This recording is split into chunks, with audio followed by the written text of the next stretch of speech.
Hanscom, Alberta, Canada, and Sophia Mass from Tampa, Florida. Then in Arena 1, it's Ernst from Louisville, Kentucky, taking on Albert Januata from Indonesia. 8 minutes away from opening break, and you can follow all the action today in the entire series at ProBilliardSeries.com. If you haven't done so, check out that site. It has everything you need there, including the link to watch the matches live in ProBilliardSeries.com.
Just 5 minutes away from the opening break. We have some seats available in both arenas, so come on in and fill them. Huge matches coming up. And this is the semifinals to decide who's going to be moving on to the championship that will be held later on this afternoon.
tell you, I'm excited today. We have some huge matches, and it's the championship day, so let's get to it.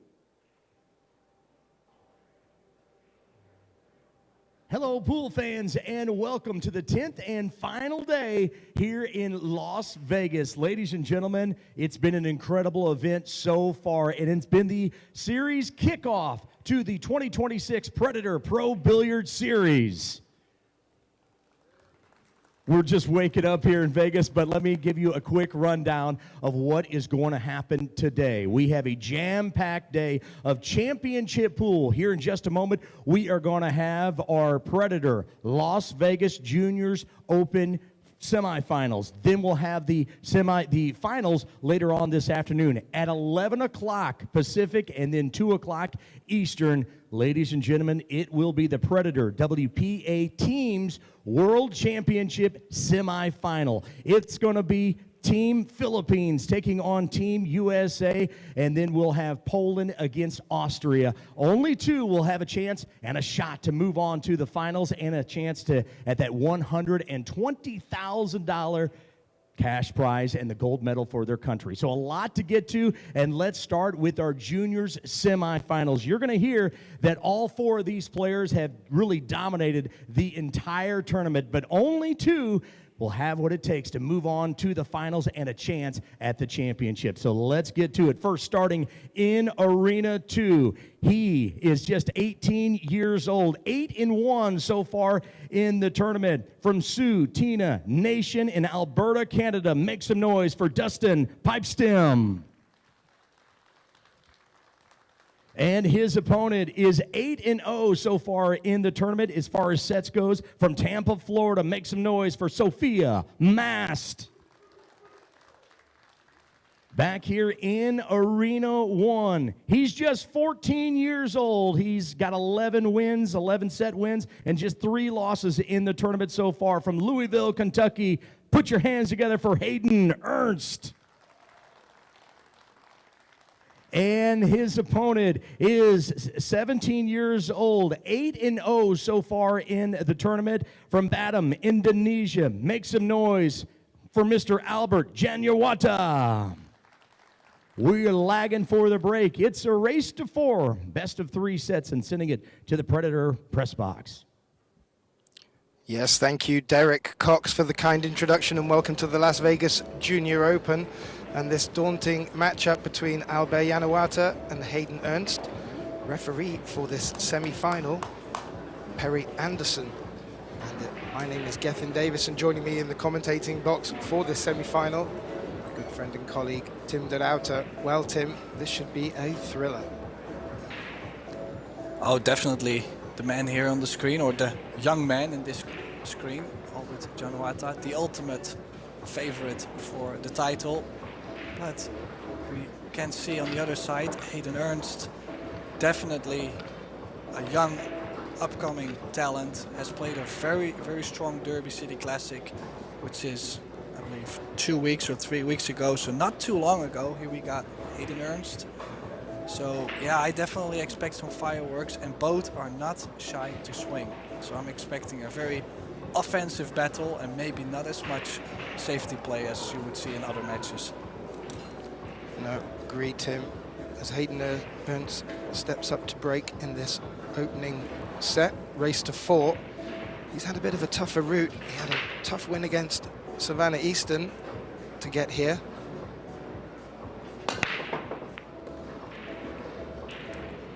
And he performed magnificently. Looks like he's made the one off the break here, Tim. I'm not too sure if he's got options. Push out.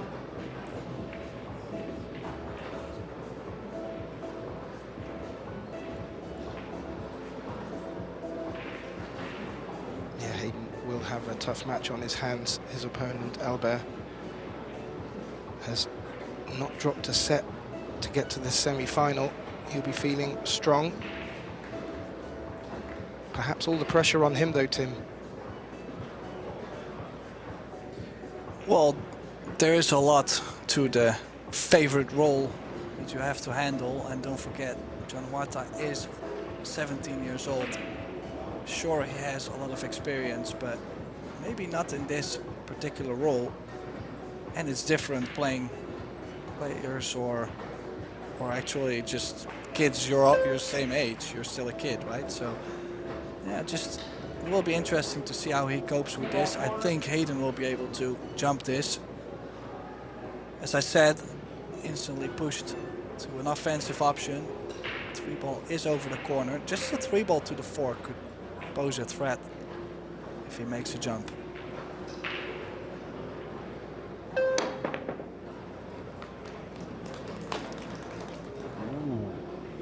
He may need to just hop over the edge of this 5-ball.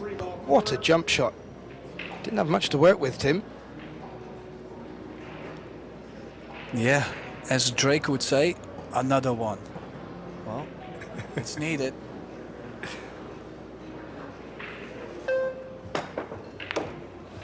Wow, these junior players, Tim, they jump for fun. It is just such an extra string in their bow. 4-ball side. Well, and easy. I was gonna say, now he's gonna play the cross side because he knows if he can get onto a solid shape on the 5-ball, this should be a great start for him. Oh yeah, and these side pockets have proven to be pretty rough on the players. I barely have seen any cross-side bank going in, and he didn't really miss that by much. Not at all. And that would have been his 3rd highlight reel shot in 3 shots. Fantastic play. I'm not too sure if Albert has a line past the 5.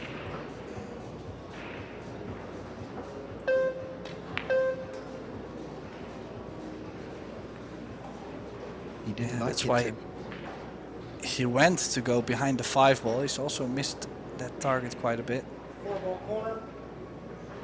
Now, I've heard quite some players talk about the fact that the whole Las Vegas stretch is quite a long event, especially if you play the Las Vegas Open, World Teams, and then the juniors, which there's a couple juniors that have done that. I mean, they're young, they're supposed to be able to cope with that, but then yet, that could also be one of the downfalls for Januata. Yeah, agreed. Over on our other table, in the other semi-final, Dustin Pipeston of Canada takes on Sophia Mast, and she quite rightly has played in the teams and women's event in USAB. There is a chance in these semi-finals, Tim, that 2 Americans could be in the lineup, but there is also a chance that there'll be no Americans in the final. So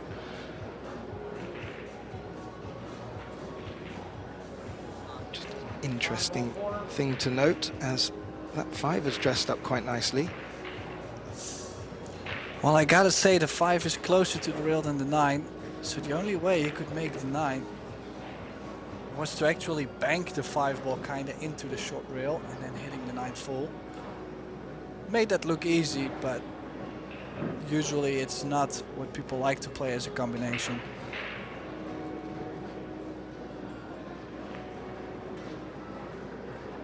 Ooh. Wow. Well, Gravity took over, Tim, and I have to say, young Hayden has come out firing on all cylinders and is really taking it to Albert from the get-go.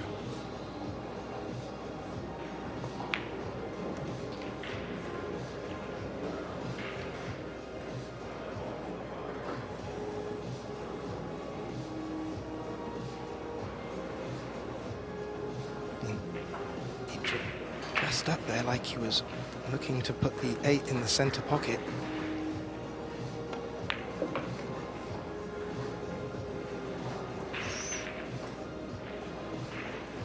Well, then again, we'll have to play this with quite some pace. You have to be very pure to make this top right spin to get on the 10.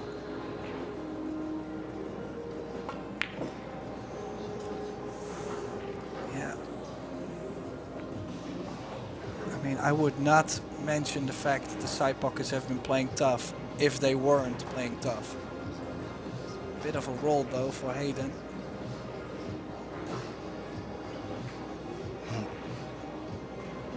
Be pretty sure that both these players will have already come across how tight these pockets are. I believe they're 4.5 on the center pockets and 4 1/8 on the corner. So it's a tight table, these Predator arcs, and Albert's played a good defensive shot there, not leaving Hayden much option but to play a returning safety. Well, it's just enough to where the bank to the side is awkward, but I was actually looking at a bank on the 8 for Hayden. The return on this won't be too difficult, that's why. Now he's supposed to be frozen to the rail, you should go. Yeah, he's calling the straight back. Do like this, you can run the cue ball softly into the 10, play pocket speed.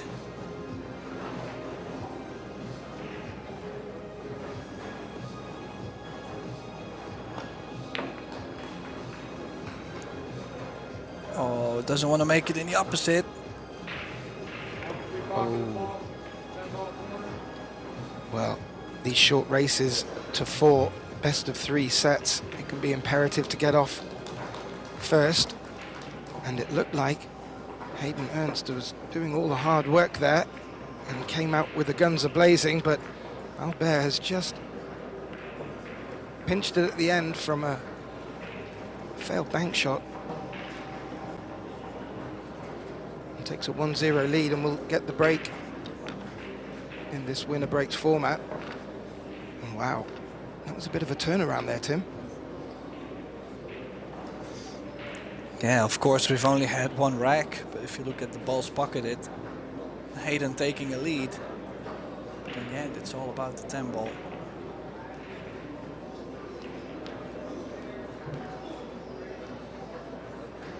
Well, now Hayden made balls off the break.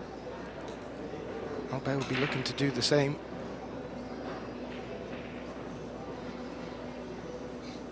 Yeah, we are playing races to 4, best out of 3 sets, so there's still a lot of time for both players to catch a gear, to get going. This 1 ball is open for Hayden to have a go. A difficult layout though to get on the 2 ball, and then a lot of traveling from the 2 to the 3 ball. Quite a few balls on the left-hand side of the table as well, Tim, which will always make closing patterns a bit more delicate. Hayden will be pleased to get a shot on the 1 though.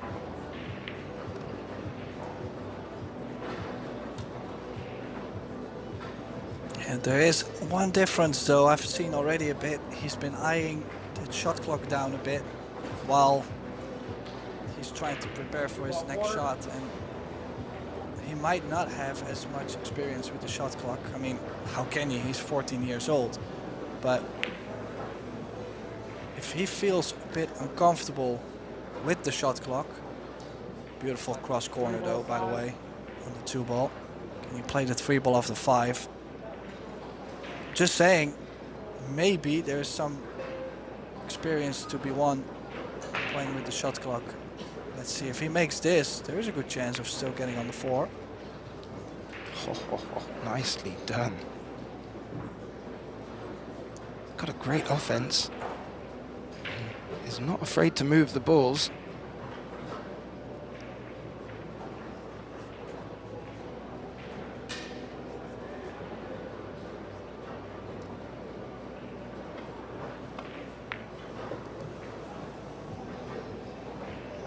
Do you think that 10 is going to hamper position on the 7? Well, it does block most of the positional area on the 7 ball. But then yet, everything on the right long rail, for example, should be okay. Well, he's going to leave himself in between the 8 and the 9. A bit more asked from the queuing on this 6 ball.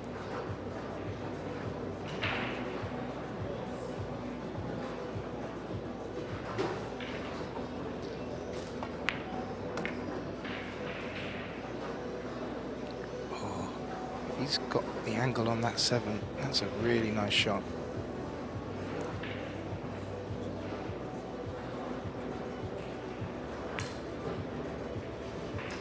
Oh, Tim, he's come out meaning business. Hayden Ernst.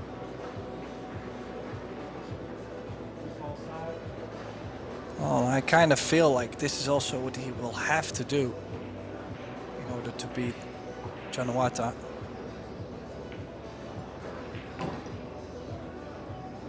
And also to still run out after when he shot the 1 ball and didn't really get on the 2.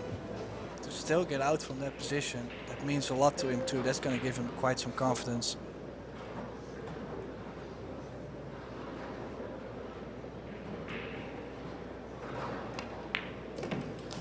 What a great clearance. Hayden Ernst from the USA bringing the scoreline back to 1 apiece. And he will get the break back. Just have a look over at the other semi-final underway right now. That is currently at 1-0 to Dustin Pipeston from Canada, leading against Sophia Mast, the Pink Dagger. I have heard Tim alluded on the grapevine that Albert's nickname is the Giant Killer. And I believe, well, Mark White didn't like that. He thinks there's a better nickname out there. I don't know what you think about that. Well, it's definitely one of those nicknames I've heard so many times in, well, I mean, I've been playing for 15 years. I'm sure there will be people around that have been in this world longer than that. There have been just so many giant killers or the pro killers, or like, there's just so many of those. So I don't think it's the best nickname out there. On the other side, he's young, he's fearless, he is beating a lot of pros, so it's fitting. Who knows, maybe some characteristic nickname would fit better. It's also what he chooses to market. It's his branding, right? Absolutely. I'm sure someone's already got the trademark on that one.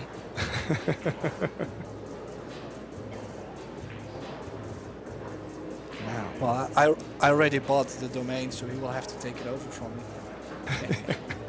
1 ball corner. Well, there is not a very nice table out there for Januata.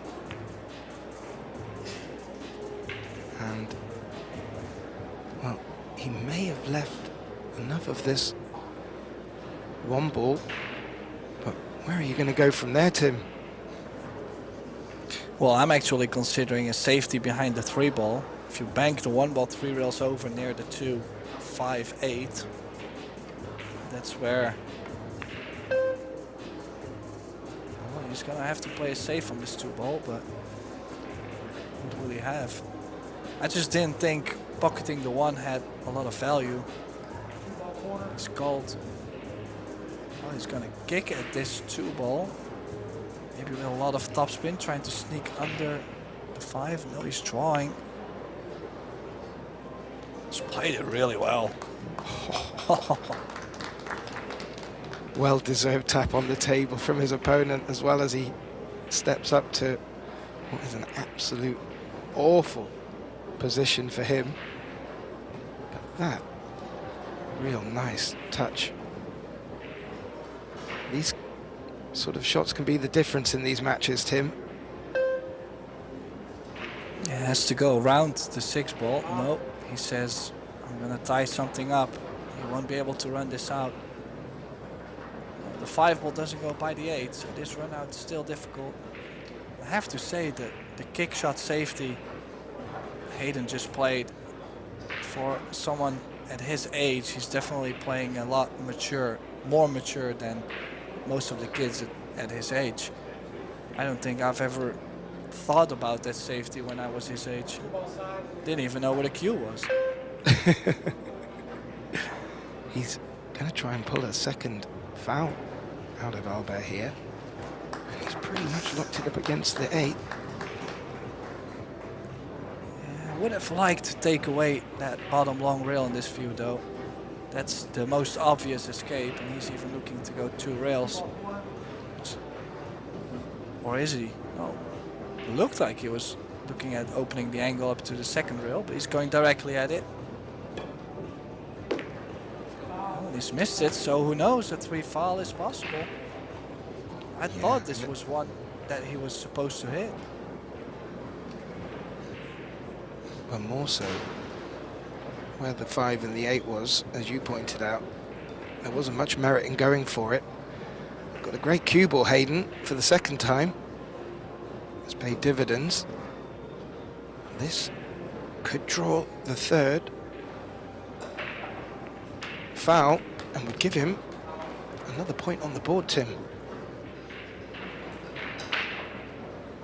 Yeah, then again, a little detail, that 2-ball just next to the 5 would have been slightly better. This is definitely hittable. Oh, and he's missed it again, Gath. That's 3 fouls in a row and a win for Hayden. Hayden definitely has some tactical advantage if you look at this beginning of the match. Yeah, it's crazy, and you can see some emotion from this young man too. In the end, he's still a kid. He's gonna mentally probably hurt more on this than an adult player. Oh, I have to say though, aside of a break and run, Tim, this match, we're only in the start of the 4th rack, has had a bit of everything. Bank shots, great safeties, and on this occasion, Albert wasn't able to escape from them, and paying real rewards for Hayden Ernst, and he's now 2-1 up in this opening set, and will have the break, looking to get on the hill.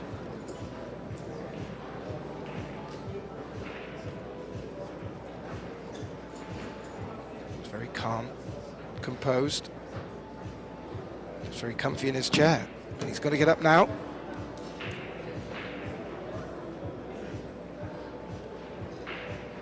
Breaking from the side, Tim, we've seen a lot of players persisting with this. Once they get that 1-ball tracking towards the center pocket, they seem to be able to stick that position. How about that for a break? Wow. Man. I mean, gotta say, if you look at Albert's perspective, it kind of feels like the saying, when it rains, it pours. Well, he must be feeling like that in the chair. Just look, he nodded like, oh no, really? Like, look at this layout. Maybe the 9-ball could pose a threat, being closer to the side pocket point, but this is a possible break and run. Oh. Yeah, he decelerated a bit there. Could have used a bit of stun into the rail. That, I'm a bit surprised that still dropped. It used everything. I think he was trying to avoid this position with the cue ball and wanted to play it as slowly as possible. He had to jump over the 3, a difficult jump, nearly made it. But that does bring Albert back to the table. He's been sat in his chair, thinking about if he would get back to the table at this opportunity. He has.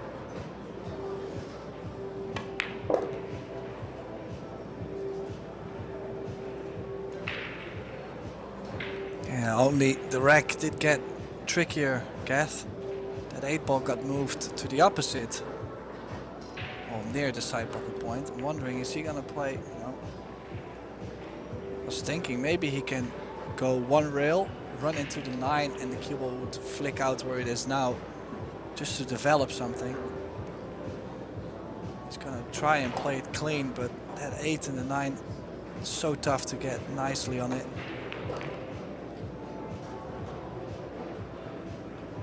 He's had a couple of looks, Tim. He's come back for another. He needs to be plumb on this 8 to even have a chance of holding for the 9. Would be a great response. Oh, he's gone for the nudge. How do you like that? Yes. Yeah, beautiful. That's some insight for people at home practicing to become a pro. Because he nudged it absolutely perfect. There was no other way to get on the 8, so he's done really well. And he's stealing this rack, even though that was a beautiful break and run opportunity for Hayden Ernst. So we're nicely poised at 2 each. This is setting up really nice for an opening set. Great stuff, and a lovely little touch. We've had a couple of nice touches from the young players. I think the seasoned pros need to be worried, Tim. Well, I'm not gonna joke with you right now, but I have seen matches around the pros which were worse than the standard we've had on this table right now. This is a very high standard matchup. Yeah, it's a joy to behold, and what a great semi-final we have on our hands. These are the cream of the crop from the junior ranks. So Albert to break. We're locked at 2 apiece in this opening set, race to 4. And it looked like he made a ball, Tim. Yeah, he hit it just as sweet as Hayden did. If you look at the cue ball, perfect stop. It did get bumped, so that's where he kind of lost his opportunities to get on the 1 ball. I mean, nothing he could do about that for sure. And now he could play the jump from here, but yet he's still gonna play the push out to another jump. Maybe because the cue ball is a bit more off the rail from this position. And Hayden is a right-hander, so he won't be able to reach this. Quite clever play, if you think about it. And he only... It looked like he just left the edge of the 8 he needed to go over.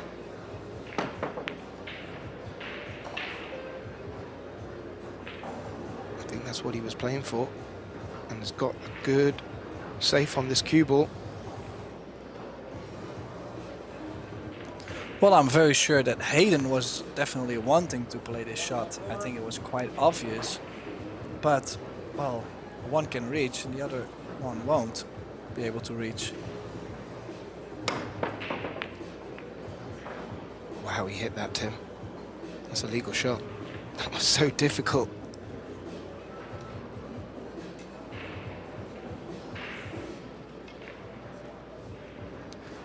Yeah, as you could see, he really hopped on top of the 1 ball.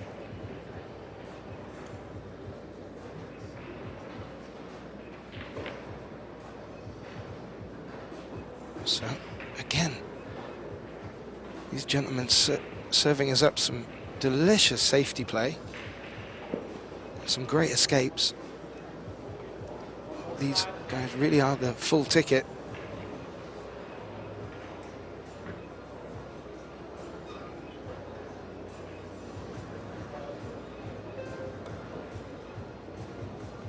Oh, and this is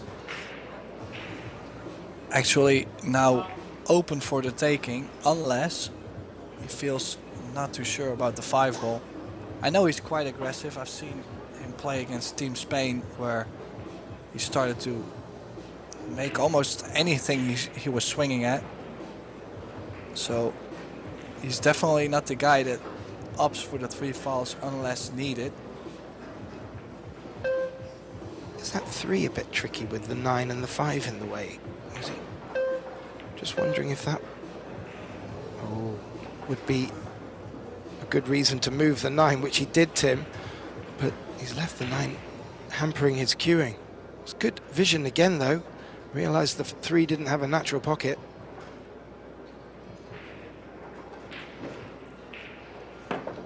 Yeah, definitely some skills. Oh, how sweet did he hit that? Oh, beautiful. I mean, it's interesting how they've played a couple nudges and kisses here and there, which most of the adult players will not even see. You know, that is impressive in my opinion. That's when someone plays that, you know, okay, I gotta be a bit more careful with this young man. Just had another look to see if the 5 passes the 8. I think it does. That makes this a little bit easier for the Indonesian.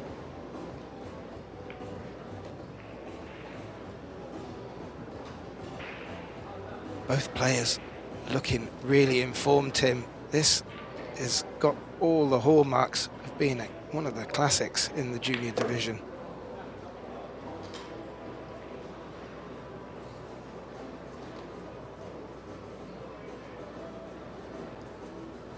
Well, everything in the open now, Geth. Maybe some traveling still from the 8 to the 9. But he's put himself actually straight enough to where he can play this still with inside spin. So not as much traveling. He's left himself great on the 8. No, still went around the angles. No inside spin. Pitch perfect.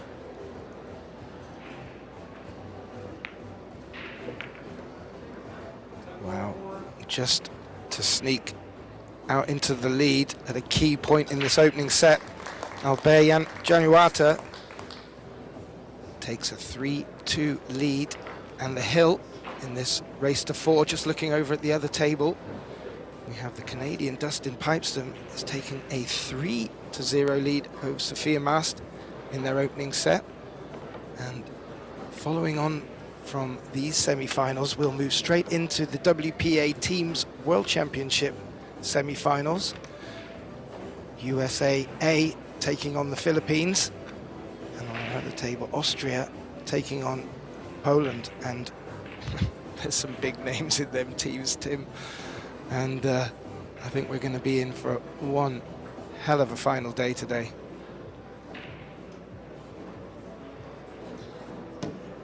Well, if this is not your favorite day, then what else is? I mean, well,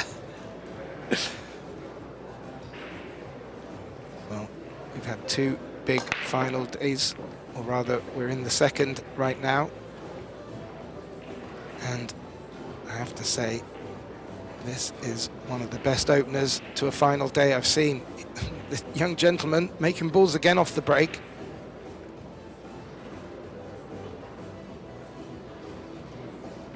yeah, I could have landed a bit better on the 1 ball, Gath. Probably safety. Yeah. Oh. Just past the center pocket. And full ball cover. Don't think. He's just having a look if there's a little line past the 10. But he's got to find that gap between the long rail and the 4, Tim. Fine margins.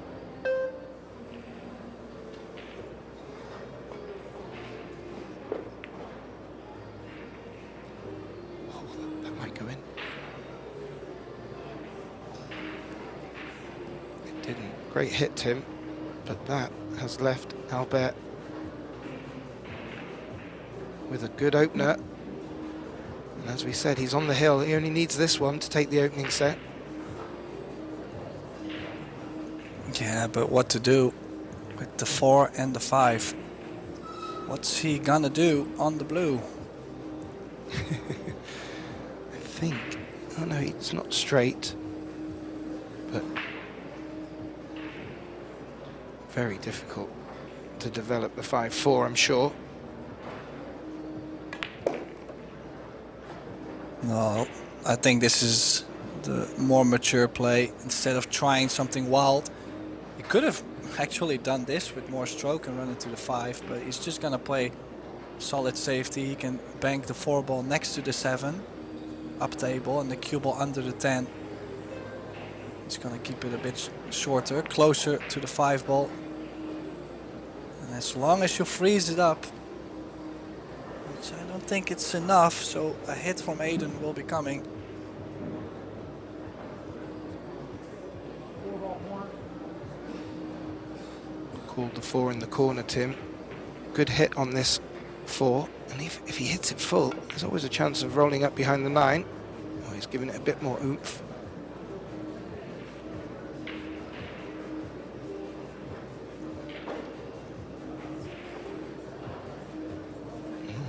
Yeah. Ball. This is a tricky 4, but all the balls are in the open, Tim. Yeah, yet to cut this in so soft to hold the cue ball in the center of the table, it asks a lot from your stroke. It's sensitive. That's why he's not taking it on. Ooh, this might be on. I think this is on, Geth. Maybe he can even draw into the 9. Oh, we may have a little bit more drama in this opening set. Hayden Ernst has been making some fantastic pots already. Would love to get to the hill. 4-ball corner. Expansion. Yeah, nice little information I got from a friend. Actually sent me a message about Hayden Ernst. Middle name is Maverick. That's why his nickname is Mavman, the Maverick. Now, my good friend that's sending me this is the Candyman. Oh, I like this too. Look at that cue ball, beautiful. Well, he Now had me fooled. My friend, to finish the story, that sent it to me, his nickname is the Candyman, and he calls him the M&M. the Mavman. Yeah, I found it beautiful. Mavman. Hopefully we start seeing that on the back of his shirts. I didn't check the back of his shirt if he's already got it hidden somewhere on there. This is a difficult escape for Albert. He's come round 3 rails looking just to clip the edge and he's missed it. You have to say, well, I mentioned Hayden had me fooled. He'd called the bank on that previous shot. So I was looking for him to get close to the corner pocket, but all he had his eyes on was sticking that cue ball to the 9. That's resulted in ball in hand, in a great opportunity now to take this opening set to a hill-hill thriller.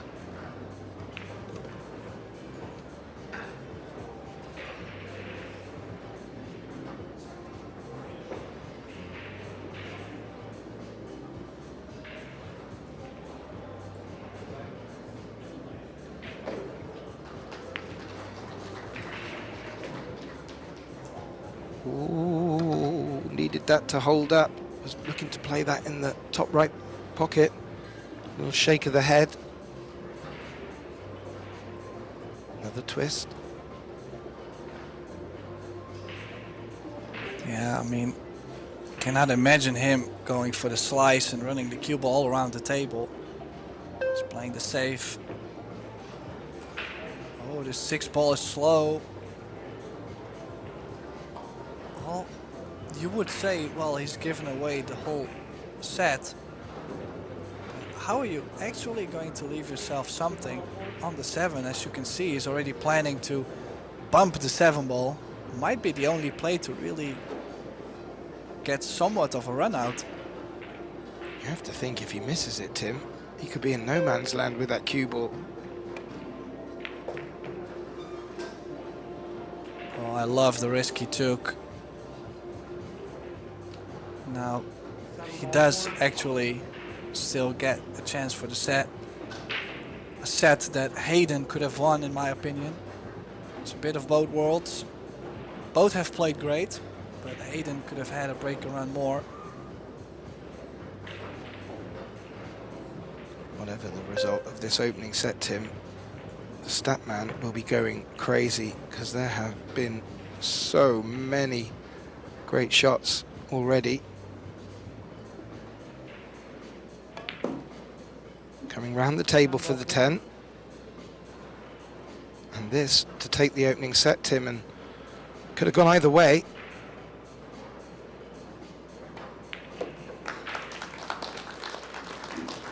And yeah, Hayden stands up as well. So Albert Januata takes the opening set 4-2, and Hayden just taking the opportunity for a short break. And while we wait for him to return, Tim De Lauter and myself, Gethin Davis, we will just take a short break and we will be back to bring you the start of the second set and more updates from around the arena.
Well, a warm welcome back, ladies and gentlemen, to this PBS Las Vegas Junior Open semi-final. Matchup between the Indonesian Albert Januata, 17 years of age, taking on the young American hopeful Hayden Ernst, 14 years of age. Our referee for this match, Perry Anderson, will just be returning to rack us up for the start of the second set. My name is Gethin Davis, and joining me in the commentating box, Tim de Ruyter. Well, Tim, this could go anywhere from here. Yeah, look at the stat. Balls pocketed, 26 against 24. So you could say both putting in the same amount of table time. But yeah, just at the right moment, things weren't there for Hayden, and they were there for Albert. I think that was the biggest difference. Hayden could have had a breaker run on 2 each. Did not get there, missed the jump. And it was Januata taking over. Yeah, and Januata will get the opening break and get us off into this second set. Just a quick update on our other table. The young Canadian Dustin Pipeston is 3-1 up on Sophia Mast. Sophia pulling one back. How was his break, Tim?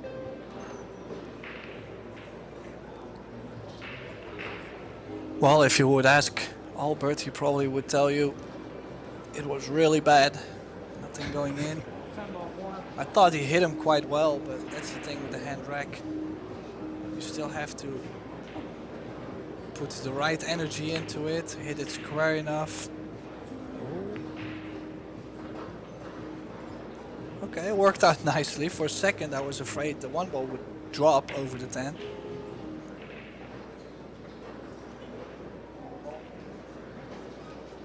Going airborne for this one. Oh, not much separation. That may have hung out.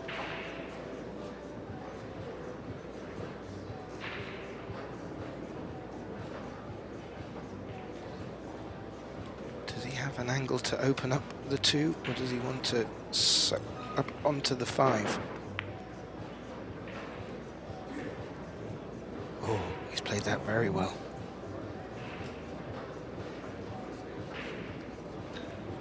Yeah, but he's got a slight angle towards the 5 ball.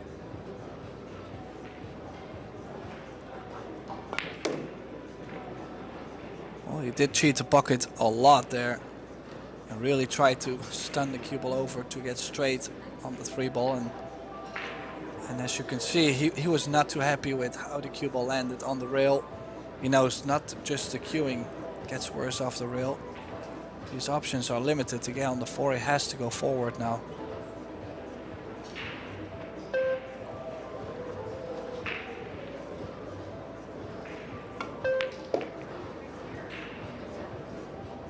Oh, will it go past the 5? No, it will nudge into it. Oh. Gets a well-deserved ripple of applause as well. Judged that very well. And as you said, Tim, difficult cueing. This is opening up quite nicely for Mavman.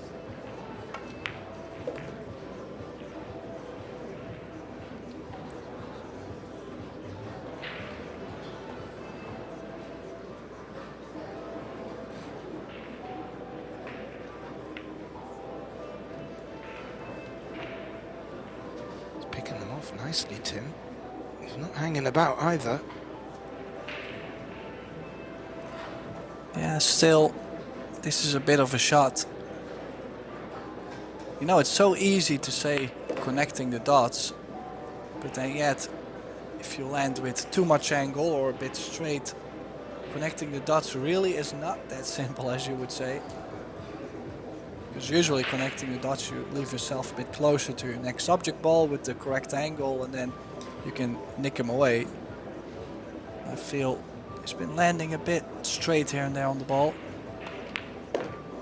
Managing well though, had to take a bit more on the 8.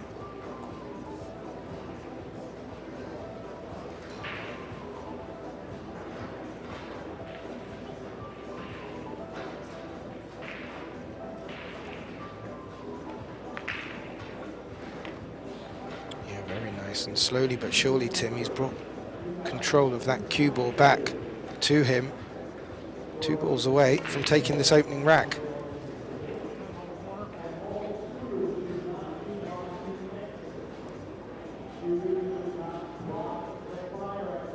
Very nice looking 10 ball. Hayden Ernst, great response to the result from the opening set. Takes our opening rack, leads 1 rack to 0, and we'll get the break. Just a quick look over at our other tables. And Sophia, the pink dagger mast, has pulled another one back in that opening set. It's not over yet. She trails 3 racks to 2. Her opponent on the hill, the young Canadian Dustin Pipeston.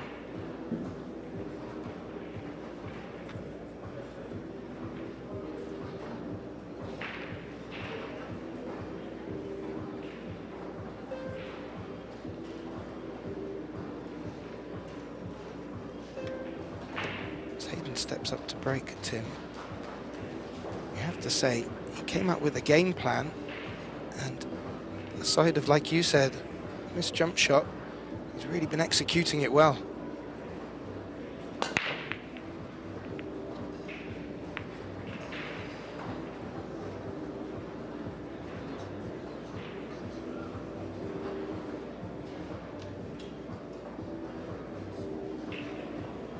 Really many options for Albert here.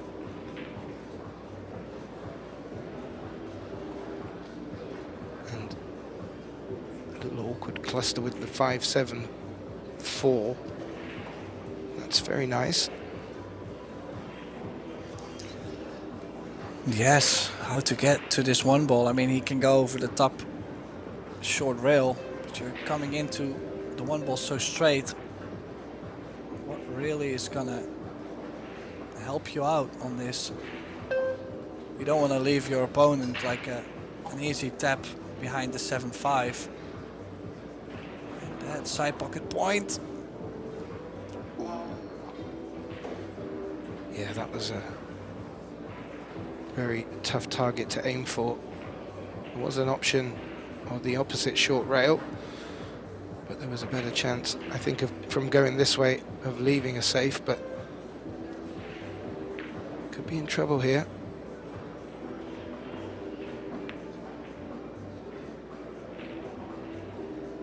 Trying to play a shot similar to Hayden's in the first set.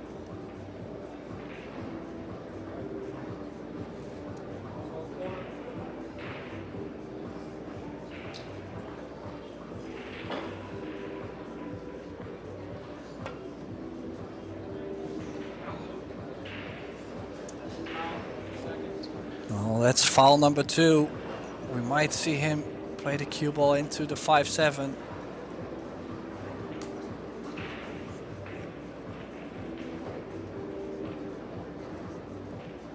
Yes, he will be going chasing the 3 foul.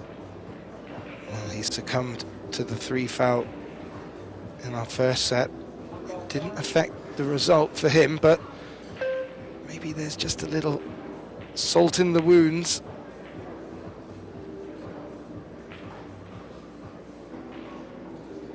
Well, the 1 ball is laying pretty decent towards the corner, so if Hayden has any feel for trying to feel like the scratch, trying to get 2 rails towards the corner, he should be fine. It's a line you gotta find. I think he's gonna get... This looks a bit short. Yeah, too short and 3 fouls. Whoa. Good call, Tim. Was too short. Didn't threaten the 1 ball, and, well, maybe Albert's just sitting in his chair going, got you 1 back there. But he had to play it really well. I actually, knowing the way that Albert likes to play, where the 4 was, I thought he may have gone for the clearance, but with so many balls, in fact most of them on the table, he's done very well there, Tim, and what a way to get it back to 1 apiece in this second set.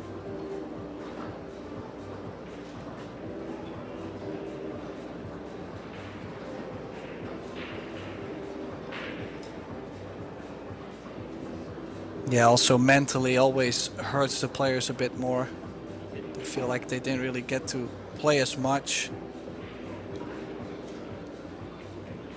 Well, one thing I noticed with the stats, Tim, was both players with a break success of 67%, and I'm not too sure how many matches where I've seen that after the first set.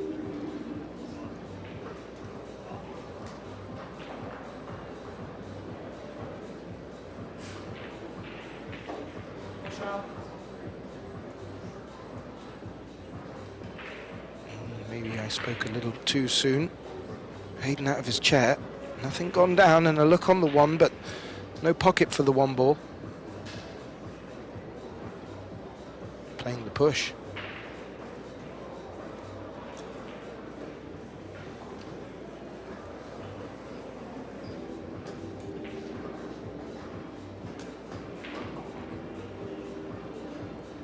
He's giving it to him back, Tim. Well, there is a very aggressive shot. I'm just wondering if he's going to play this. There is a cross-side bank or carry him into the 3-ball. I think he called the cross bank.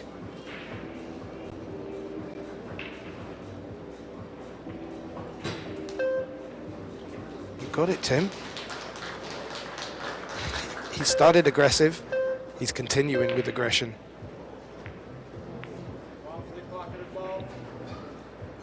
Tim, he made the 3 in the top right corner, missed the 1, and Albert now has the choice to take this one on or hand it back to Hayden. It looks like he's playing.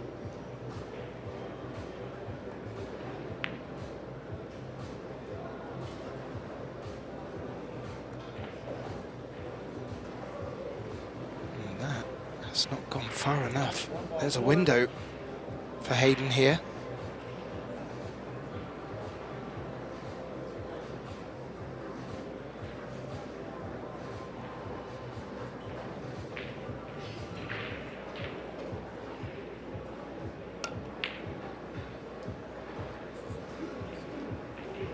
Oh, needs the 1 ball to stay.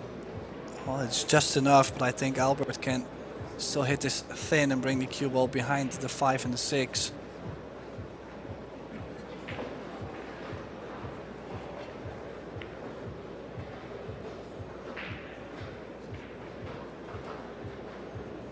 Well, that's not a bad shot.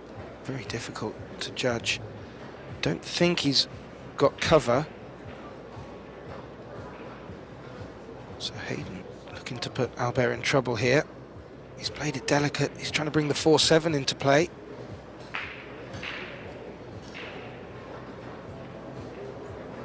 It's not gone far enough, Tim, and well, Hayden not completely happy, but still a lot more work to do in this rack. Albert's gone to lock up against the 7-4 and a tap on the table. He's played that really well.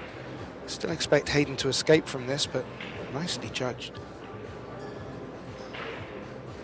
Yeah, good signs on the speed control. Is he going to try and get the hook behind the 10? He's kicking soft. Oh. Yeah, I mean, he made a good hit there. The only difference is Albert will be able to do a little bit more being so close to the 1.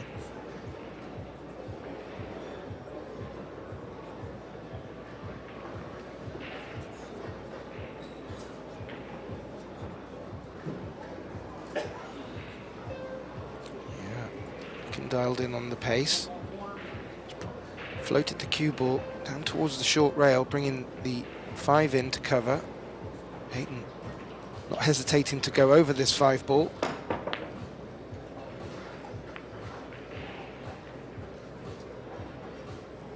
Nearly made the pot. Cue ball froze up against, near the 10. As you see from that angle, this 1 ball is on Tim.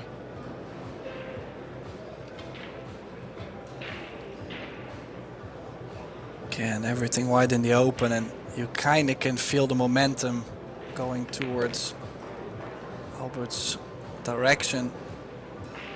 Not necessarily saying he's playing better in this match, just saying with how the things are going, he's keeping a bit more control over over how things are going tactically. He's had to come across because that 5 doesn't pass the 8. But the cue ball very nicely, but is he going to be able to land on this 6?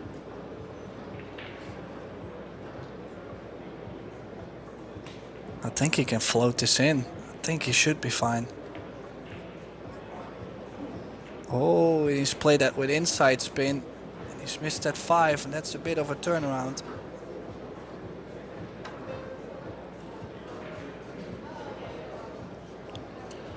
Will Hayden need to come up and down the table here, or can he float this in and hold for the 6? He's gone gently. Nicely played, and yeah, you have to say, a mistake from Albert there. Could be a costly one in the second set.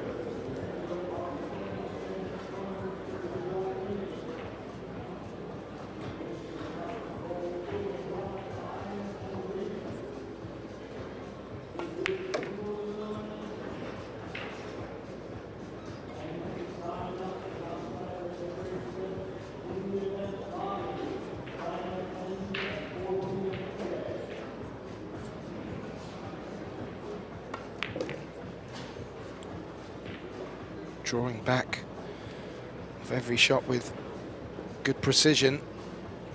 That brings Hayden Ernst to these remaining 2 balls in this second set. Looking to take the lead yet again.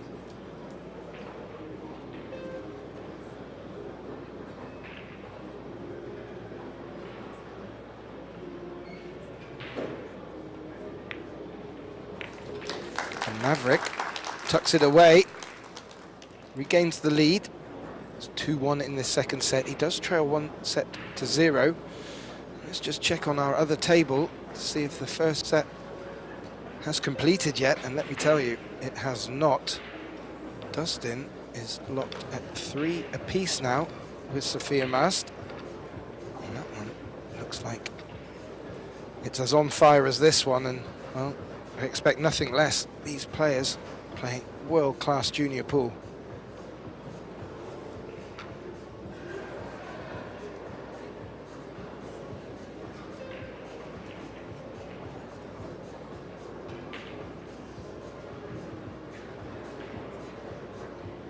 Perry Anderson, our referee, paying close attention to the hand rack.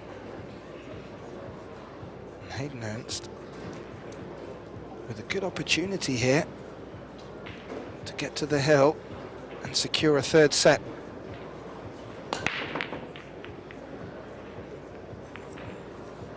Got a lot of power, Tim. Where's the cue ball? Just misses this. Oh, gets kicked away from the centre pocket. And that will bring Albert to the table. And what's he got to look at there, Tim? Well, that 1 ball does go to the corner. The 6 ball pretty tight towards the side pocket. So not the easiest of runouts, but it's there.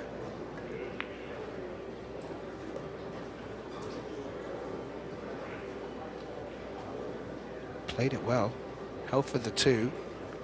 Good natural shape to come off the short rail back up for the 3. Wonder how big a role that 6 ball you pointed out, Tim, will make. Well, we won't know yet because Januata has missed that 2 in the centre pocket. And that wasn't really a miss we expected him to make.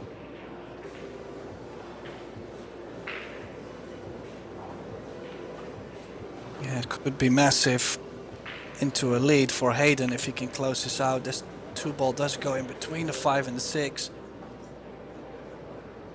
Just that 6 ball though, I mean, it's into the side, and that kind of gives me that scary feeling already. We had a similar situation in the first set. And Hayden's opponent, Albert, was able to develop it with great success. Hayden will already have something in the back of his mind here, and he's finished beautifully on this 4 to maybe execute that plan.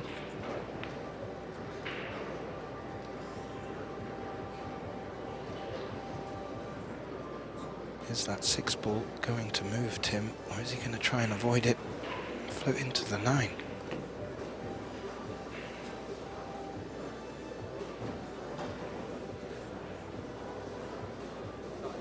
And there we can see Maverick on the back of his shirt.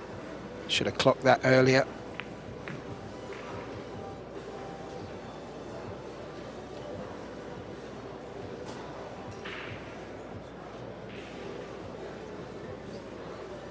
Come around 2 rails here, Tim. This could be very handy.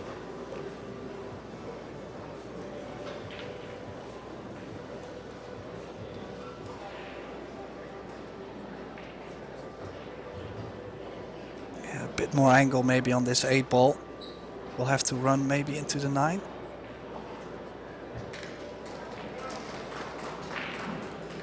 Well, we know anything can happen if that's the case. I'm sure he would have liked to have been able to avoid it, but he's done exactly as you suggested. Uses all the pocket for the 8. And how's he finished on this 9, Tim? Yeah, perfect angle to stun over for the 10. He should be on the hill.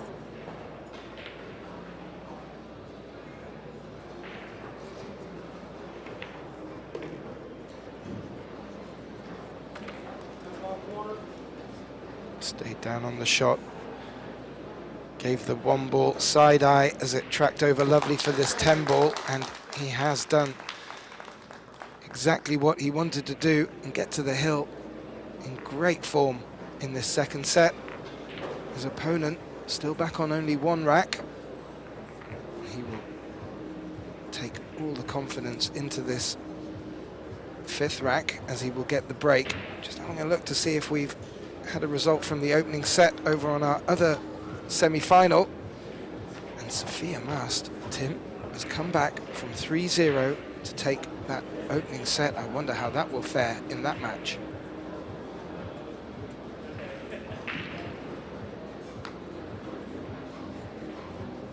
Yeah, that's quite the turnaround as well on that table.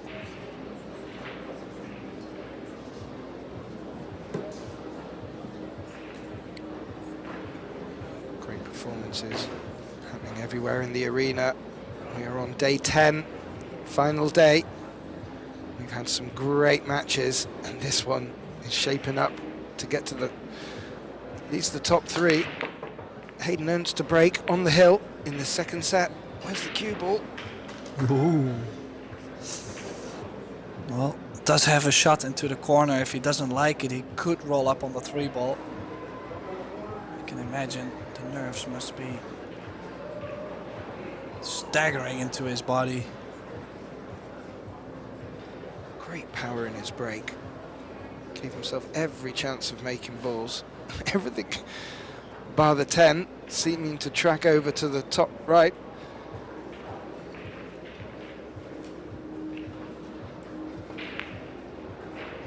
No, he did go for the offensive. Just has to land 2 rails from the 2 to the 3 ball gap.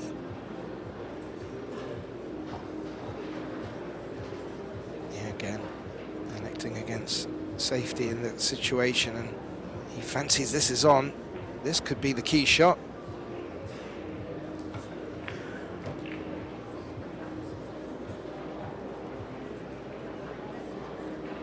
He's played it well.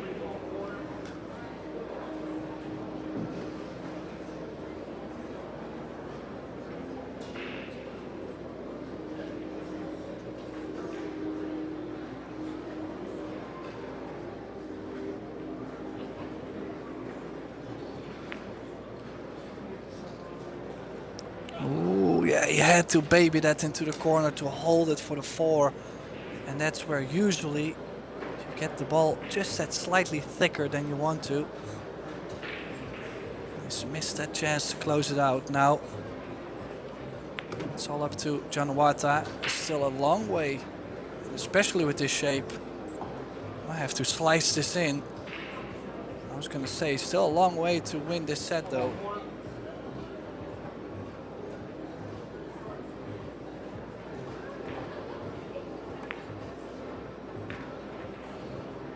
made that cut look easy into the corner pocket, and that cue ball has set up very nicely for the 6. This would be a good time for Albert to get one back and keep himself in this second set.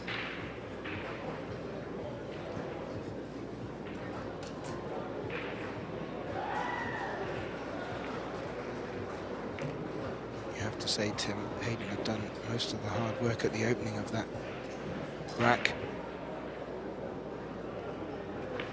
Won't take anything away from Albert, though. It felt like he'd been sat in his chair for a little while. And obviously, daunting prospect being 3-1 down in the second set. And what he has done is he's finished them off very nicely. Brings the scoreline back to 3-2 and will get the break. So his opponent still on the hill. He really is in a must-win situation for this 6th rack if he wants to take this match in the second set. Hayden, Ernst, looking to get through this and take it to a 3rd set thriller.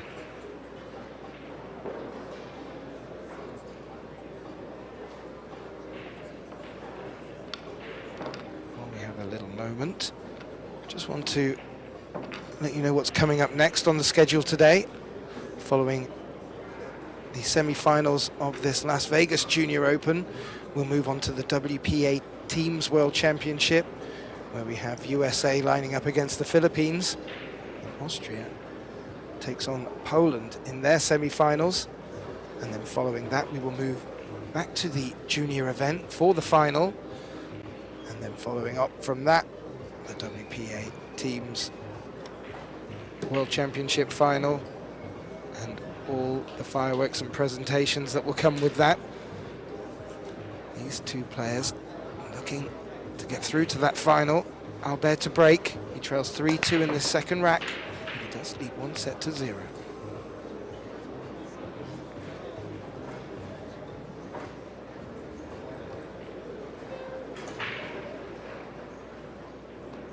I can see a little bit of that one ball, Tim.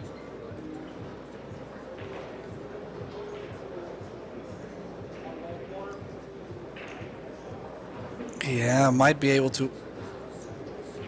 Well, I was gonna say I like the bank. I didn't think it does go to the bottom right.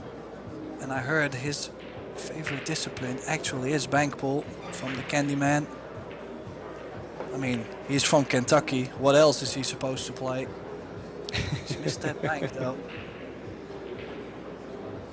Yeah, he played it in such a way so he could hold shape for the 2. Didn't make it. Albert, good look on this one. Looking to put Hayden in trouble here. Turn the pressure on a little bit in this. Well, could be a pivotal 6th rack in this second set.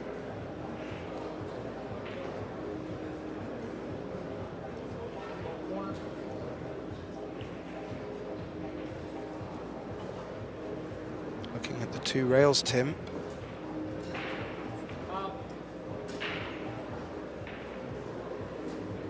Missed it, giving ball in hand to Albert.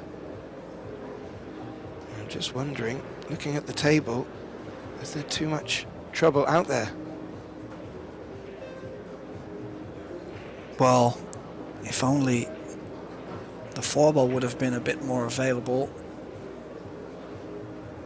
I mean, the run out is always available as long as there's no clusters. But as you can see, we'll have to travel perfectly from the 2 to the 3-ball. And then not as much area for the 5 to play shape on. So the 4 and the 5 a bit more difficult to get ideal shape on. So I wouldn't be surprised if he plays the safety on the 4 behind the 8. Or play for the 4 in the top corner where the 10 and the 9 are laying. And then stun over to still have the 5 along the long rail.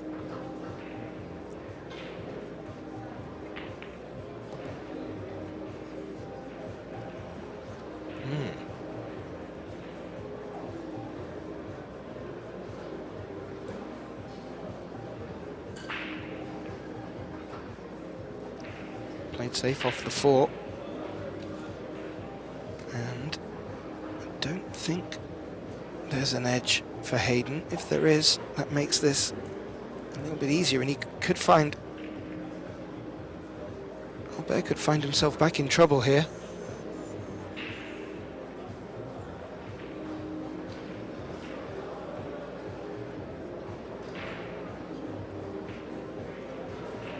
Yeah, this is a good save. Full hook. Kicking directly into it.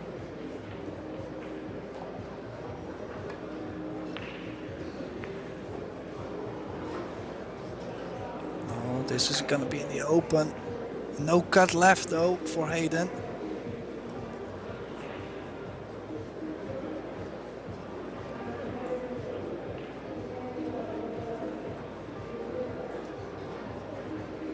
Like he was trying now to get the cue ball up to the center of the top short rail. Looking to come off long rail, long rail. He's judged that really well, Tim.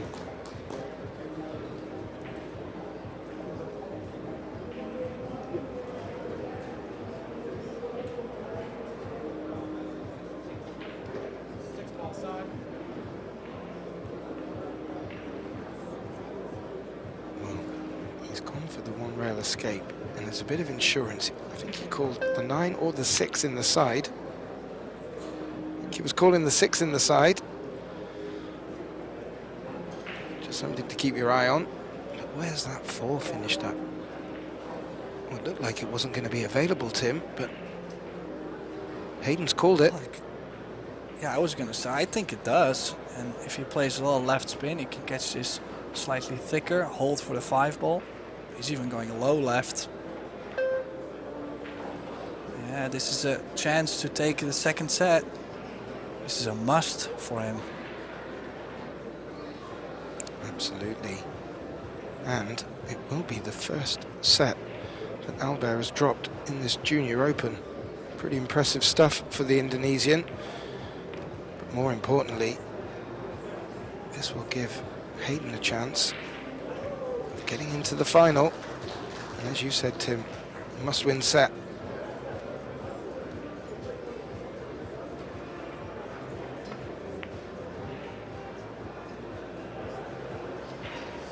Yeah, the 8 does seem to not go by the 9. So he still has to go to the short side of the 8. And if you look at it, he's got the angle going the other way. So 1 or 2 rail shape to be played. Something could go wrong from this position. You would not expect it to. Oh, he's landed plumb. Very nice from Maverick, and yeah, looking to take us through to a third set.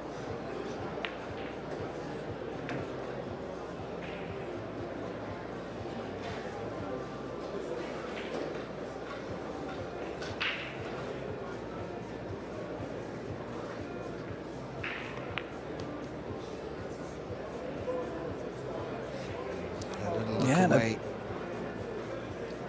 I think he's a bit worried because now this match is going into a deciding set. If we go 3 each, we do have the shootout. I mean, not too many players have shown this kind of capabilities to Januata yet. I mean, I haven't seen all the matches, but if you look at the score lines, all the matches that Januata went through, this is the first time he's lost a set in this tournament, and he's won 4 matches so far.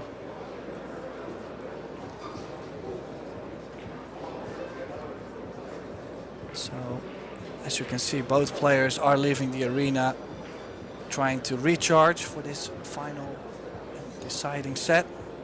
So Gethin Davis and Tim de Ruiter, we're gonna take a little break as well. We'll be right back with the final set.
Well, a warm welcome back, ladies and gentlemen, to the start of our third set in this crucial semi-final lineup between Albert Januata and Hayden Ernst.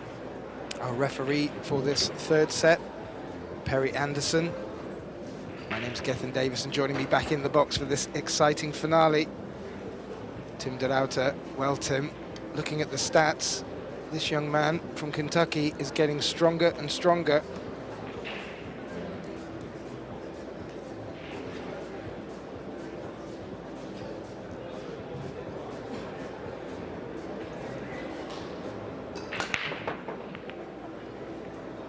He's frozen that cue ball. Is anything going to go down?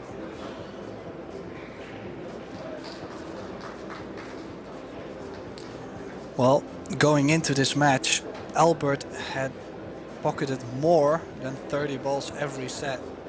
So this is the first time that he's hit less. And you have to say, full credit to Hayden, he came out fully aggressive and took it to him, and it sort of snuffed out that fire a little, and it's resulted with taking him to a third set. And anything can happen from here. And that one ball didn't go where Albert wanted it to. And what has that left Maverick here?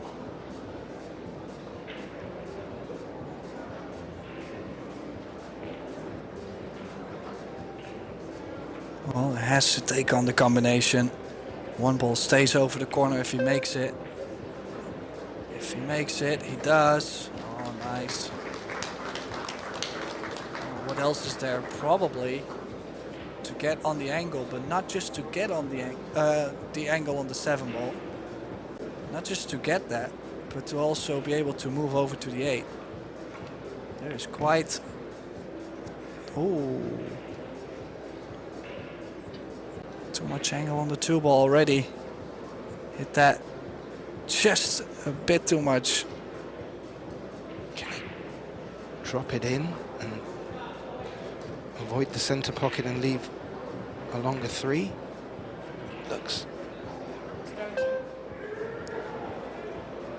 Yeah, I don't know. I think there's a bit of pressure on his arm. As I said, he hit it a bit too much. Instead of stroking the ball like a bit more fluent, he punched at it a bit more, not getting the intended draw on the ball.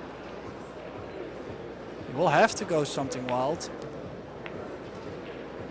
And he has not gotten it, and he's quite fortunate to at least have something.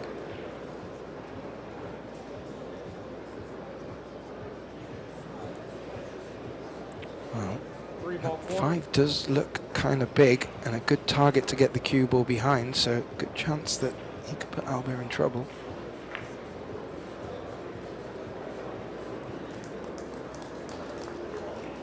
It's not tight to the 5, but it's full ball cover.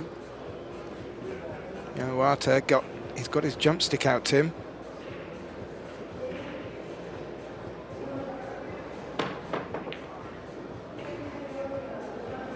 Oh, and how did that 3 ball sneak around the 10 and the full hook? Really nice. Just to get over the 5 itself.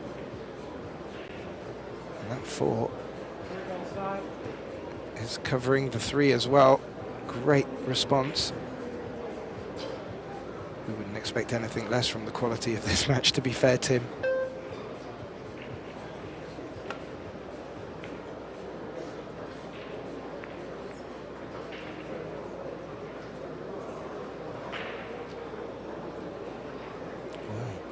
That knock on the 9 help getting 7 to 8. That's what will have to come up in a few balls' time.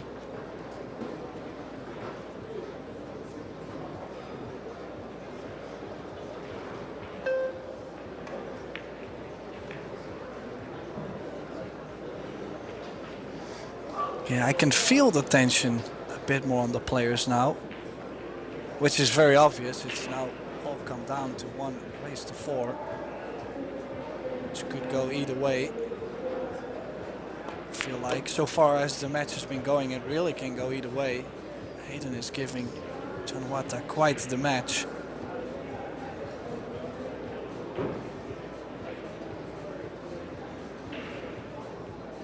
Getting position on the 7 now, Tim. Key. He's followed that through 2 rails. Looks like he's got the angle.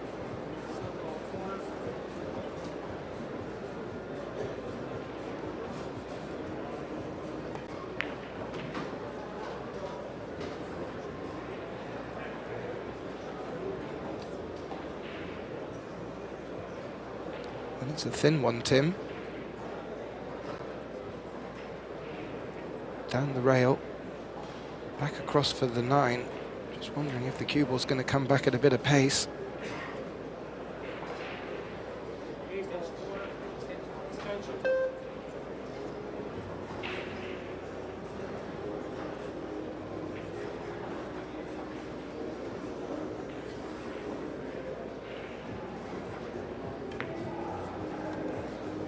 Oh, a bit short. He needed double pace on that.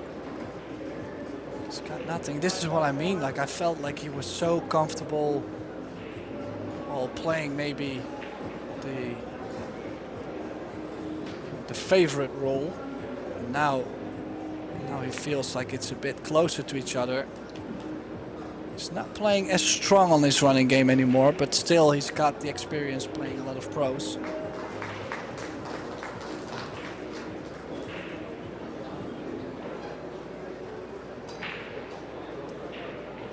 Looks like he's wanting to push the 9 up towards the 10.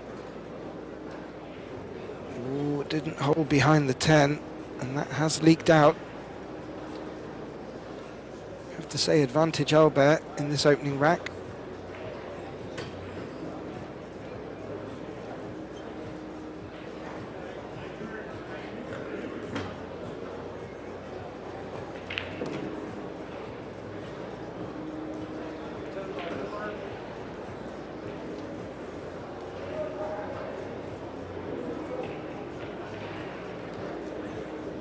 Say, Tim, this young man from Indonesia has held it together in this opening rack. He didn't force the issue, played some good safeties, and got off to the best start in this 3rd and deciding set. Just have a quick look out at the other table, the other semi-final in play. Well, as I mentioned, Sophia Master taking the opening set, coming back from 3-0 down. She now finds herself 2-1 up against the young Canadian Dustin Pipeston. So, very interesting match over there. We mentioned it's finals day.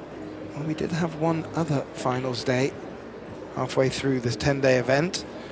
We had the Las Vegas Men's Open, which was won by Josh Filler. The Women's Open, won by Chuchin Weiwei. And the mixed doubles turbo, which was taken by the Fillers. And if you want to watch back their matches, they're all out there on Pro Billiard TV. And if you're enjoying this, please do like, share and subscribe. I know we are, Tim. Yeah, now this time something has changed. He's now back to making balls on the break. Just the 1 ball not moving over enough, or is it? Can he still cut this? 2 ball is almost hanging over the corner. Worth taking a risk. Now he's turned it down and he's left the cut on the 1 ball on. Little flick on the 9 really opened that cut for Hayden here. He came out the starting blocks in the opening set. Full aggression, has been called upon to play some safes and play some good escapes, but his aggressive and forward play has really reaped him rewards. Fully expect him to go for this. Oh, and use the 4 as a blocker, Tim.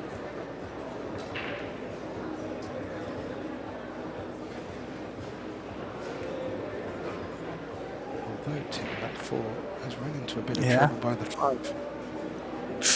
I was gonna say, every time I look at that side pocket, it's scaring me a lot, and it's again in that funny position.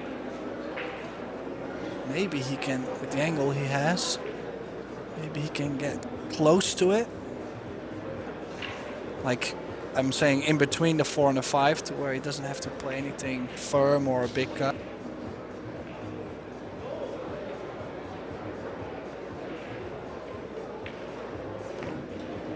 Oh, he's tracking into the 9. That's not going to help. May force him to have to play safe now.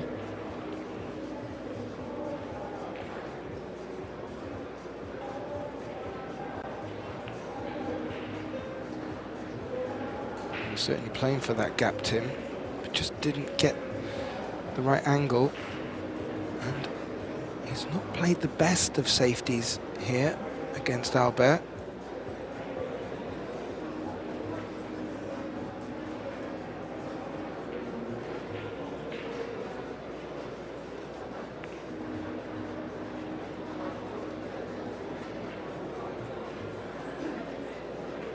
Well, that's not any better. So you have to say this is a chance for Hayden here. Good look on the 4. I'm not sure how he's going to get shape for this 5, but oh, he's played that very well.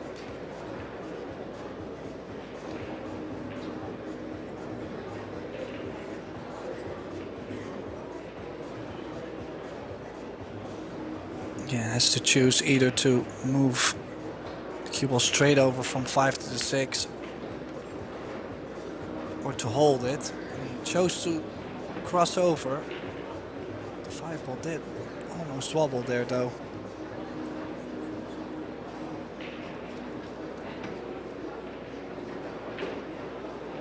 Well, he's played a few of these at pocket speed. Great success, but this time he's bringing it round the table. That cue ball does need to run. It has run, but has it run enough?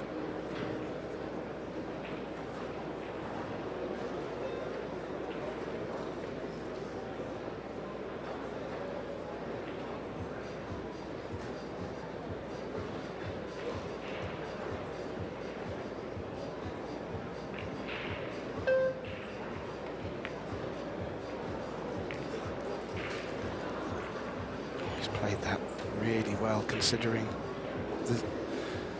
the event and the occasion. Hayden really looking calm and composed in this deciding set. And I mentioned at the beginning of this 3rd set, Tim, the statistics indicated, and he's just getting stronger and stronger, and he doesn't need much of a look in. His attack in play, again reaping rewards. And the score now back to 1 apiece. As you mentioned, Tim, if we are 3-3, we will go through to a shootout. As exciting as that is for us at home, I'm sure the players will be daunted a little by that occasion and would ideally like to close this set out early. But what will that be? Yeah, I mean, the way how things have been progressing, we could definitely have a shootout, and I don't think there will be a more exciting way for this match to be finished. I mean, everybody's been wanting to see this match. Everybody's been saying, well, Januata is supposed to win this tournament. Nobody will be anywhere close. But yet, now we are, I gotta say, pretty close. And imagine the math man making it through to the final. That would be quite the upset. Oh, absolutely.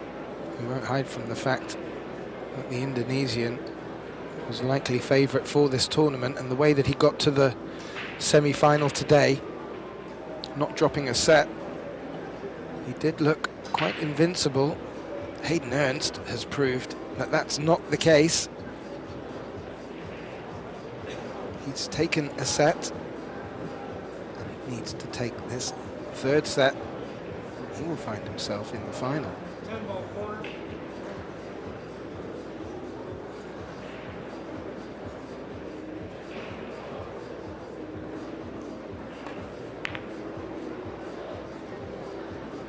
Where's that one going? Was always the chance of that, Tim, playing it in that fashion.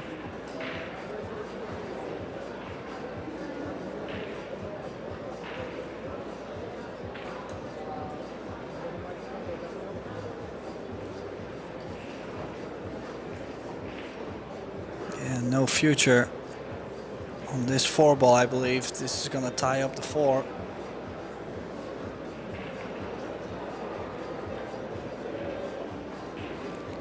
Little tool he's got there to stop the 4 ball from moving. It's given Albert a little bit more time to think about this one.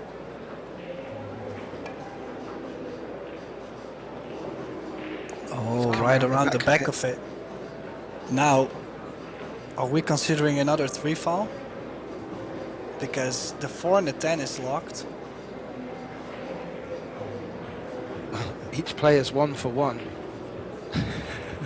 Yeah, we need a deciding 3 fouls, right? I mean, they're 1 against 1. I mean, I think he's going to draw the cue ball under the 6-7. Oh.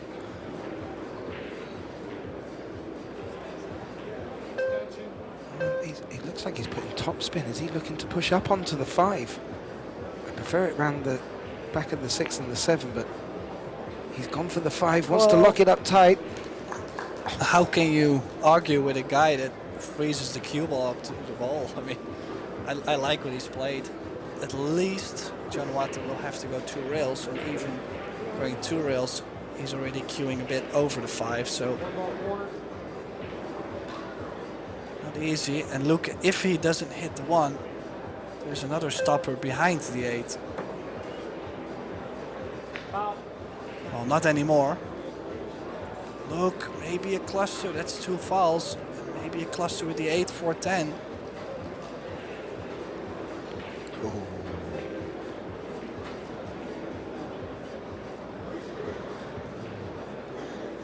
Like we said, ladies and gentlemen, this match has had everything.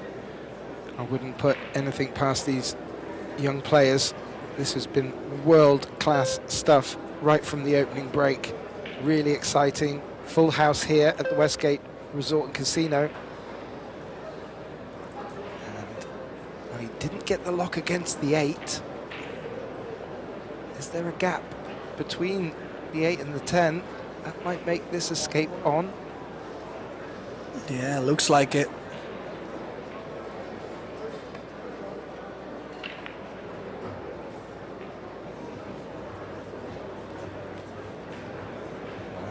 Crowd go ooh. And not a bad response from Albert there. Hayden forced to go over the edge of this 9 with the jump stick. I'm not sure if he makes it what he'll get on the 2.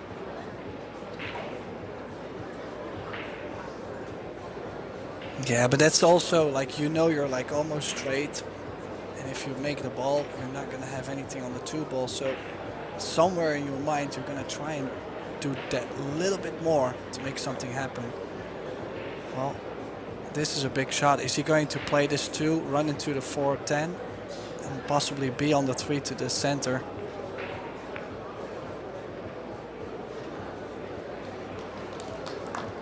No.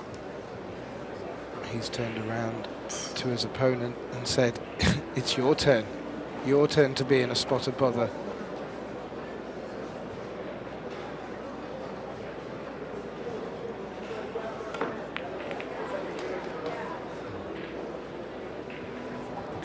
Oh, a lot of movement too. Still not opening up the 4.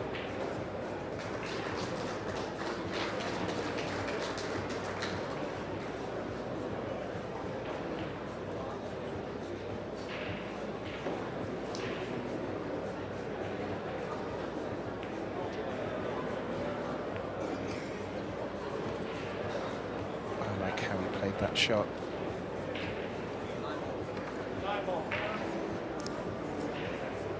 Well, this has become a good battle ever since Januata escaped the 3 fouls in this rack. Seems good defense. Now another 2-rail kick, looking to find the cluster. Hit that a bit firm though, the 2 ball is gonna leak. Hit it perfect, just the pace. 2 ball side. Yeah, forced to go to the side pocket. That 7 is in the way.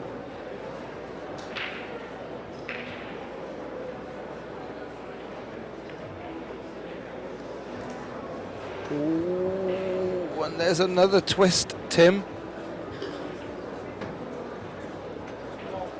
I'm wondering how many twists we can put down to these tight pockets, especially the tight centre pockets. Still catching the players out even on day 10.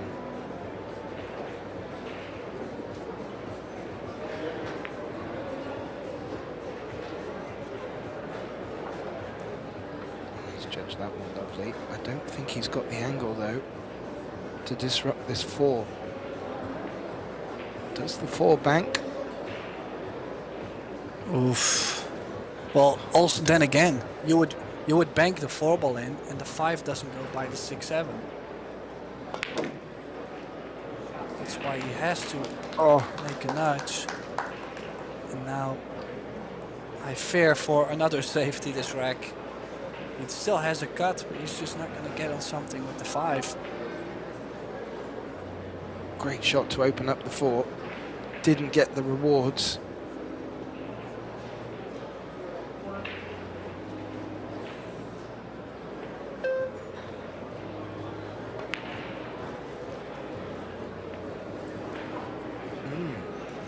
And that's what he called.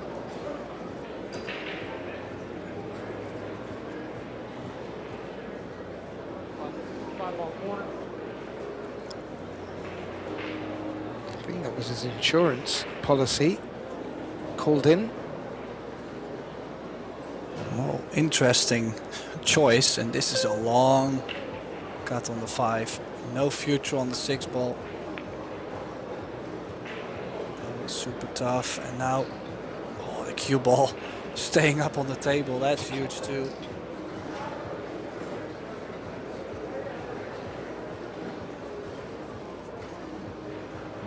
Doesn't have the corner pocket.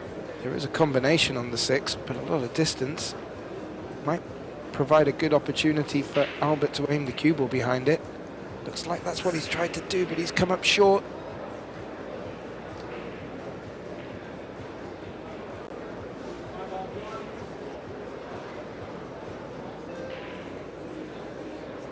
This is not the easiest of 5s. Yeah, well, the next question should be, does the 8 go by the 10? Never doubted him making the 5, honestly. Straight shooter. If the 8 doesn't go by the 10, he will have to find the bottom to play the 8 in the same corner as the 6, and that could cause some problems. Yeah, you feel if he can come underneath the 8, that would give him his best opportunity.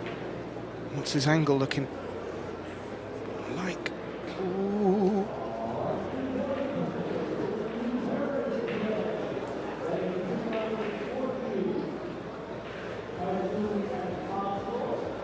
I'm always worried about the corner pockets. Hayden not. He's looking at being able to come around the back of this 8. This would be a really good shot. Oh, watch that cue ball. Wondering, was he trying to go to the short reel? Just stunned it a bit too much, because he had right spin on the cue ball. I was assuming him to play a lot of left spin if he's going long rail first. Yeah, the right hand side just sort of straightened it. Made it do all sorts and go into the centre pocket. Was not what Hayden was expecting. And he's done this once or twice in this match. and stole it at the end, but he won't mind how he gets there. Albert Januata from Indonesia takes a 2-1 lead in this third and deciding set, and we are getting closer to the culmination of this. Just looking out over on the other table for the semi-final between Dustin, the Canadian, and Sophia. The Sophia Mast is now 3-2 up in the second set after taking that first set. Just looking at the balls pocketed there. Hayden, 76 total to Albert's 53. So,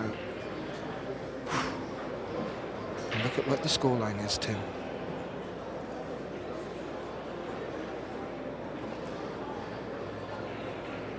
Yeah, balls pocketed. I mean, obviously it doesn't say much in 10 ball if you consider the fact that the 10 ball counts. You could run 1 to 9, miss the 10 ball every time. But with everybody realizing that this match is closer than most of the people would think about, it's interesting that Albert is leading, pocketing 23 balls or less. Yeah, this is going to be wide open.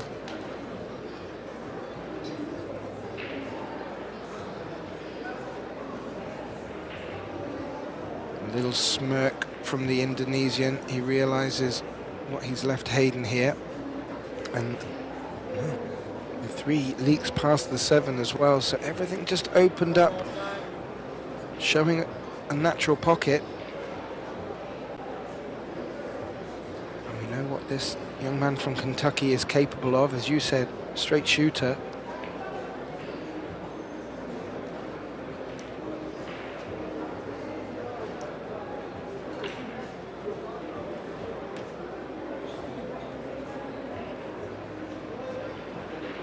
Is the 9 ball going to make it tricky for the 3? If he finishes straight on it, he could avoid the 9, I'm guessing, but I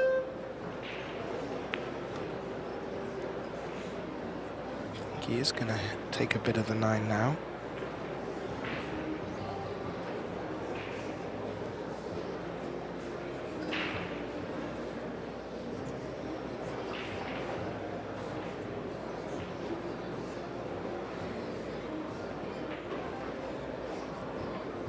Be a big shot, Tim, getting on the 4 here. Yeah, did catch the 9 ball first. No future. Will he bank this though?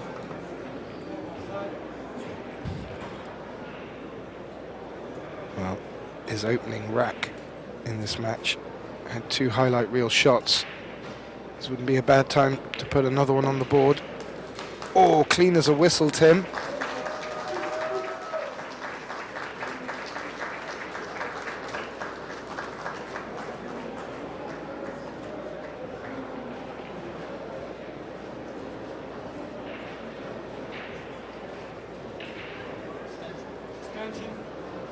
Yeah, how is he even going to get on the 6? Is he going to go around the 8 ball?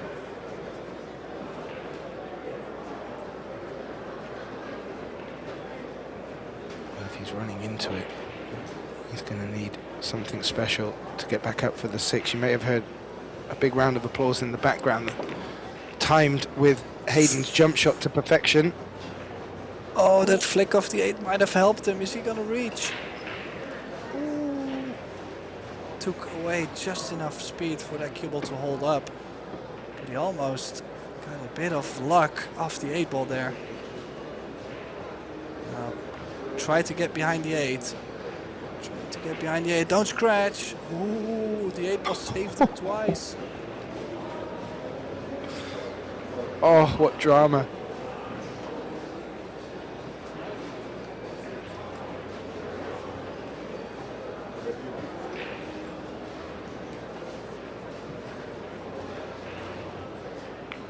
Trying to keep it close to his chest. Didn't avoid the double kiss, but that 6 has run safe onto the long rail.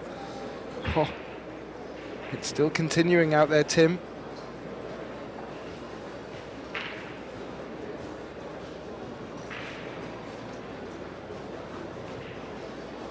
Oh, now cue ball above the 9. Banked the 6 ball, 2 rails back down table. No, he went directly with the 6 ball. He's taking good care of the object ball. Maybe the cue ball be a bit sharper, but then still, step 1 is don't sell out. Well, he's definitely hanging in there.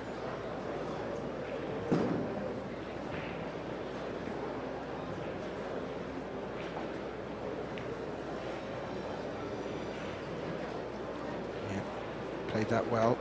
Long rail, long rail.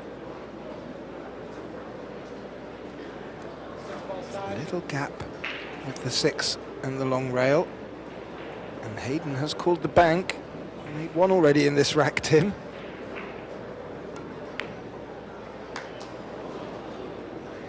Oh, there was a little round of applause. Someone sat over there thought it was going in, but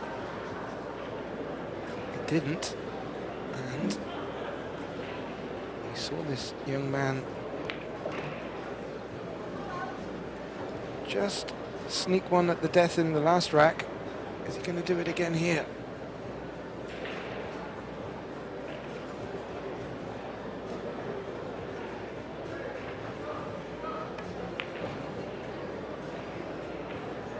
Oh, that is short. I mean, he's fine. He does have a shot on the 8. He can still go 2 rails, possibly 3 rails up to the 9, but bit of pressure. I like to be closer.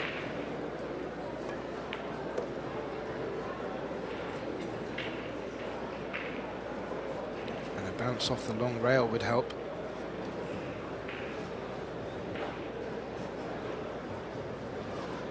He did, and not too much to do with the cue ball here. Made the 9, and wow, Tim. It looked like Hayden developing a beautiful opportunity, and a great bank shot to bring it back all square has actually turned into Januata taking this 4th rack. More importantly, Tim, he's got his foot on the hill, so guarantees himself a shootout worst case scenario, and has thrown the ball into the young American's court, Hayden Ernst, now with it all to do. And you may have heard that round of applause during Hayden's bank shot. Well, that was actually for Sophia Mast, who has taken a 2-set victory over Dustin Pipeston and books her place in the final, which will take place later today after the completion of our team's semi-finals. Well, this is now coming towards the end. We're in the 3rd set. Albert looking to finish it at this opportunity.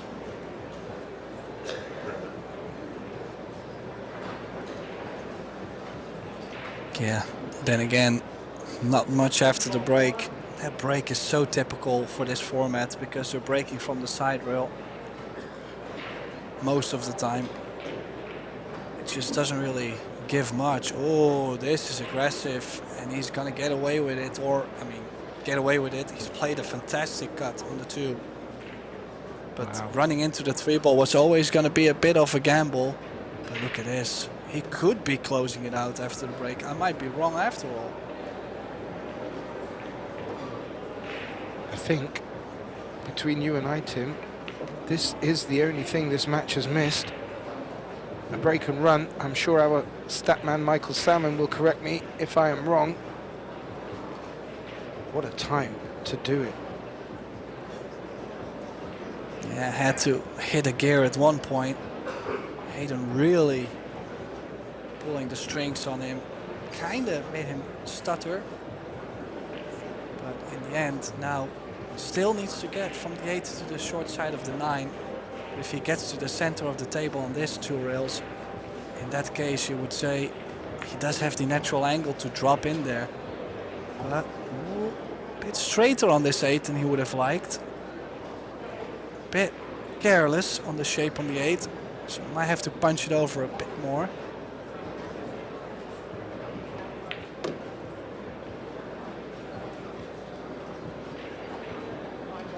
the timing. Albert Januata.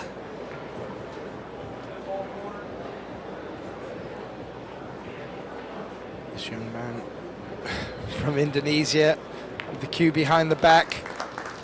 He has been picked as the favourite for this tournament, but take nothing away from Hayden Ernst. He really looked like threatening that dominance.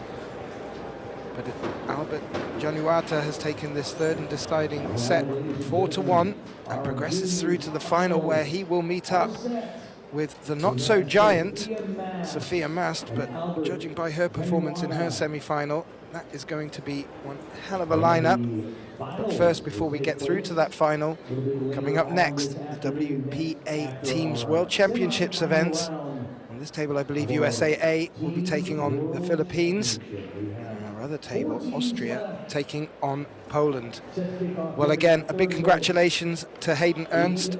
Played a fantastic tournament, making the semi-finals. And another congratulations to Albert Januata, who will progress through to the final. Please stay tuned.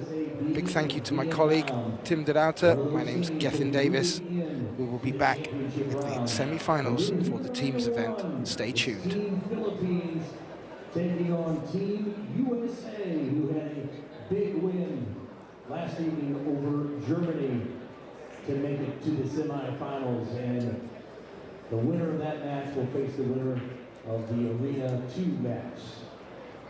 It's going to be exciting. You definitely want to be in here 30 minutes away from opening break.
semifinal round. Team Poland and Team Austria. In Arena 2, in Arena 1, the Philippines and Team USAA. 25 minutes away from opening break.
very good morning to you. 11:30 a.m. What a match.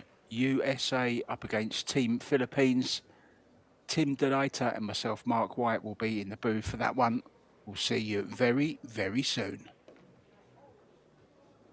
The excitement is definitely building in the room for our team's World Championship semifinals.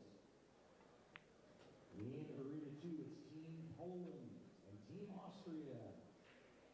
The winner of that will move on to the championship to face the winner of the Team Philippines and Team USA match in Arena 1. You can follow everything that's gone on so far.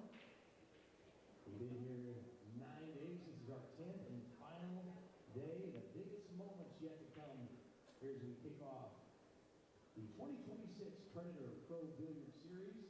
But check everything out online at ProBilliardSeries.com. And ProBilliardSeries.com has the brackets from all the different events that we've had so far, and also a link that you can watch it live and share with your friends at home. Everybody needs to be tuning in to this. The semifinal is just about 14 minutes away.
Make sure to be ready for this cracker of a match. Mark White and Tim de Ruiter in the booth.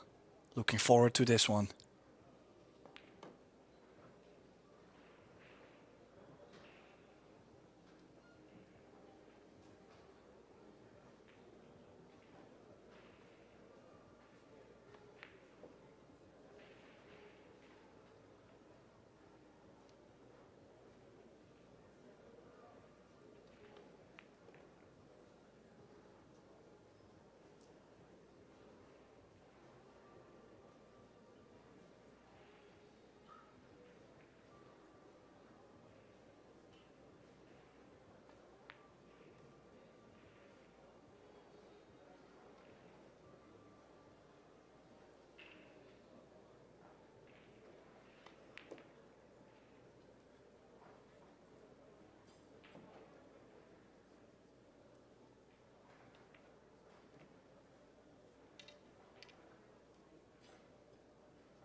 just about 10 minutes away from opening break here in the Predator WPA Teams World Championship semifinal. It's going to be exciting, and want to just encourage everybody to have fun. This is a sport that we all love, and you know, just cheer and root on your favorite team and players. Makes everything a little bit more fun and cool for TV as well. So just about 8 minutes away from opening break of the semifinals.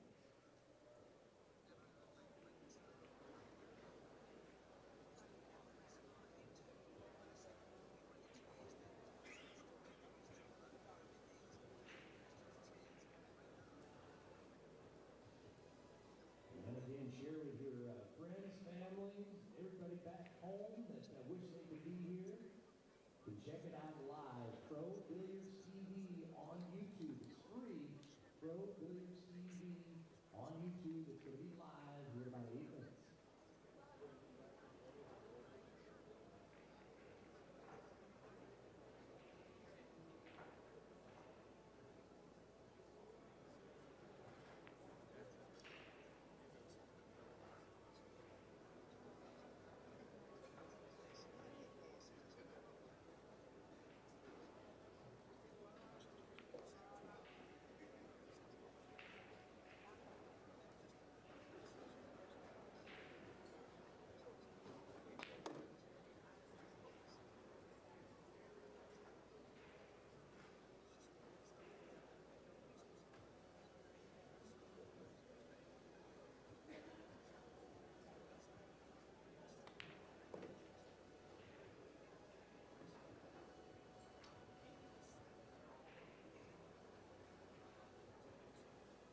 welcome pool fans here to Sin City, and this is the site of the 50th CSI Expo. We have had over 12,000 players and fans in attendance so far this week, and it's also the season kickoff of the 2026 Predator Pro Billiard Series. We have seen some incredible things happen so far over the last 9 days. We have crowned a men's and women's open champion, a mixed doubles champion. But ladies and gentlemen, the biggest and best moments are yet to come. The moment we've all been so excited for, it is the Predator WPA Teams World Championship. 19 different countries being represented with 20 different teams all fighting for their country, their teammates, and of course that $120,000 first place prize. And we've seen some incredible upsets, some incredible moments, but the best moments are yet to come. And we have made it to the semifinals. Just 4 teams left, and time to decide who is moving on to the finals later on this evening. Las Vegas, you guys ready? They are ready here, and hopefully you are at home as well. So let's meet this semifinalist. First, starting in Arena 2, they defeated Hong Kong, Mexico, Japan, and Spain to get there. They are Team Poland. And their opponent has defeated Poland, USAB, and Vietnam. Make some noise for Team Austria. And back here in Arena 1, first starting with, they defeated the Netherlands, Puerto Rico, Chinese Taipei, and last evening, Great Britain. Make some noise for Team Philippines.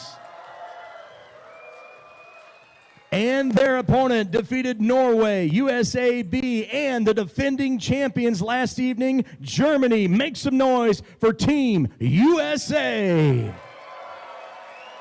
We're lagging for the break. It is a race to 4, best of 5 sets, and sending it to the Predator press box. Take it away, guys. And a very warm welcome back to the Predator WPA World Team Championship. As you heard, we have reached the semifinal, and what an exciting semifinal this will be between USAA and the Team Philippines.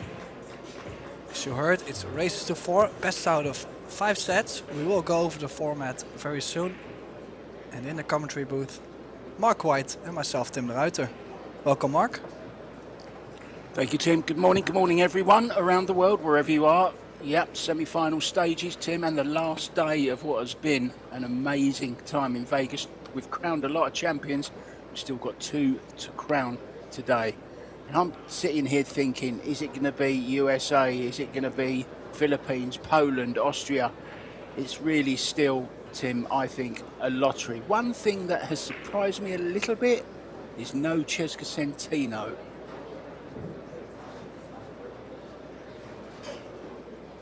Yeah, I'm wondering, did she maybe get sick? I do believe I read something on Facebook. Some players, when they traveled from Florida, I believe, to Las Vegas, they caught some fever, some cold, so maybe she's not feeling too well. But yeah, indeed, no Cesca, and that will be interesting to see how that plays out. Maybe they chose for more experience, who knows. This is the first set, the team lineup, so all 3 players will be playing, 1 player after another. So 1 player plays 1 rack each. Beato starts off first, and as you can see, SVB can't wait to get back to the table. As always. He's a beast. He's a beast.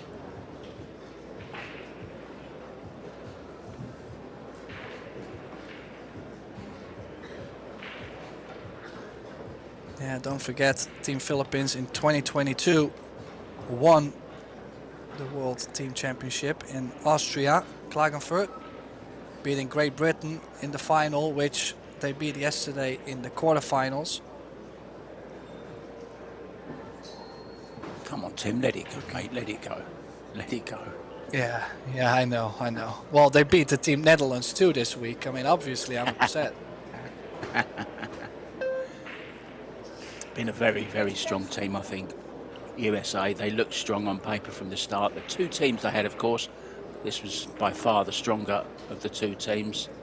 Sophia Mash, though, in the other American team, may have not done too good being knocked out to their own Americans, but she's certainly going well in the juniors, and we're going to have the junior final a little bit later on. And what a final it's going to be. Sophia Mash made it all the way through in the mixed field, and she will be up against Hayden, sorry, not Hayden, Hayden Ernst just lost, didn't he, to Januata. It will be Januata up against Sophia Mash later on today. Meanwhile, SVB starting to make its way through this rack, Tim. Can't see any problems, can you? This is the key shot for me. Yeah, it was all about the 3 and the 4 ball. The 3 also in a difficult position. He's handling it well. That 4 ball as clean as a whistle. Maybe a bit of work still from the 7 to the 8. The 8 doesn't go by the 9, so we'll have to play a shape from the 7 over to the 8 to play the 8 in the same corner. The good news is, with that 6 ball, I think he could go anywhere for shape. Doesn't really limit him at all.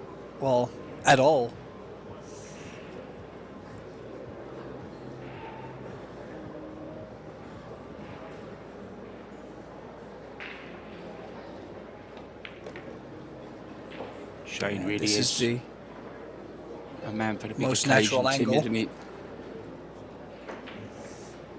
Yes, he is. I mean, nothing really gets to him so much. I mean, how often do you see him get very weak? Doesn't really drop his shoulders much. Just goes out and plays. Did land on the rail though, so a little bit of a tester maybe.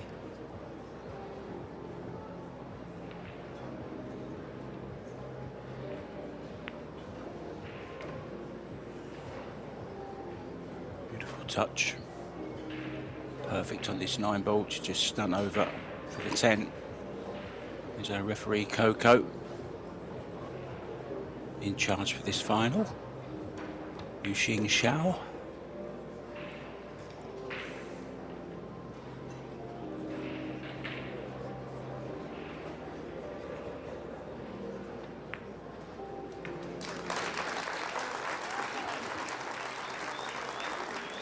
Well, and a great flying start for SVB. SVB just left Savannah hanging, and she kind of said, all right then, if you don't want to punch me, don't. And then she pulled away. Sky said, hey, come on. Savannah's waiting for a high five. I think she's got such a great attitude, Savannah Easton. She's one of the coolest people, she really is. She talks well in interviews. She stays calm under pressure. I just think she's a great prospect for the future. And even now, of course, look, here comes the, hey, come on. Oh, look, Shane remembers. Nice to see Shane looking so happy, and in an interview yesterday he said he's really enjoying this event, Tim, being with his team.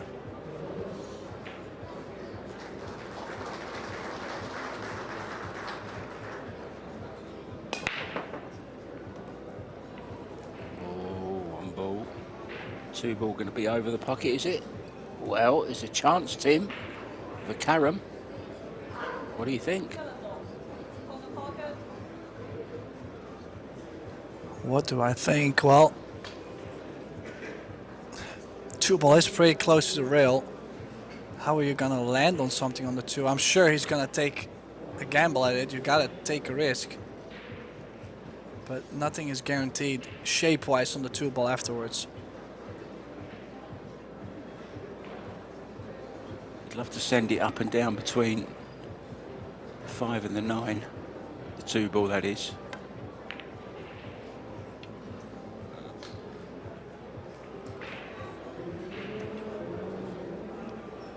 Yeah, Well, No guarantee, you said. the good news is the 2 ball did land quite near the 9, so the roll up on the 9 ball to be expected.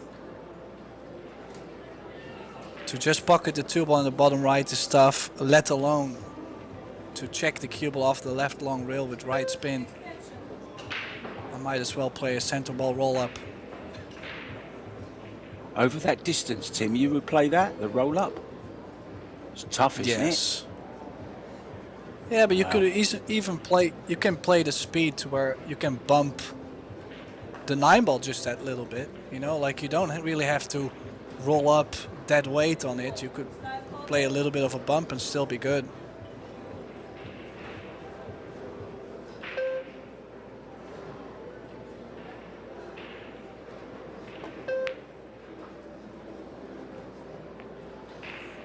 Oh, I had to beat the 4 ball there. Chose to go behind the 3 ball. I think this 2 ball is now on. If not, a pretty reasonable jump.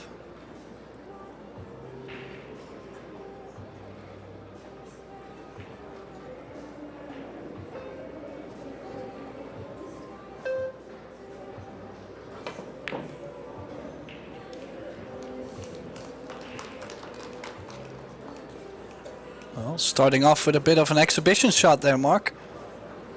Bit surprised he's let the stroke out, but maybe we've seen him be a bit nervy yesterday in the beginning of the quarterfinal, so maybe he chose to play a bigger stroke to start off with, and because of that he can really get going. You know, it builds confidence.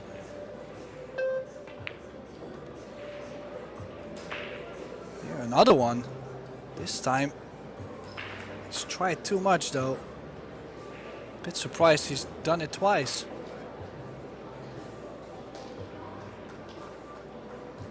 Has to play the roll up, doesn't he? Or is he going to the combo? Yeah, he's got to play the roll up, yeah. Well, no good though.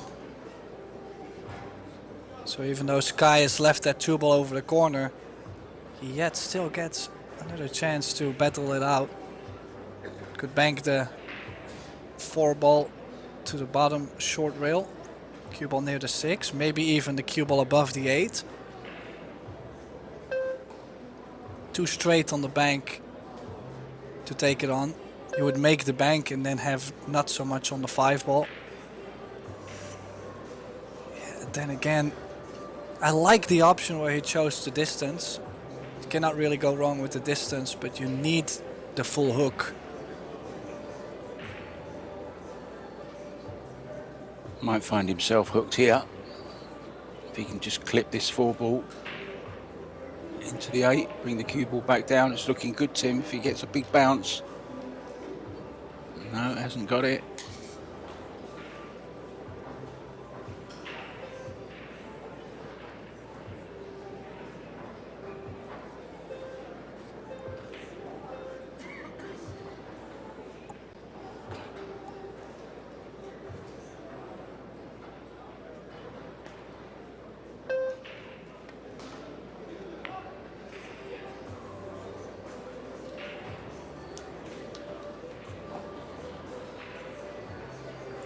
Cagey start to this second rack.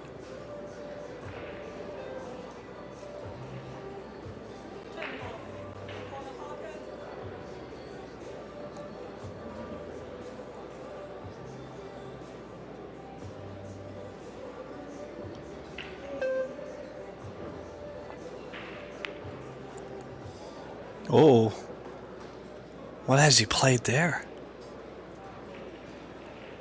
This is a chance, and this 4 certainly goes by the 8.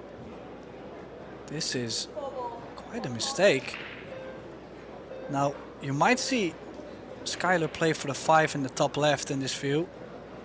Doesn't really have to bother with any side spin. Maybe a trace of left, but doesn't have to really cross the positional area as well. See, this way he can at least run towards the 5. A nice gesture there from Shane, just to take the extension from Sky, so he can use all his time on this 5 ball. This is key shot right here, low left draw.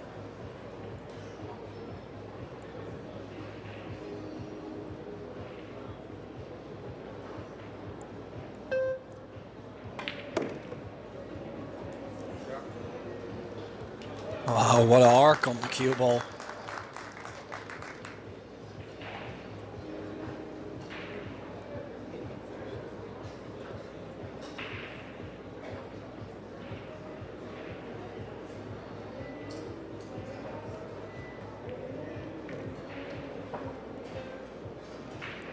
Well, he does seem to have the habit to put himself on the rail over and over. Occasionally that's gonna make you play one of the big shots. And he might have to jack up on this. Or is he going forward and leaving himself long on the 9? Nope.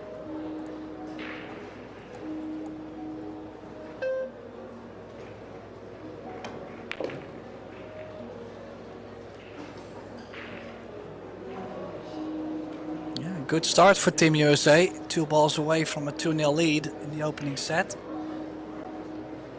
Up next, Savannah against Rubelin.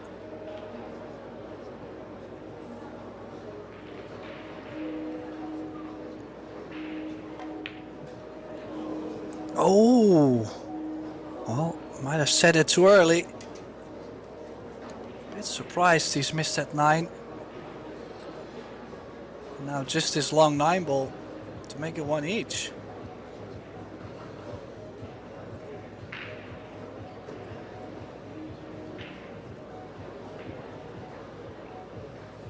Both teams looking for a place in the final and the chance at that 120,000. It's a pretty good payday for winning a tournament with just 20 teams in the lineup, Tim. We're normally playing for less than that each with a 256 lineup. So this is really a good payday. Runners up get 60, not to be sniffed at either. 60 grand between 3 people in America's case. I'm sure the Philippines are sharing theirs 4 ways, 4 players. I don't know, but they've obviously come to some arrangement.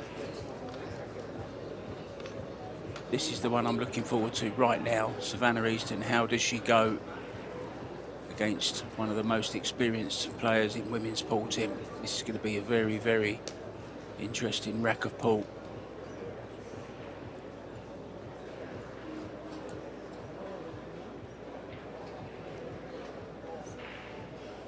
Yeah, I was just gonna say if Skylar could have finished that and get the team 2-0 up, that would take a bit of pressure off the, well, you would say the least experienced player of the team, in this case Savannah. Now she will have to fade the pressure a bit more. It is what it is though. I mean, you gotta accept whatever has happened in the past and live in the now, as they say. Rubelin to break though.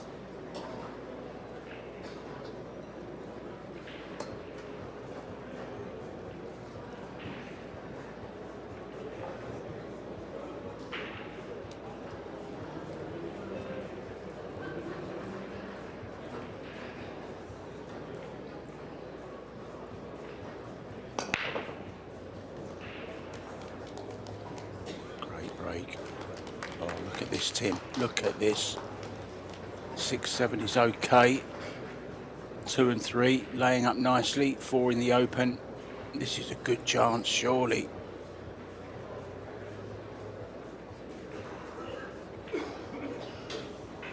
Yes, just wondering, the 6-7 near the corner.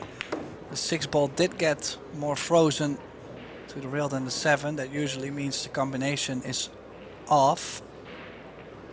Is there maybe a carom to be played, but what will you be left on 6? I mean, what's gonna be after it? I'm not sure about the 6-7 mark. Could cause some issues, even though everything looks to be brilliant and wide open.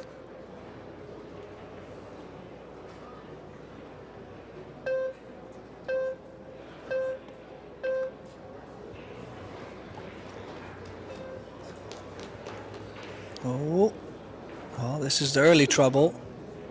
Very minimal angle on the 4. The only way to get to the 5 is either a big draw or top left spin. We're going to see that big queue overhang from the bridge here. Look at this.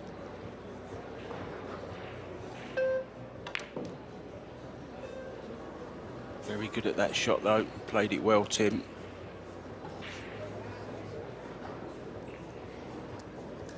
Yeah, now it's all about the 6-7, which, I mean, I'm sure you can make a carom onto the 7, but I'm just not sure if there's a combination. I would prefer the combination all day if it does go.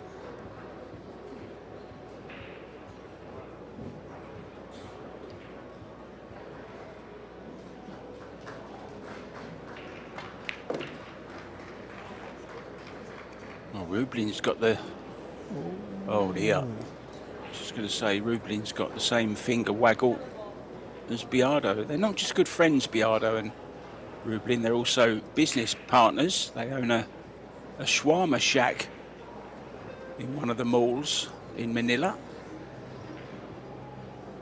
She's a qualified accountant as well, which is always good to have on the firm, isn't it?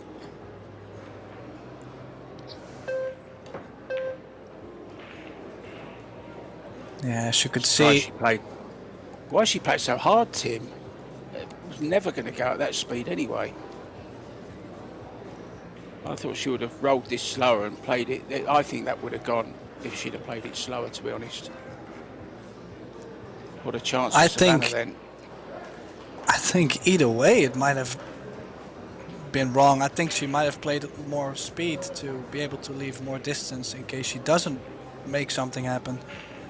But yeah, as I said, it was all about the 6-7, and now young Savannah Easton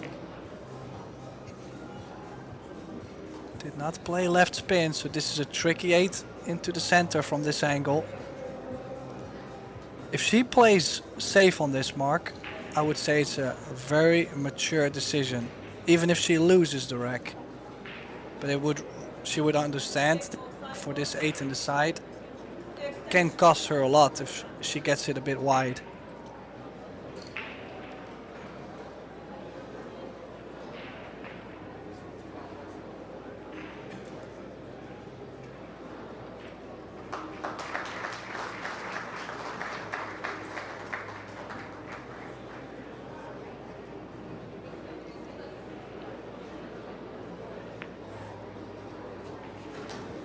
Yeah, she's missed it, and I mean, it's just such a delicate shot to play, and almost every match I have to share this to the viewers because they don't really know why the table plays a bit different than others. Well, if you're playing on your local valley table, of course you're going to take that onto the side all day, every day. But on these tables, the side pockets have been quite a struggle. You see a lot of players take most of the shots on towards the corner.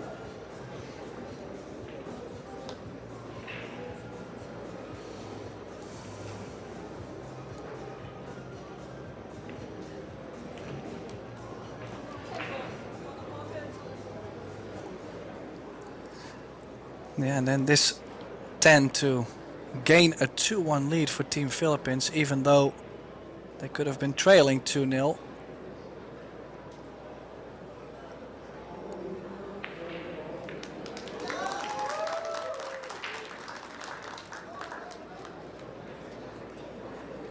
Yeah, have to wait, grabbing the balls out of the pocket till the cue ball stops. Official rule. This way there can be no cheating on whether the cue ball moved towards the pocket, if it got stopped, yes or no, all this funny stuff. We've had so much idiocy happen over the years. I'm glad the rules have been a bit tighter nowadays. 2-1 here, and it's 2-1 over on table 2 as well. Team Poland taking the early lead against Team Austria.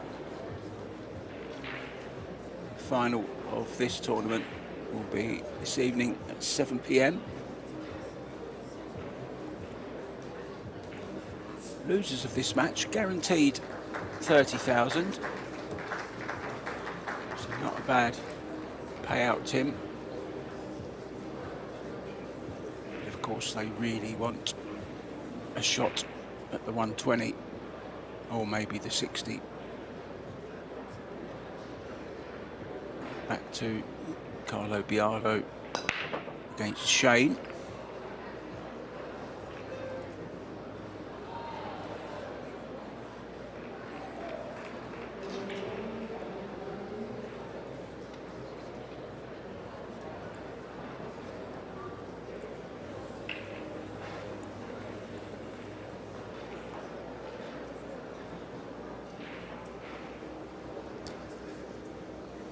Well, a dry break and the opportunity for Shane. He might go for this cut. Getting on the 2-ball is already solving most of the problems. Oh. Not sure, did he? I cannot imagine him playing for the bump into the 7. I don't think this 2-ball is on to the corner.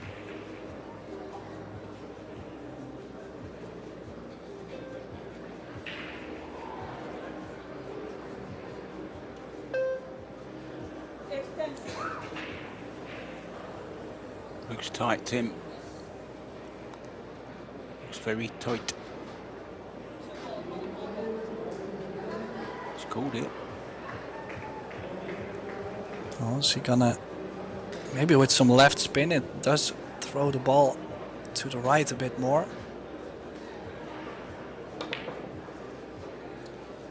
Oh, he's overdone it. You could see he played it with firm top left to really push the ball over. He's actually overdone it. And he might get away with it to a certain extent, because selling out would be losing the rack instantly. At least he might get another shot at the table. I don't think this 3-ball does go, Mark, does it? No, he's only got the edge of it, Tim. I say confidently.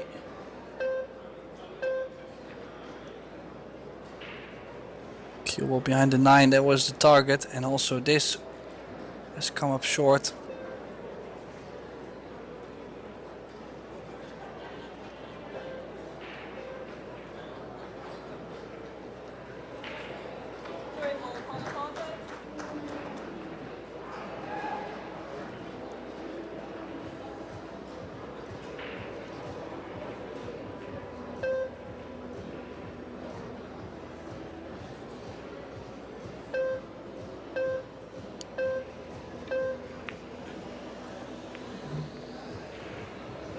Oh, needs the 3-ball to go. Definitely played a shot there that most of the people don't even think about. Just the 3-ball landing a bit short. I've kind of see quite some shots getting too short, Mark. Just wondering, like, is everybody feeling the nerves a bit more? Too afraid to strike the ball with some authority, or is everything sliding a bit more? Clean balls? I don't know.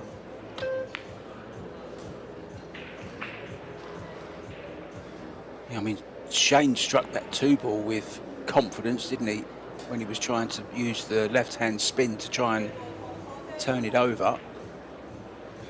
Missed it by quite some distance. I don't think it's a confidence thing. I think it's maybe the table's playing a little bit different this morning, this evening rather. Yeah, and also it's the team lineup, which means not everybody has had that, let's say, quarter or half a match in. So people are still looking to catch a feel for the table, for the cue ball. As I said, I'm quite sure they're cleaning the balls every match, every round. So yeah, just it takes you that little bit, and you can see they're also making some mistakes because of it.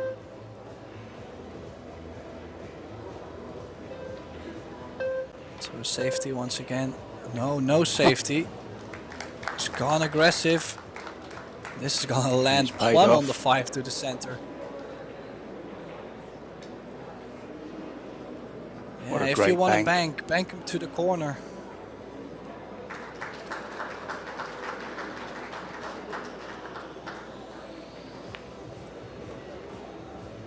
What a fascinating format this is. Tremendous. I love it. Get a little bit of everything.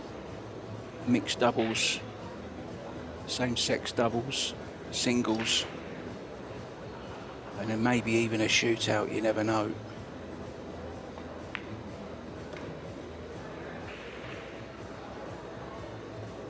Shane, for me, just strikes the ball the same time, the same way every single time, Tim. He's just so consistent with his cueing. I think that's been a lot of his success. I wouldn't say it's textbook, but he does the same thing every single time. He's so consistent, and that's why he's so good with the cue ball, because he can predict where the cue ball's going that much easier, because he knows he's going to strike the ball the same way every time.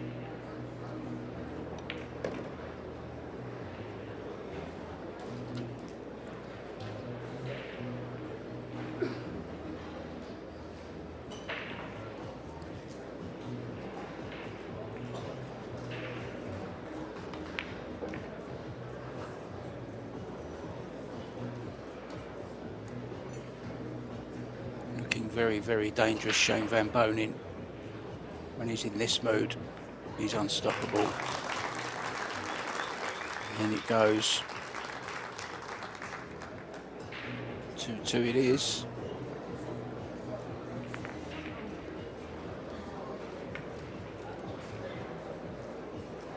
Yeah, definitely one Team USA needed. I mean, you don't want to look back into the past too much, but they could have been 2-0 up, comfortably grinding it out towards the end. This would have been 3-1 probably. Now at 2 each, pressure's still on. Good for us actually that we have a nice and tight match, or a nice and tight first set rather.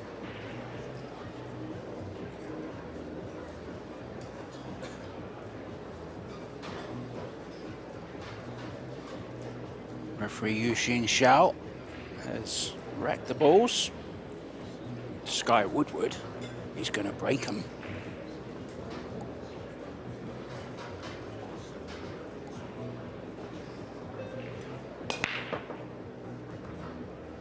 Good hit, Tim.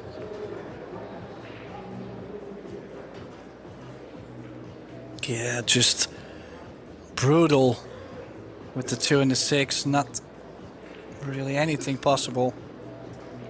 Nice square hit indeed. Look at that cue ball. Nothing even threatening it. If he could at least hit a thin edge of the 2, in that case he could already bring the cue ball under the 10 or the 8. Otherwise he'll have to kick at this.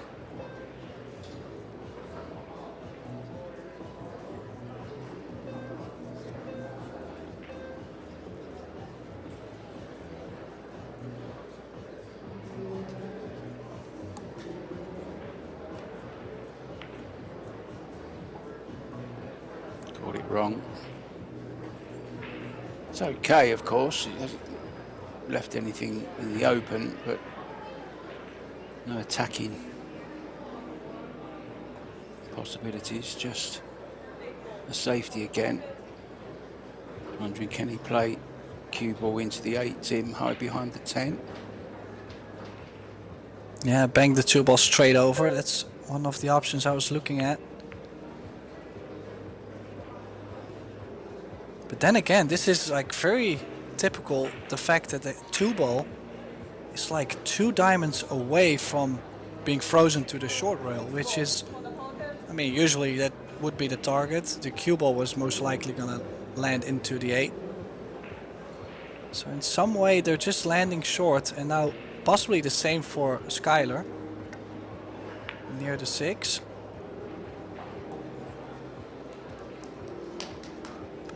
two ball That's a bit opened up. closer, but yeah.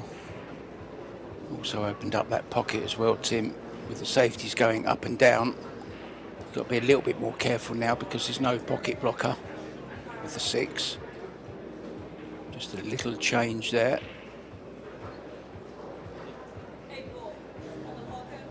Jeffrey getting out the devil's stick, as Earl Strickland calls it.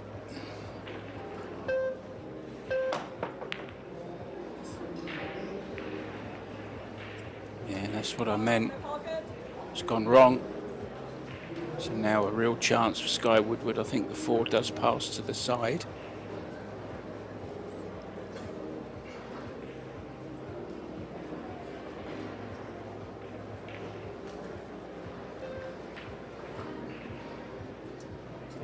Extension.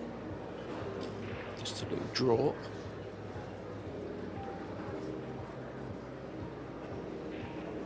Yeah, look at that stat, Mark. Ball's pocketed, USA 28, Philippines just 12, yet score is tied at 2.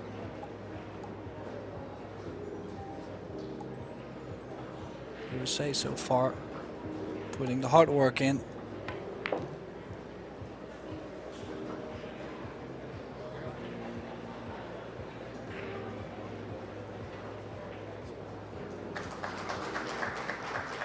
Well, it appears to have too much angle on the 4 ball, so he's gonna play for a 5-8 combination. And with that distance, we'll have to be very careful to control the 5 ball at the same time. At least he can follow the cue ball up to the 9 to where the 5 most likely is gonna stay over the corner or off the short rail and opens up nicely in front of the corner.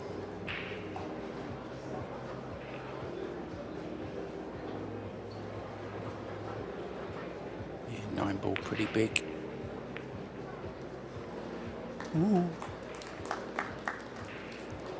Did use all of the pocket there, but nice recovery shot. And also to get himself a bit in stroke, it would be nice if he can stay in this nice position. You know, get close to your next ball, natural angle. Because every time you gotta clear a rack with that many recovery shots, you just feel like you're struggling. No control.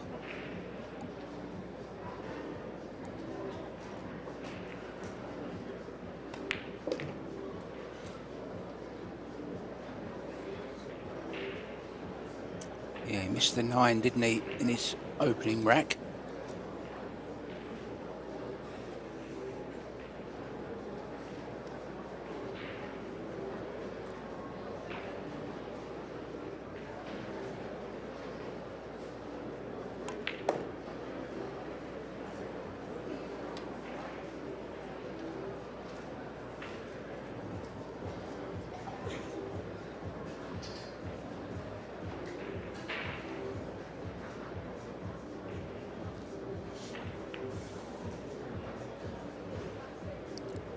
This time no struggle on that 9 ball, and it will be Team USA who in the end is going to be on the hill in the opening set.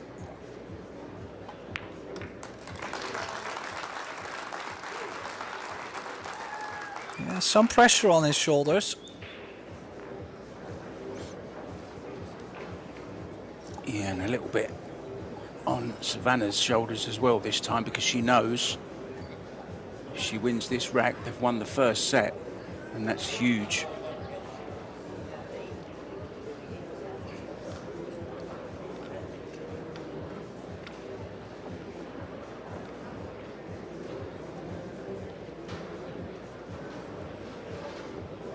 Meanwhile, over on table number 2, Poland have won the opening set against Austria. Such a strong team, Team Poland. Who's the girl, Tim, that's playing for them? Do you know? I would say it's Katarina Wesolowska.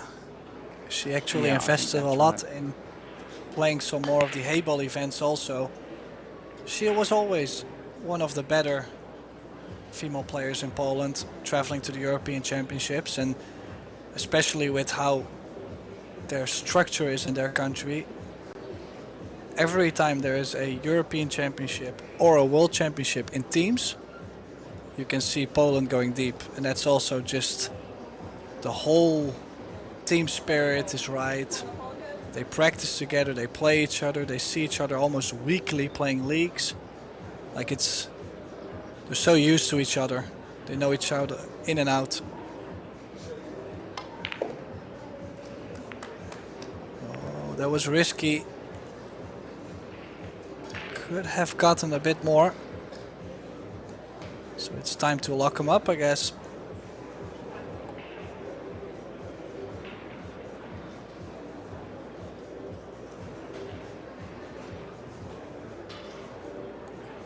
I think most of America and the Philippines is watching. Good to have you with us, guys. Mabuhay. If you're from the Philippines. And hey, you all, if you're watching in America. Hey, all.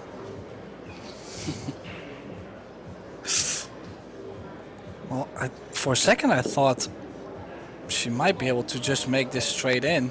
Stun the cue for the 2 in the same corner, but the jump cue's coming out. I have a feeling she's going aggressive. Don't elevate too much. It's just a mini edge. Just the slightest of elevation is enough. Just aim on his hand. Yes. In the background. Just aim there. She's elevating a lot though. Oh, what a try. How is that not dropped?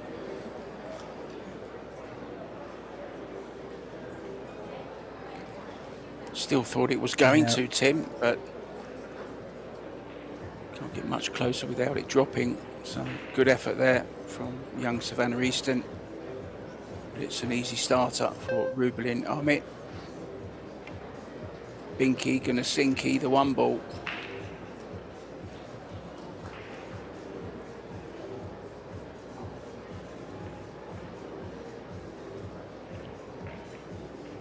Yeah, that was a great effort, really. She was elevating a bit more, as I said, but then she was hitting the ball a lot softer. And, well, she was awful close making a highlight jump right there. Now, can Rubalin...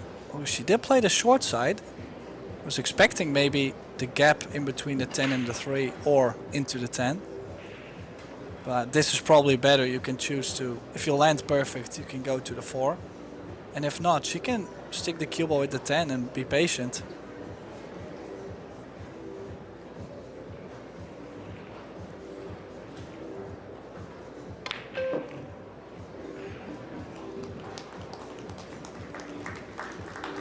Good shot to give herself a look at the 4 ball to the top left corner. Played with pace, draw, and left hand spin. Yeah, cracker of a stroke. That means she's definitely getting more comfortable around the table mark, getting more into stroke.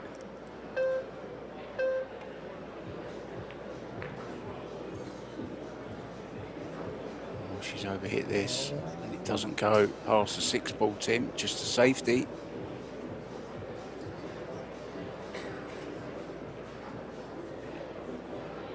Yeah, she was crossing the positional area a bit. Very difficult to get the speed right. Now, what's the best safety shot she can play? You can play the 5 ball straight over to the bottom short rail, but you know your opponent is probably going to try behind the 10.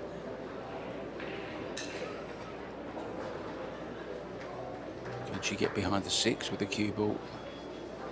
She might be going aggressive top left. I like this. There's no easy... Oh. What? Strange. everything to get the cue ball back to the 10 and the 8, I feel like, but that was quite aggressive. She was running out of time, so she had to do something. It's not easy playing under the shot clock. I've personally failed many, many times, to be honest.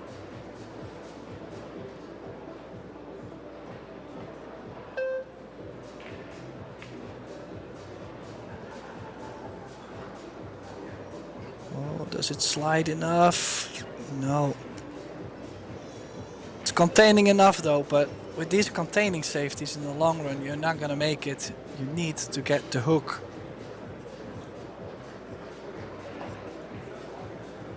I thought it was quite a mature shot she played there though. She knew what she was trying to do, almost got there.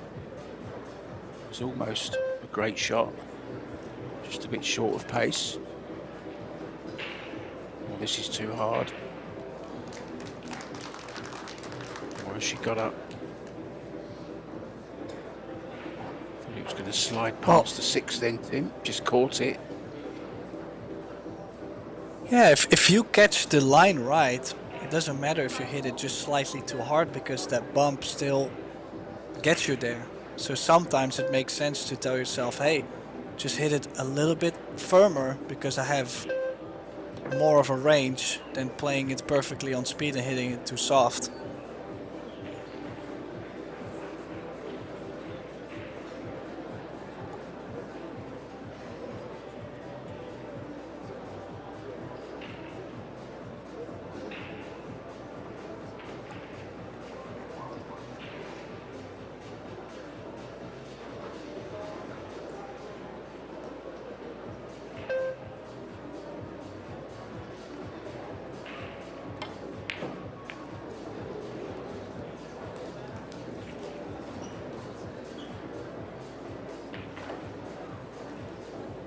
Sure how that didn't stay down. Watch this again. Table may be tightening, Tim. He's had 10 days play now. Yeah, it would make sense if it does. But she also did play that with a lot of speed, so yeah, a bit of a two-way there.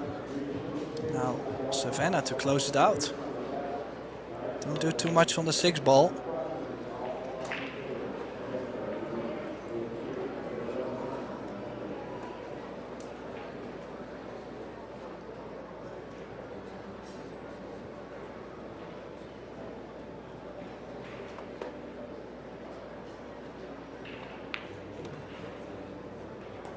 Beautiful stroke.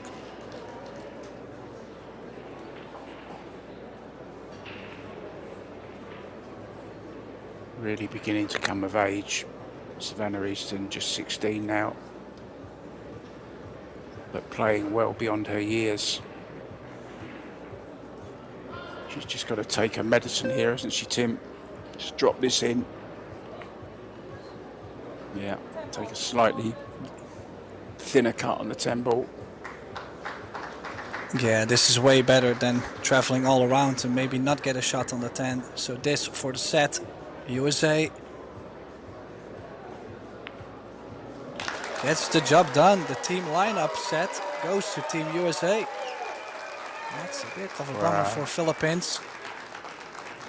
Shane loved that. Look at the enthusiasm in Shane and also in Skylar. They were both out of their seats to see if she made that 10 ball. Shane giving her all the encouragement, Tim. Yeah, so as you can see, everybody's leaving the arena trying to resettle for the second set, which will be the same sex doubles. So Mark White and myself, Tim de Ruiter, we're gonna nip out for a little break too. We'll be right back with set number 2.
And welcome back everybody to the Predator WPA World Teams Championship. We're currently waiting for Rubelin to get back to the arena. If she comes back to the arena, I think all the players have to be in the arena though.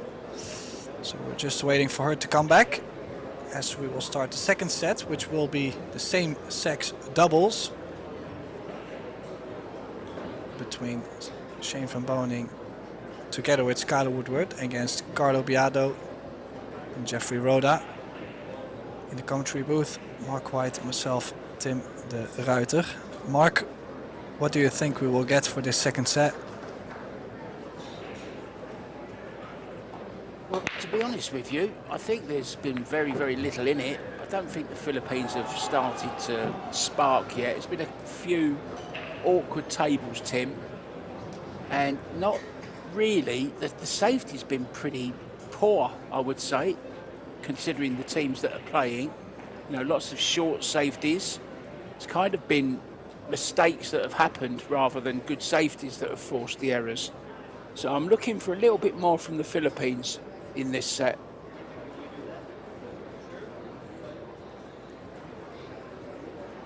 Yeah, that is a good call. I think actually on both sides they still have to get a bit warmed up.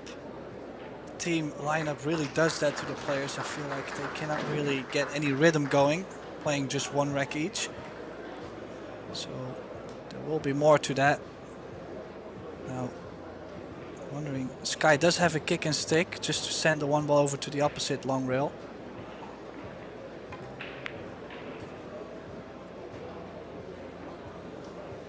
Oh, went for more distance. He's gonna get more distance. 9 ball in between. Yeah, now Mark, very interesting. When Team USA played Team Germany yesterday, where they won in the quarterfinals, Shane van Boning and Skylar Woodward obviously, had a 9-19 player overall performance against Moritz and Joshua Filler. That is crazy high. Yeah, I do like the combination of Sky and Shane. I think even in the Mosconi Cup, that's my favourite combination. I think Shane and Sky just get it, you know, they know each other so well. I think this well, and is don't one forget, of the strongest partnerships. Did they not get to the final of the World Cup of Pool once as well? You would know more about that than me, Tim.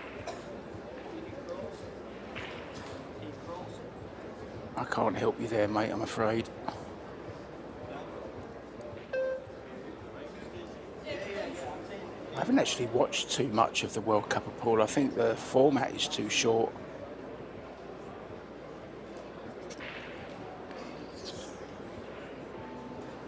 Well, I am currently doing the research. In 2017, they lost to Team Austria in the final. So, I mean, they have proven to be a good partnership at least. That's not a guarantee. Did catch the one ball, bit thin there. If Austria win their match and the US win their match in this round, we could see, well, we will see a repeat of that 2017 final, because it's the same teams basically. Albin Ocean and Mario He, along with Jasmine Ocean. We'll get a replay, Tim, of the 2017 World Cup of Pool. What about that? That's something to look forward to. Bit of revenge in the offing.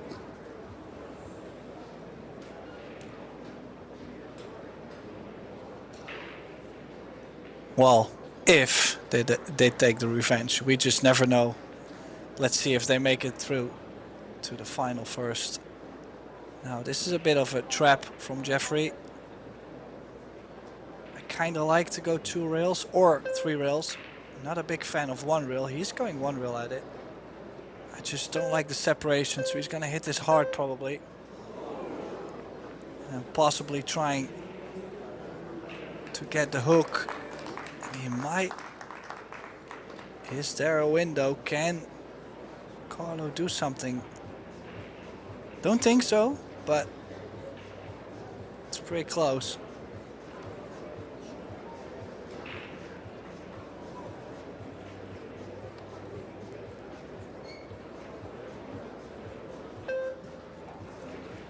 Not allowed.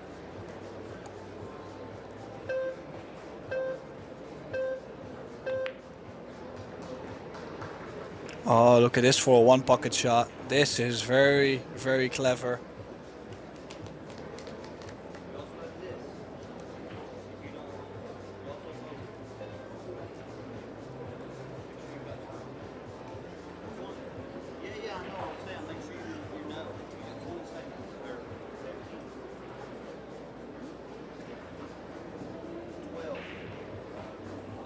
Yeah, Shane, a very good one pocket player as well.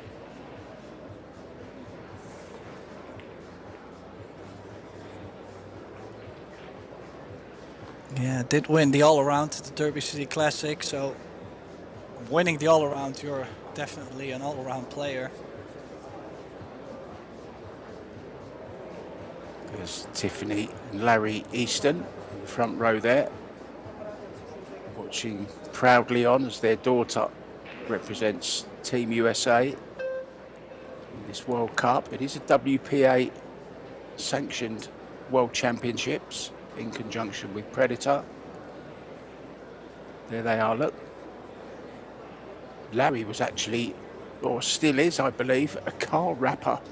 He wraps cars. I don't mean he sings about cars, he wraps them in plastic.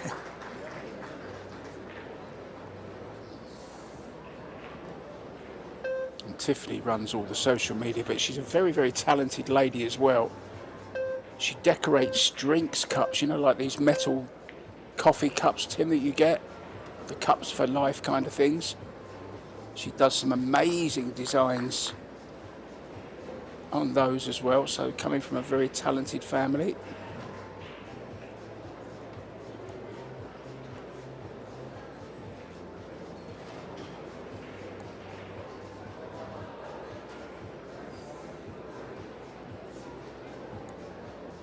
Well, now an open shot on the one ball.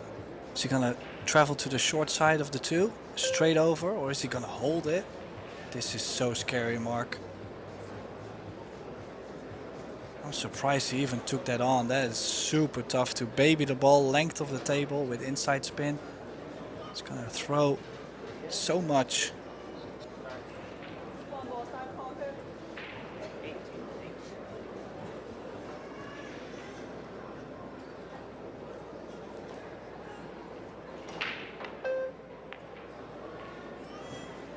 Oh, great shot. Unlucky if he doesn't get the hook. Yeah, a little bit unlucky there. Great idea. Just leaked out a little bit, the one ball. Straightforward safety back here from Jeffrey Roeder.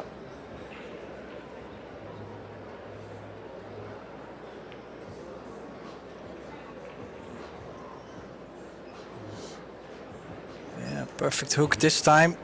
10 ball is in between as well to go over the short rail. One ball corner pocket. I mean, you could maybe still, well, he's even got the jump cue out, which might be better. Catch the right side. You could go for a bank if you make it. Most of the time you're gonna see the two. If you miss it, there's a lot of balls to get behind.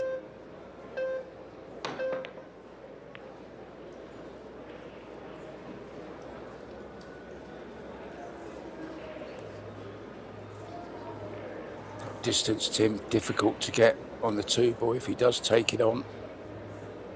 The pot is difficult enough though as it is. Close to the rail. Good finish short side on the two ball. To the top right as we look. Looks like he's going here, Tim. Well, I don't think so. Cross corner bank. Beautiful. That is classic from Biado.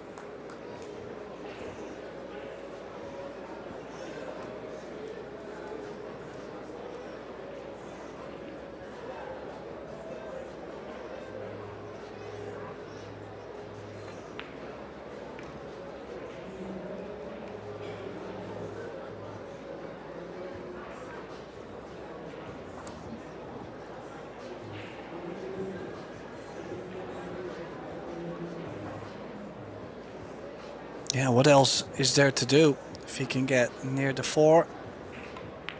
5 ball does connect to the 6 into the center. It's landed perfect on the 4 ball too. This should be the opening rack for the Philippines.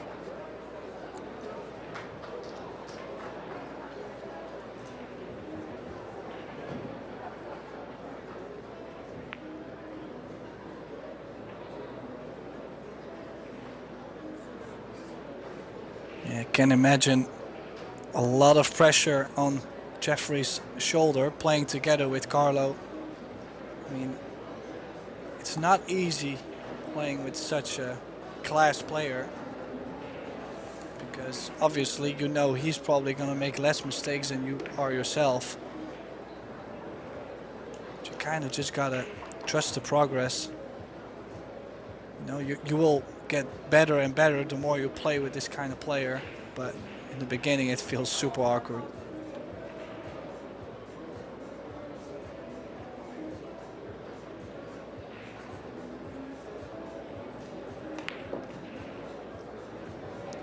Oh, he's hit that hard. Oh, Jeffrey. Yeah, could have babied that in and leave the 8 into the right center. Chose to do more with the cue ball, and that base just difficult to get it right. I think that's one of the things that makes Scotch doubles so interesting, Tim. You've got just contrasting styles, haven't you? Of, you know, you could have 2 players playing who would play the same shot in 2 different ways. Biardo probably would have just dropped that in, whereas Roda chose to go around the 3 rails. Much harder to control, of course. I find it fascinating for many different reasons, Scotch doubles.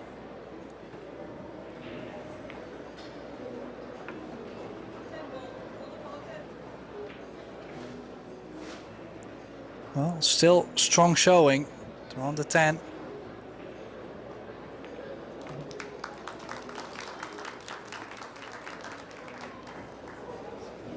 Yeah, I would have to say, with playing that 6 ball so off angle into the side, you would have maybe thought things could have gone wrong. But they managed well, and this is gonna get them. Look at them joking around. Yeah, Yeah, that was hey, quite you're interesting too actually. strong. He started to give him a little bit of a massage on the back as soon as they'd won the rack, and then when they sat down, I think he might be just saying, you know, calm down a little bit, just keep it cool, you're all right, you're doing well. You're too powerful, man, just take it easy.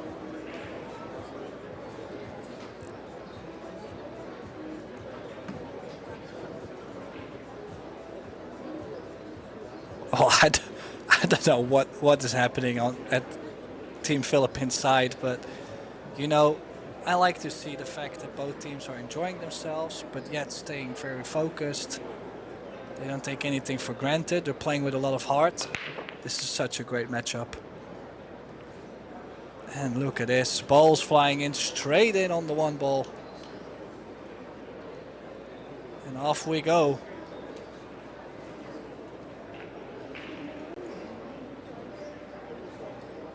They were having a laugh with the talcum powder over there. Biardo has a little pile of it over there, just that he dips his hand in and wipes down the cue. It's a kind of a habit that Filipinos have. They use it a lot in their outdoor rooms, where the palms get very sweaty, of course.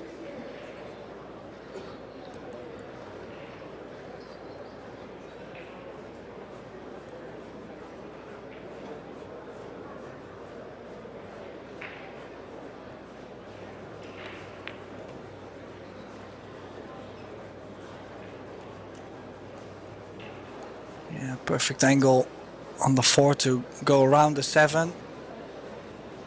Another stun left.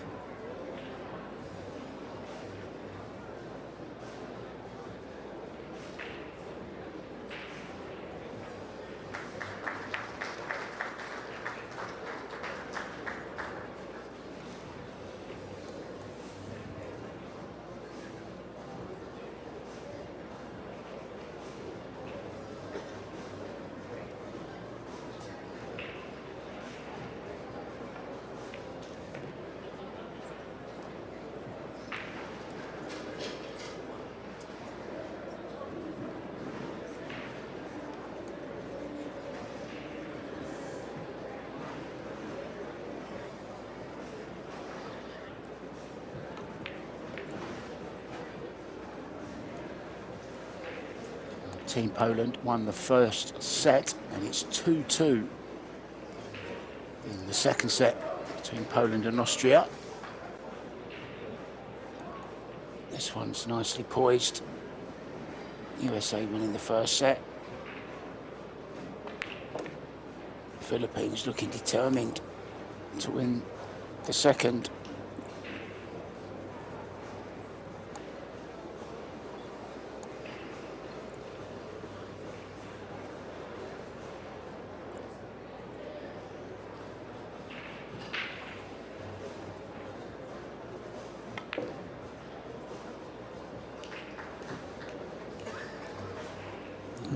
Cue ball. Yeah, it will be interesting. Is he going to kill the cue ball and give Carlo just a bit of a cut, or is he going to let the stroke out?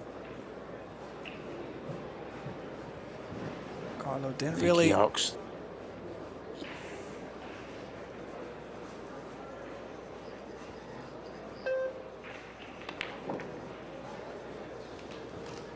Yeah, nice. Confident stroke. The Philippines on a roll, break a run.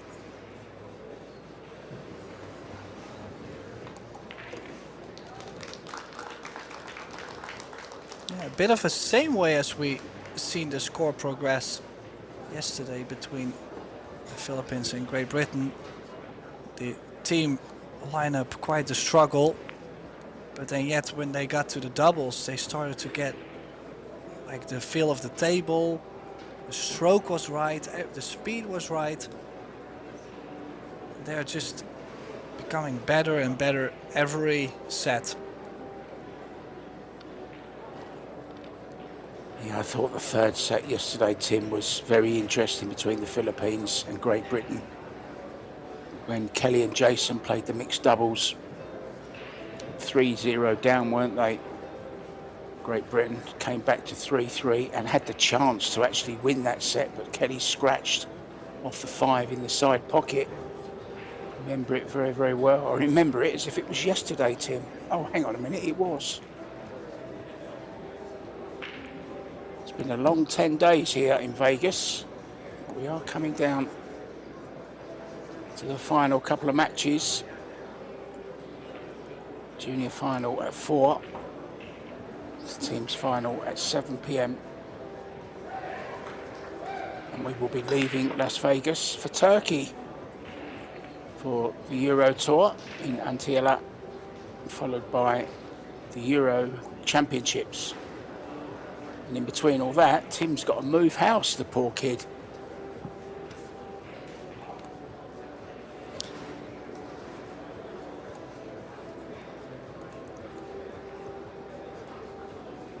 Yeah, well, it's part of life, I guess. Now, a dry break from the Philippines, also part of life. Life as a pool player, and Shane cutting this one ball in should be all right to be on the 2. Very clean, nice shot there, perfect base. And they're gonna play the 3 ball off the 5, opening up the 5. But they still got to give themselves the angle to get to the short side of the 4 ball. So a bit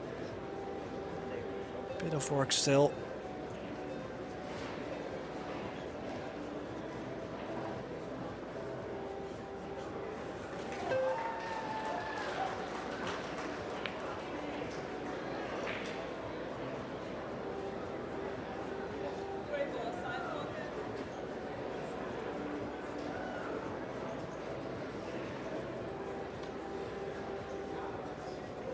Down short side for the 4. 3 off the 5.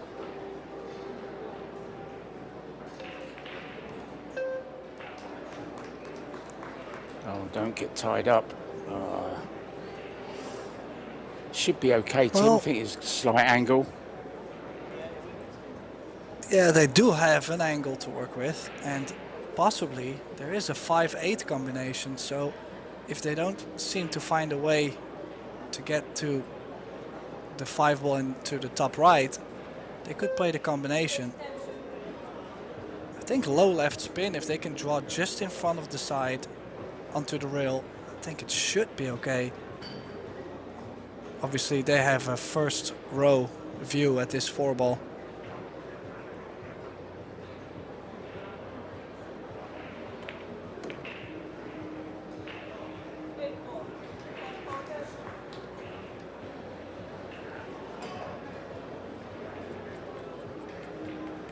Yeah, also the playing the combination, you don't really have to worry getting on the wrong side of the 5-ball and not being able to get on the 6. So a more natural route to play. I do think the 9-ball does go by the 10. So it's just crossing over 6 to 7.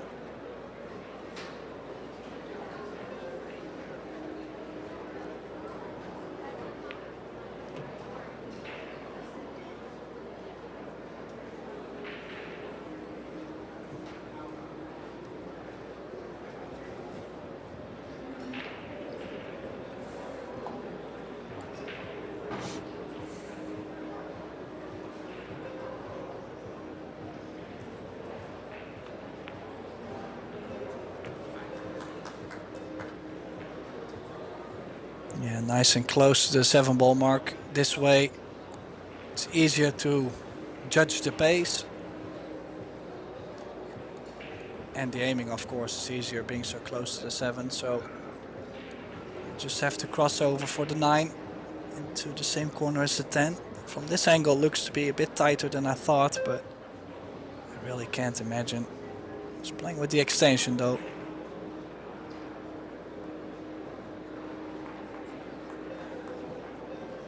Yeah, good stuff from both teams.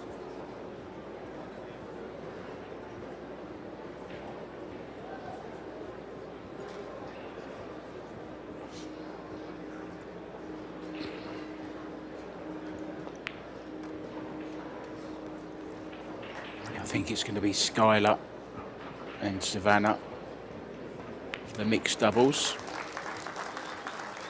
Who are the Philippines going to choose, Tim? Is it going to be Biardo or will it be Rhoda? I think it'll be Rhoda, to be honest.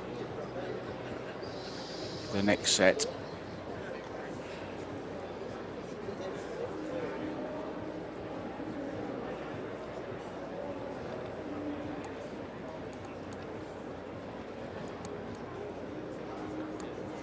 But they are back in this second set now. The Americans got the break. Just 2-1 deficit.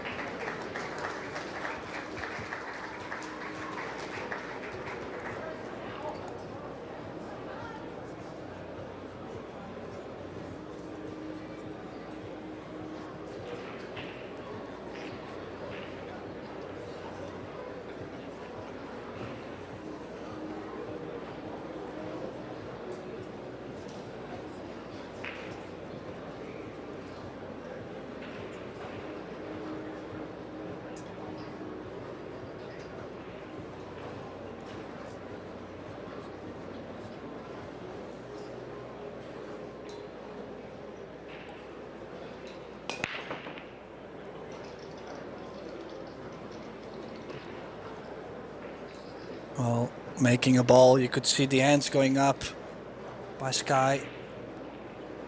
Does seem to do that often though, raising the hands up when he feels like he's a bit unlucky. But I mean, you're cutting, if you're not making the 1-ball into the side, most likely it's going to finish up to the short rail.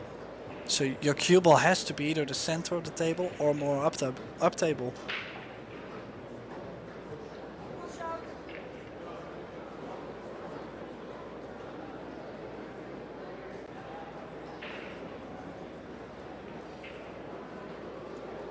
Still frustrating though to not get something after the break, finally making a ball, but that's the trick with this format.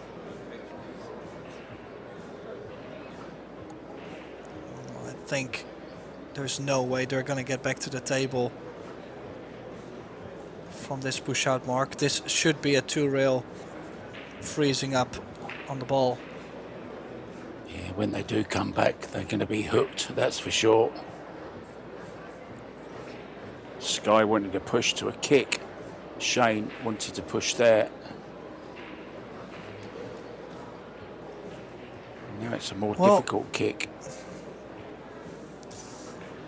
Yeah, I don't know, because the push-out changers blade guarantees them, well, a decent hit. Like, they're a very high percentage to make a hit, even if they kick at the ball. I think it just depends a little bit. Maybe long-term Shane liked this one more over the shot that Sky proposed.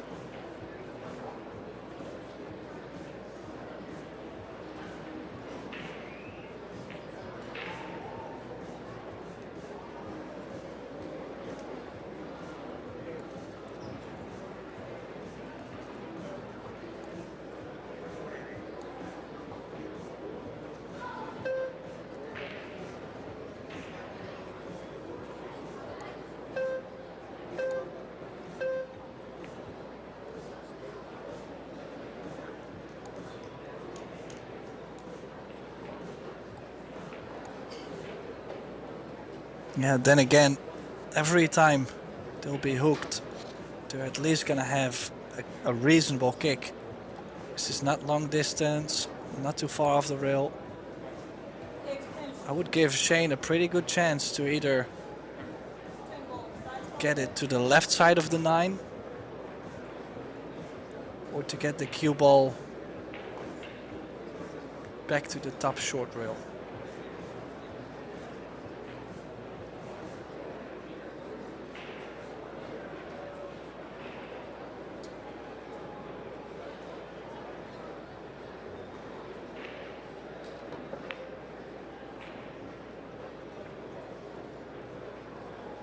Oh, he just hit it too firm though.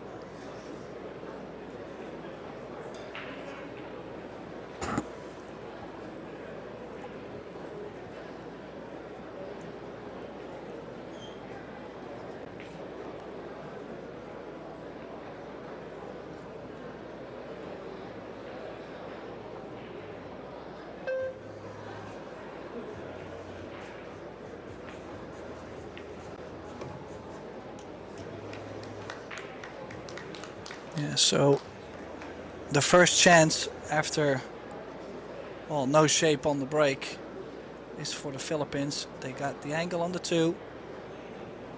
3 ball does go in the same corner. I'm not gonna say things are easy. They're playing a semi-final of the World Team Championship, but this layout, very reasonable.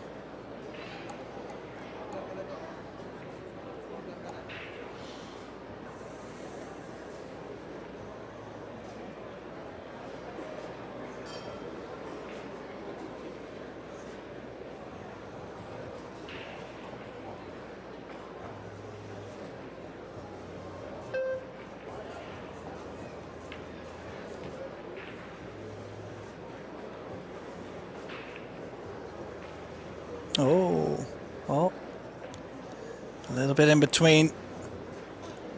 Let's check in on Jeffrey Roda's tension, his pressure level. Is it already skyrocketing, or does he feel good and comfortable?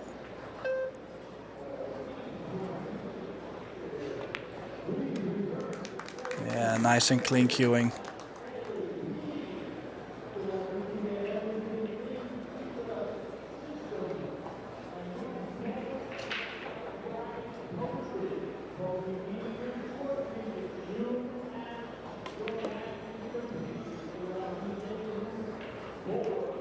Yeah, they're back on track, Mark. This is to get on the hill.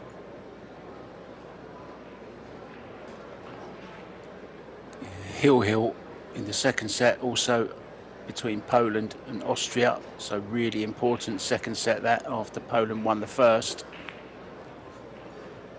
Philippines certainly looking very calm here, Tim. Relaxed.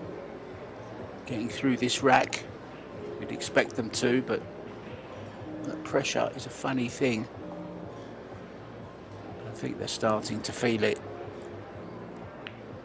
Very fluent. Cue ball is good.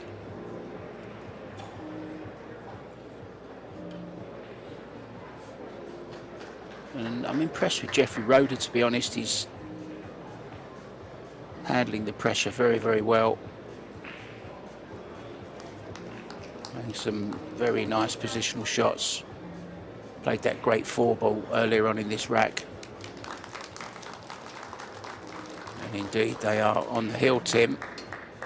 Lost the first set, though, so looking to level things up.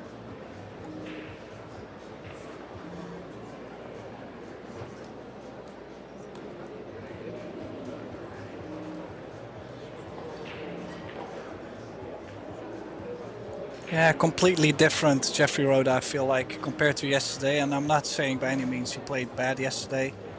I'm more saying that he looks more calm or settled down right now. Remember yesterday he was sitting in his chair and he was wiggling all over the place. Like he just looked tense and nervous. And now today, so far, things have been looking more stable for him. So that's a great sign for the film.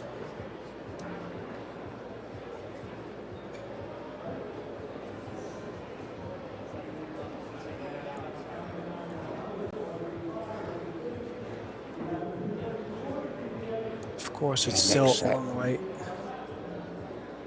Next set's going to be crucial, isn't it, Tim? The mixed doubles.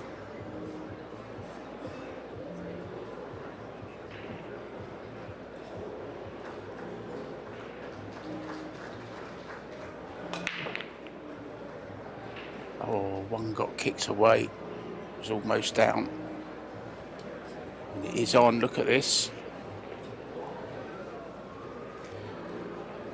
3-ball Tim a little bit in jail. Just awkward to get on because of the 8 and the 6. But could get the cue ball somewhere near the 7 to get on the 3. So this is okay, really. Just a couple of little positional shots to negotiate. Oh, that's clever. Straight away opening it up, Tim.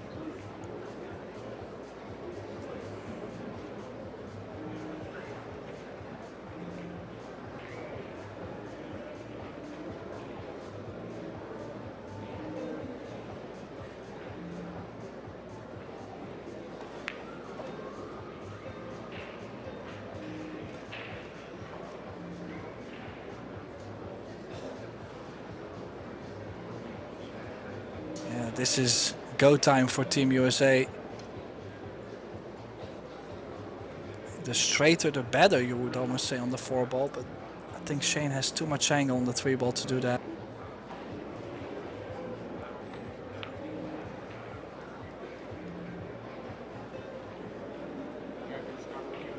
Well, he did go for straight on the 4, but a bit lengthier. Now same thing, I'd rather stop the cue ball and make sure I make the 4. And you need that angle anyways on the 5. Then trying to get closer in any way, and now suddenly you hang the ball.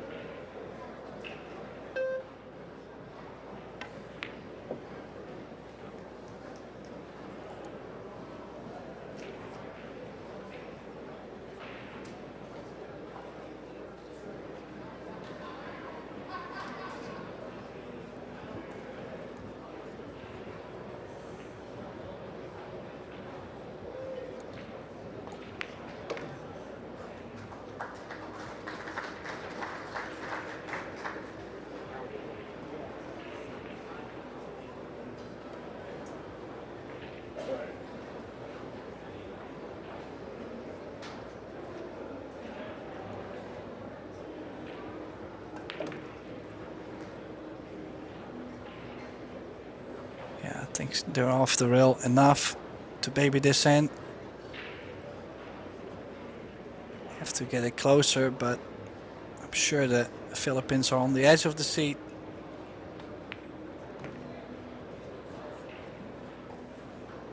If the US can win this set, that will be a huge advantage. Then they'd only have to win the Scotch doubles mixed.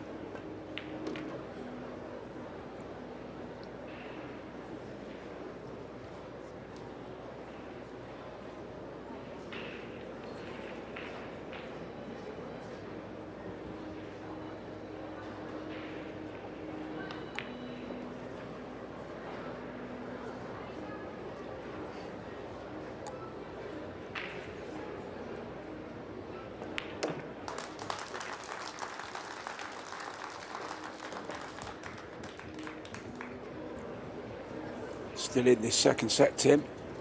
Still no nearer to knowing, really.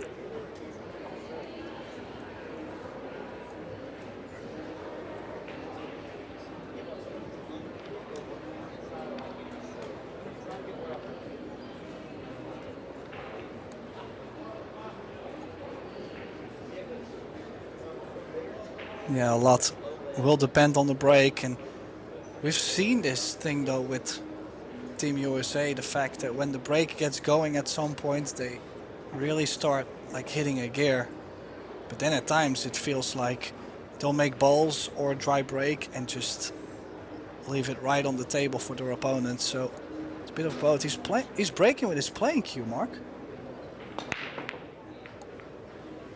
Yeah, I think he has been all the time, hasn't he? I thought he always did, Tim. Wow, look at this. Oh, I didn't think he was using his playing cue, but that one ball is straight over the side.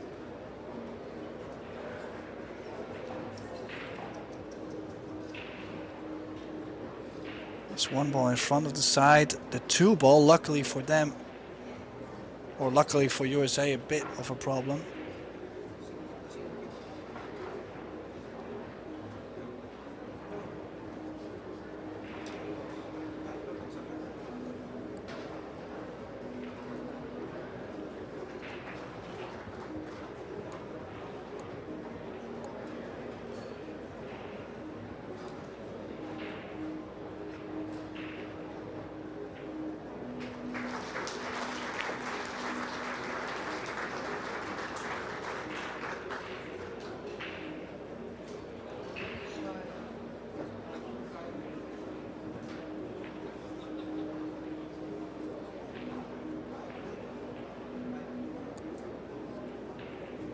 Well, I don't know what they've played for on the two ball, but I don't really see much. Do they?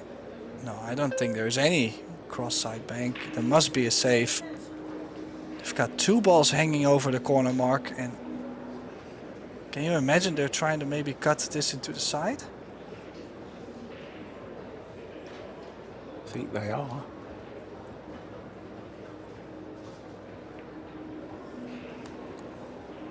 Yeah, those will just not grab. I mean, I'm still surprised they went for it. Even Carlo was, you could see a bit of a gesture there that like he's sick of the fact that that didn't go in. I mean, actually you could see the two ball like at the verge of dropping, but it stood out.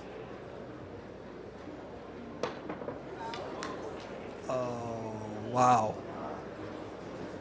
Yeah, those are a must make. Cannot afford to miss those, Sky.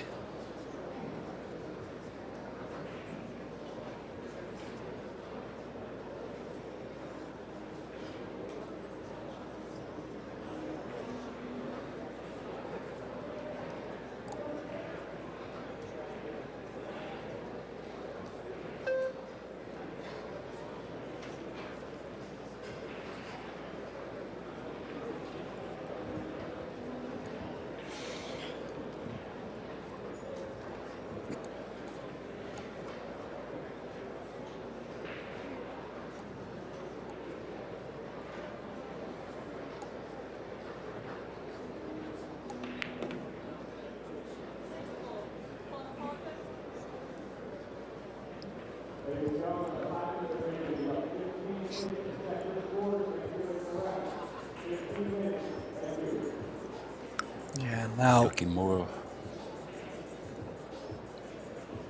and more like Tim. One set all, isn't it?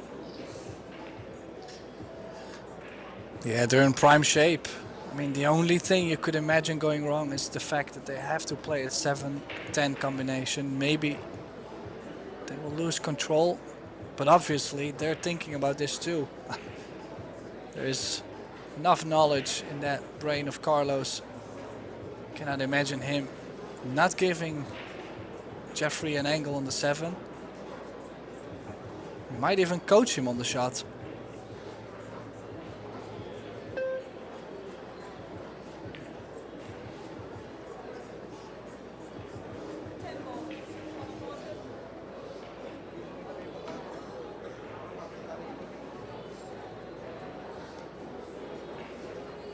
Just reminding him the 10's going to respot.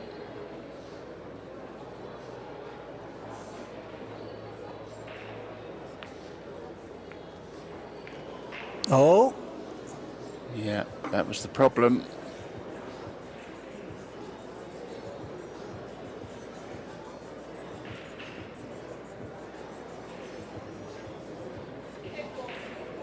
Looked over to Carlo.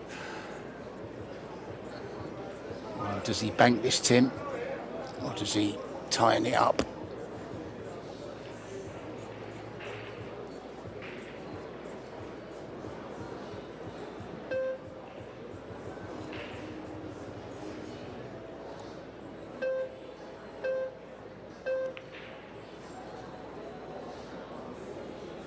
oh, and this is somewhat of a let-off. This is a chance for USA. I'm not saying an instant one where they're going aggressive.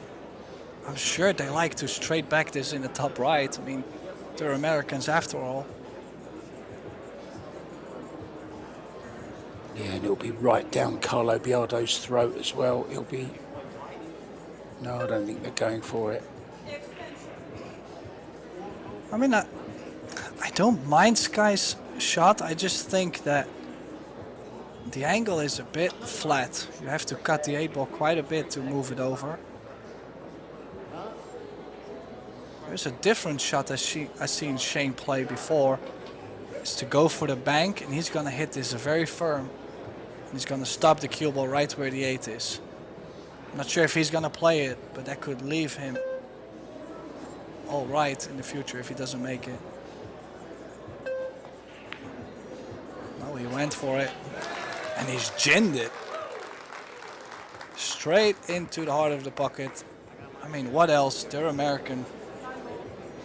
He's supposed to make a straight back, right?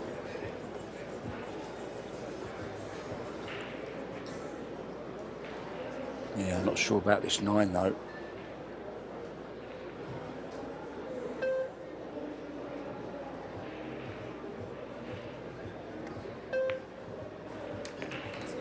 Oh, he What a was. shot.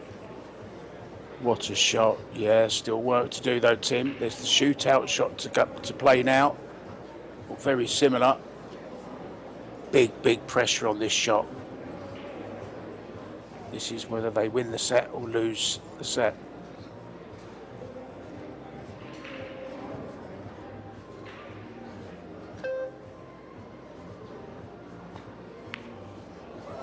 Oh. Yeah, I didn't like that 9. If he wanted to get on the 10 ball, he had to dig down on that 9 ball. I thought that was always going to be a difficult shot. Mind you, this isn't easy, is it? I wouldn't want to have to pot this one to win the set either. Well, some reassurance from Carlo. He's even jacking up a bit. He's going aggressive at this.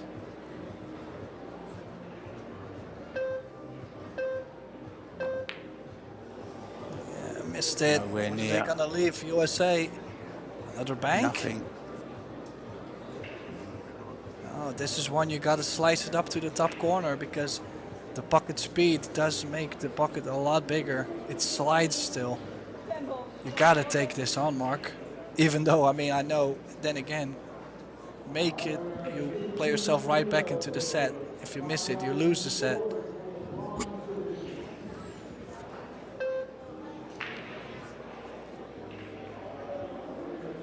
Sky does like these shots. Yeah, down it is. 3 each. Wow, and that's gonna hurt the Philippines too. Just the fact that they could have closed it out. And I just don't like the way how Jeffrey attempted the 10 ball there. I do understand he liked to put a more of a solid stroke on, but yeah, I don't know. It was a bit of an in-between pace he played it.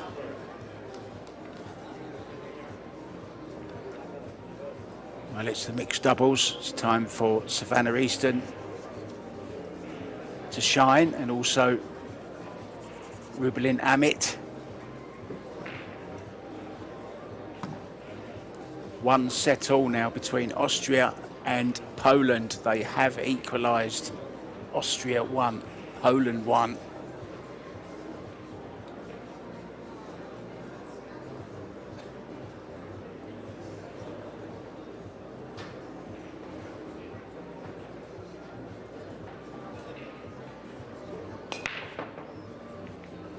Oh, the one ball catching the side pocket point. Both of them actually. Corner. Stays up. Does that one ball, does it go real first? I think there's no way on this planet that Carlo is not gonna curve around it. I mean, you gotta take your chances here. Man, I like how he's hit the break. I mean, honestly, he's hit it full in the face. The one ball just not dropping.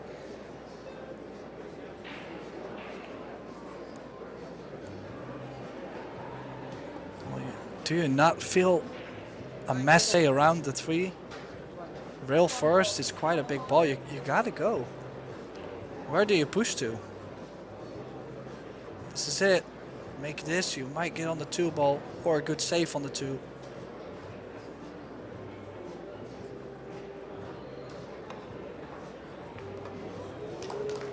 A little bit of leg, body English, but that English was just enough. I mean, you can see a disgusted Skylar Woodward in the back, and I can understand. Because, man, the difference between making the 1 and possibly have a cross side yourself on the 2 ball, or now your opponent having this layout.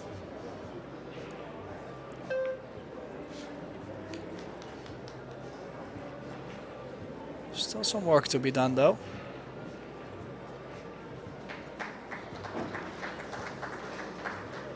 Needs to leave himself a good angle on this 4, so he's gonna play stun left. He's going around the 4 ball. Does not want to get straight on the 4.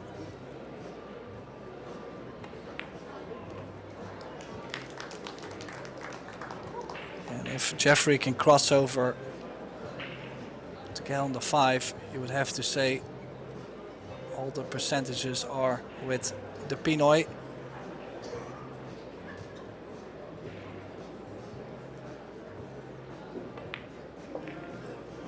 Oh, oh.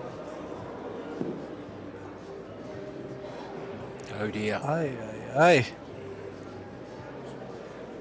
And that was possibly the only thing that could have went wrong besides just missing a ball under the pressure.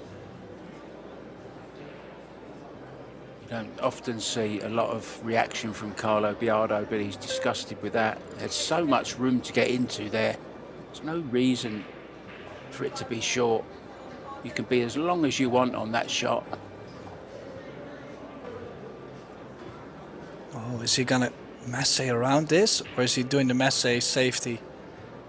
5 ball to the bottom short rail. Yeah. I mean, it's all right, but yeah, you can see he's a bit upset actually. Now I kind of feel for Jeffrey there, because knowing that you just messed up and then your partner acting that way, but in the background you could see that he's already trying to make Jeffrey feel a bit better. Yeah, realises probably overreacted a little bit, Tim, there, but Biardo doesn't want to make his partner feel bad, so just gives him a little reassurance there, a little tap on the leg and saying, come on mate, it's all right, it's over. Let's concentrate on the next shot.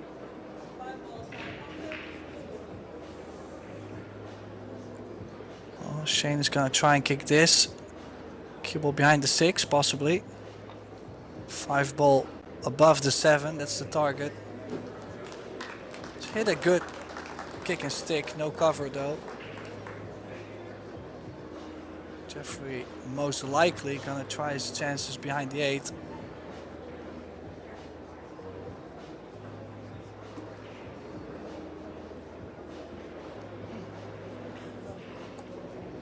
Both teams definitely realize how important this second set is. So early in the match, but yet so important. So get behind the 8. Ooh, not a cue ball not close enough on the 8 ball. 5 does get the hook behind the 7.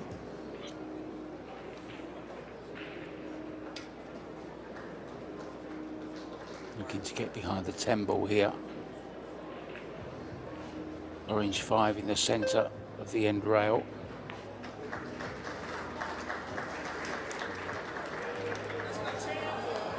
It's pretty good. Oh, unlucky, just a fraction too hard. Shane seeing the funny side of that. Well, things are also starting to get heated in the crowd. They were living that cue ball all the way up to the 10. Now, Carlo, again a try behind the 8 ball. Is he banking the 5 ball straight over?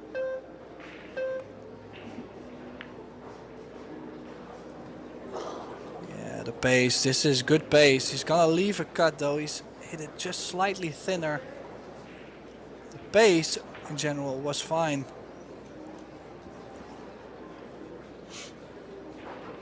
Yeah, I'm sure Philippines will still be feeling a little bit annoyed. This rack should have been over. And Jeffrey Roeder hooked Carlo behind the 6 ball when it looked like they were going to run out. Oh, he's missed it altogether. He tried to cut that in, I think.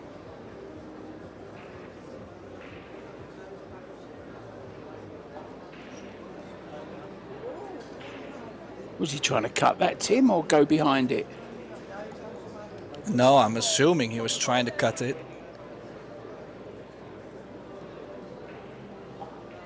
I mean, it was clearly on. I would understand if he did not go for the cut. Yeah, Roda just this corner, top right corner. Can redeem himself here. Yeah. And he has.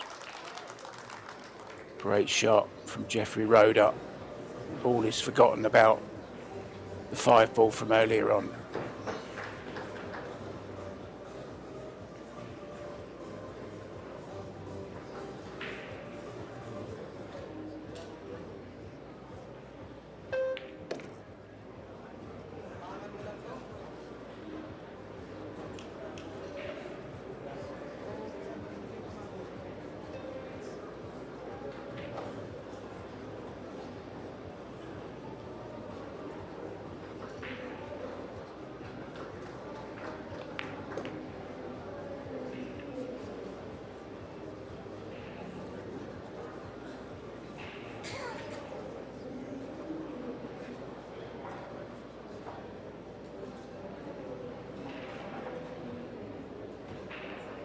Straight across for the 9 into the bottom left.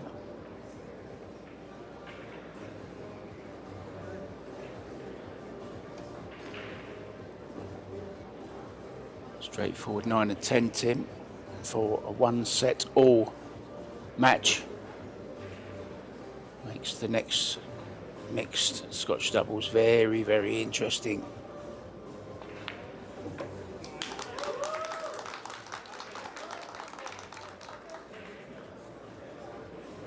That was Cheska Centeno, you can hear in the background. She was very vocal yesterday, jumping around in the audience. Haven't seen her in the audience yet.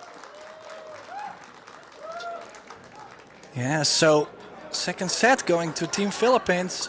And they know they got lucky there. I mean, not lucky, but that could have went wrong in so many ways. So we're all tied at 1. Means we are guaranteed to go into the 4th set, or maybe a 5th and a shootout. Both teams are gonna go for a break, so it's time for a break as well for Mark White and myself, Tim de Ruiter. So make sure to stay tuned. Plenty more action to come after the break.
And we are back all the way live from the Westgate Resort and Casino in Las Vegas. This is the semi-final of the Predator WPA World Teams Championship. We've arrived to the third set, which means the mixed doubles. Skylar Woodward and Savannah Easton will be taking on Rubel and Amit and Jeffrey Roda. Mark White and Tim Ruiter in the booth. Welcome back, Mark. Thank you, Mr. Donata. Yeah, this is such an important, I mean, of course, every set's important, but to get to the 2 sets mark, you know you're guaranteed at least a shootout, so it means a lot more. And it'll be interesting to see Sky and Savannah. Savannah sat out for quite some time there during the men's doubles, as did Rubelin. So it'll be interesting to see. Obviously Jeffrey Roda is fully warmed up.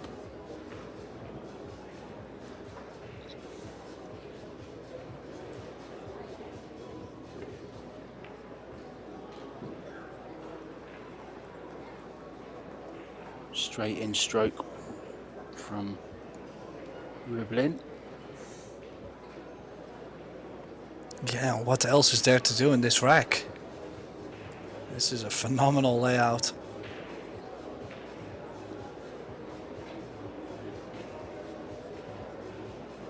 Maybe indeed to get to this 3-ball. Oh, was trying to leave it to the bottom left, so that's what she instantly is looking for. She knows that even if she just makes this 3-ball, everything on the 4-ball should be fine. The 5, 6 and the 8 over the corner, or over the pocket rather.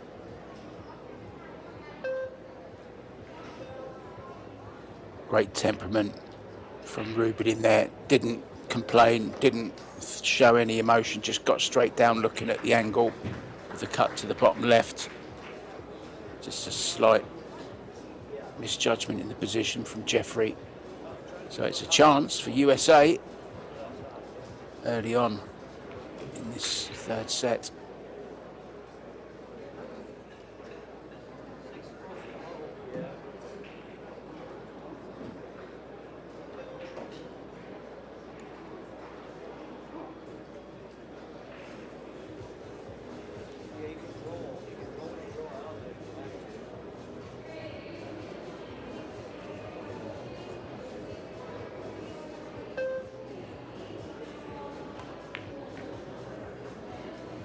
USA also getting away with one here if they can get out.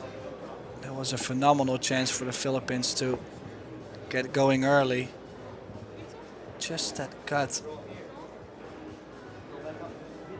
I mean,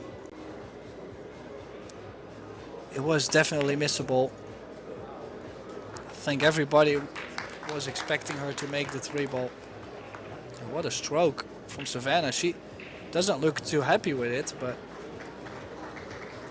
I would be very happy if I could draw the ball.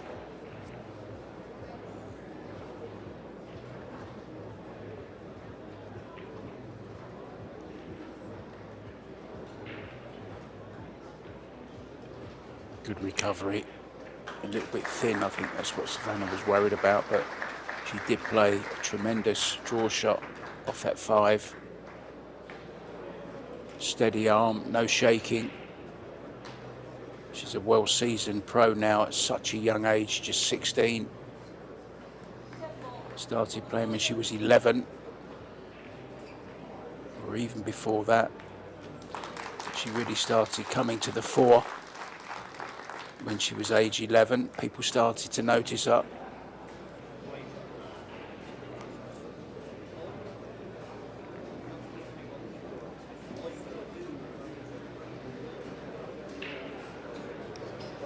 Having great conversations, you know, on the same level. It's tremendous for her. She's just going to learn so much from playing with 2 greats of American pool.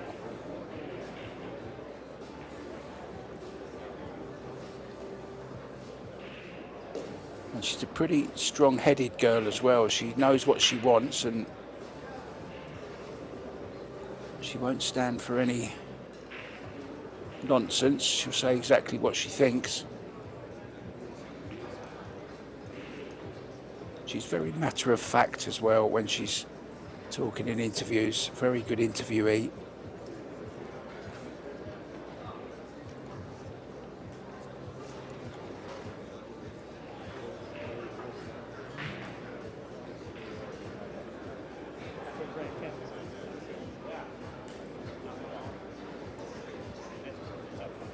Referee Yushin Shao from Sydney, Australia. We know her as Coco.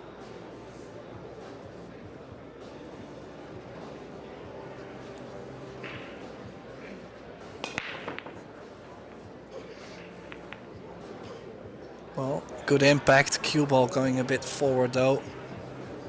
And he's putting a bit of the force on the balls. Use the force, Skylar. Well, as you can see, 7-ball stop. But the Philippines will have a roll up on the 4-ball. Either that or they could cut the 1-ball to the left side of the 4 and bring the cue ball to the right side of the 8. Either way. You sounded like Luke Skywalker then. With the force and ooh.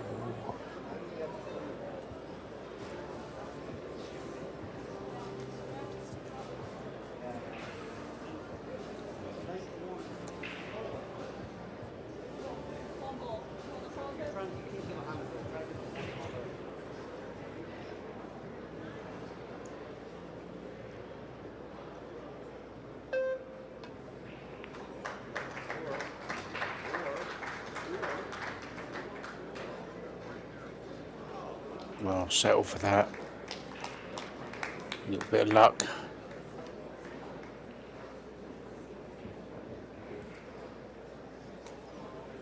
Well, jump cue will be out. I think she could carry the cue ball into the 4 and then bank the 1-ball to the opposite side of the table, or cue ball into the 7, but I just feel like the 1-ball might not escape. What did she call the 4? Yes. Yeah, she did call the 4. She got perfectly on the 1-ball. What a beautiful shot that was. Karam with shape on the 1-ball. Rubel and Amit. Calm down, please. That was beautiful. May the 4 be with you.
Well, real first, it is.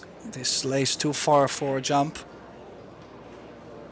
Real first got the 2-ball in. Can he go around the 7? I mean, main objective is make the ball. I think with where the 3-ball is, you would be unlucky not to be on it.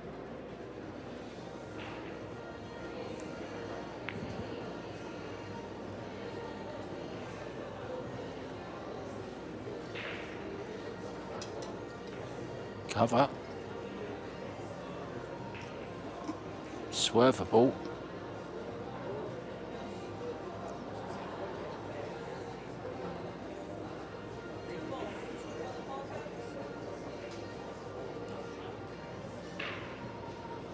He's jumping.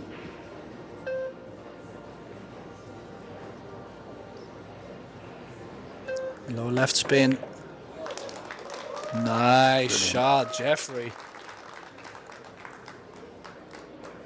Position played as well. Fabulous shot there from Jeffrey Roeder. Well worth seeing again.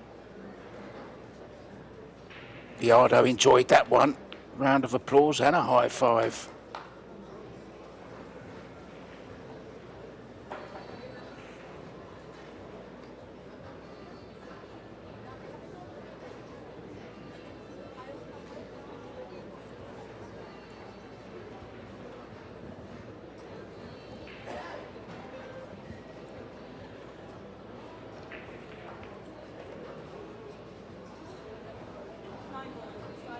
Karam on the 9. Just gotta make sure to have control over the cue ball and the 6 ball. Cannot imagine her playing the combinations too much of a cut. Yeah, nicely done. Played it with some drag just to make sure the cue ball stayed straight. We might have to see some power draw on this mark, unless he goes to the short side, but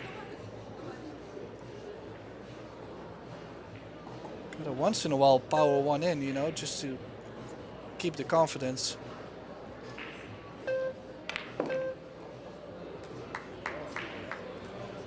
He puts a bit of right spin on the ball, and it checked away actually from where he wanted to be. He came across it slightly, Tim, didn't he? Very easily done when you're trying to power the ball. I think overall, though, Jeffrey Roeder has been a good addition to the Filipino team. Look at this, though. Look at this. Well, nothing beats perfect speed over 3 rails. Stick it behind the ball. This is phenomenal. It's one of those stand back and admire your work kind of shots, isn't it? You know it's coming. You just casually walk away as the ball comes to a stop. No, all around it.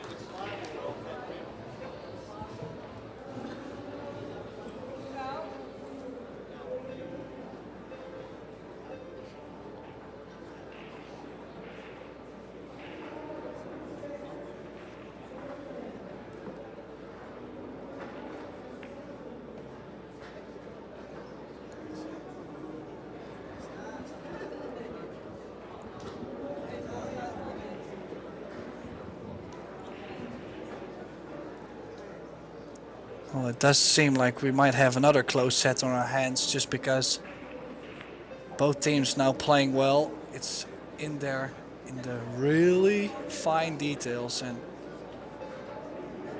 for this rack the details were definitely on the Philippines side. A couple really strong shots, especially the last safety shot from Rubel, and that was quite something, to be honest. That is world class.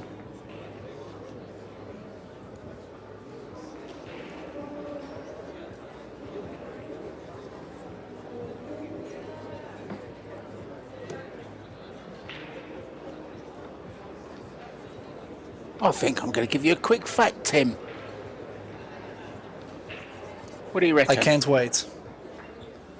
If you took all the neon lighting tubing and put it in a straight line, it would measure more than 15,000 miles. This is about 5.5 times the distance from New York to Los Angeles.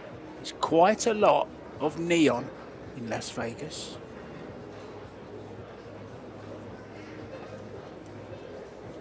Wow. Learn something every day.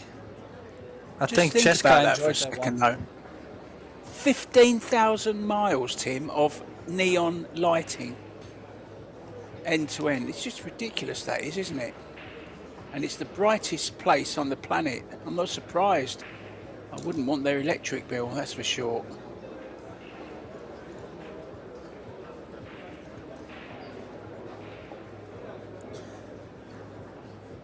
Well, Rubelin back at the table, breaking the balls with the purple BK Rush.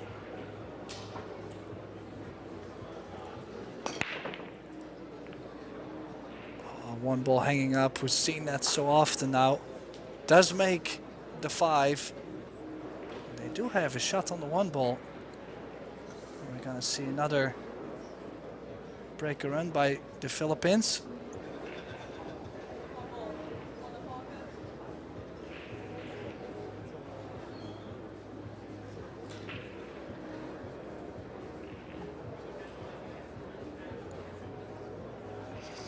Cutting this into the side, running the cue ball 2 rails. We need a little bit, no. He did go towards the corner, and especially playing that with inside spin. Most likely players are going to hit that a bit thinner than they would like.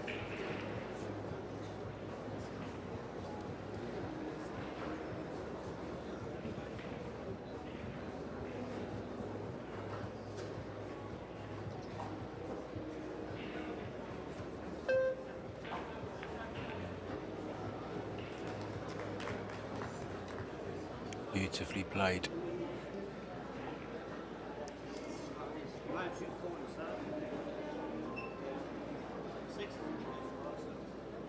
Yeah, we'll have to go to the short side as they're quite straight onto the 2, which is not a problem at all.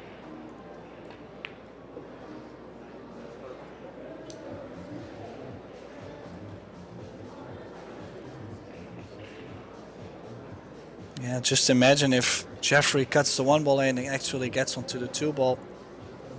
They would have gotten this for the breaker run.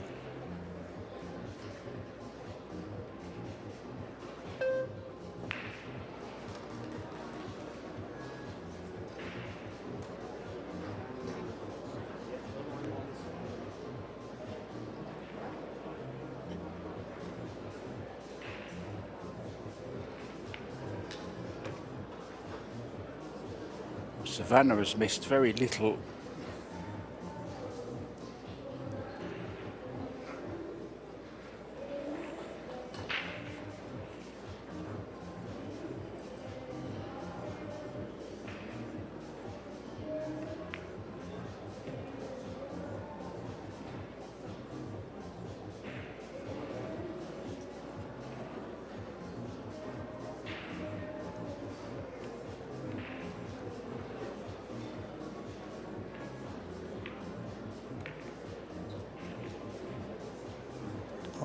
Bit more angle onto this 8. Now I do like to play this with a lot of left spin. It actually throws the 8 more towards the corner and you run towards the 9. But then yet Skylar probably plays this just center ball back and forth.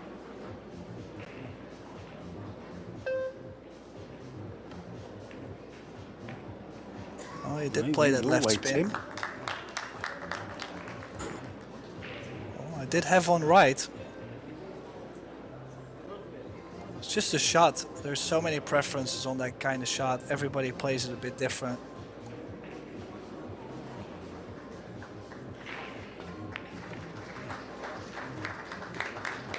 Great shot. Good pace, good line. Making the 10 ball unmissable for Sky Woodward. It's going to be a 2-1 lead once again.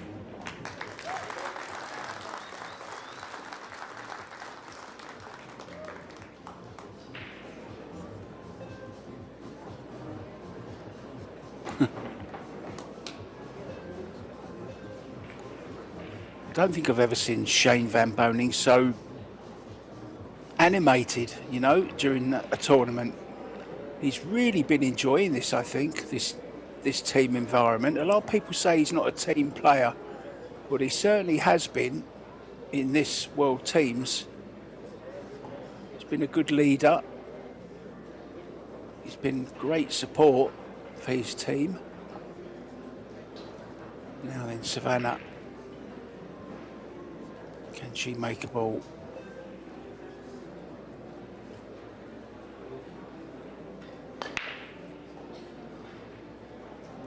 Nearly made the one, did make the three. And a shot on the one. This is looking pretty good, Tim. Yes, indeed. And it's, I believe, all about getting onto the 2-ball. Really gave them a good old whack.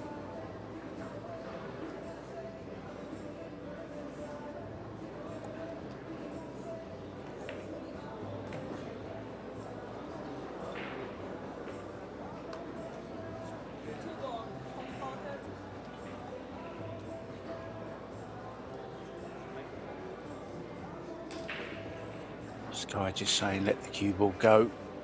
Back and forth. And back again. Just concentrate on making the 2-ball. Position will come automatically. Yeah, let it ride.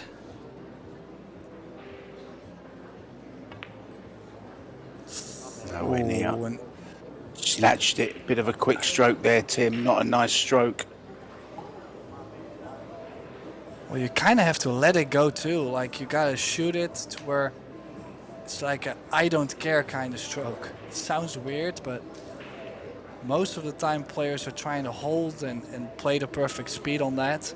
Then they're gonna change aiming just slightly to get the desired outcome. Sometimes you should say, hey, listen, just hit it hard and let's see what happens. Am I on the right spot? Yes, boom. I mean, bit of a bummer for Team USA. On the other side, it was probably the only thing that could have went wrong in this rack. In the Philippines, I'm sure they were waiting in the chair, waiting for that kind of mistake to happen.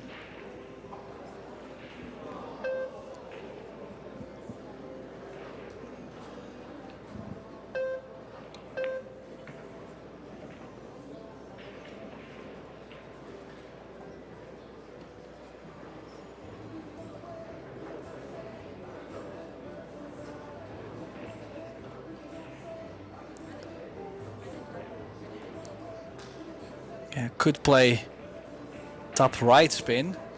Just go by the 7 and check off the bottom short rail. Back up.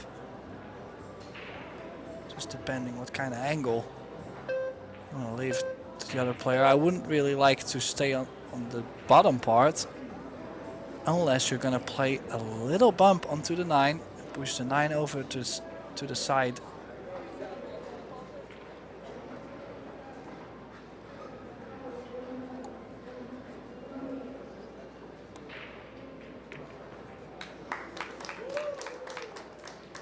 Perfection.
Yeah, and this way we are just climbing all the way up to another hill set mark. It's just back and forth. They have stretches, a good run out, a slight mistake or opportunity given. The other makes the run out and then they return the favor, back and forth. Hard to separate them, Tim. I think they're very, very close, aren't they? Not just in the scoreline, but in general, talent is very evenly matched, to be honest.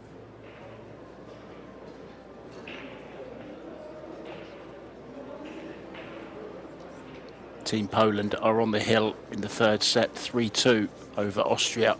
One set all there as well. Very, very close. Both semi-finals. Final coming up at 7 p.m. tonight.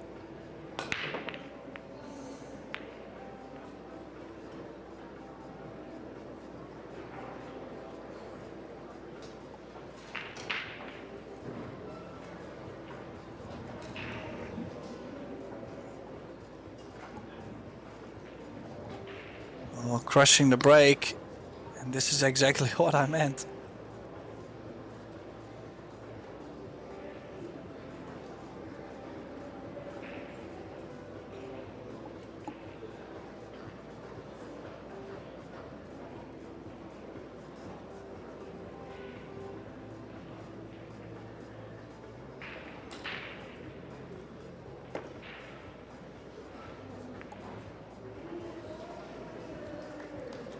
Didn't want to catch the 7.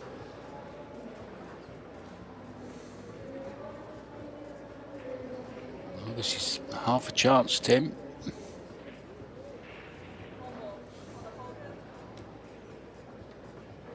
Could possibly slide off the side of the 2 as well.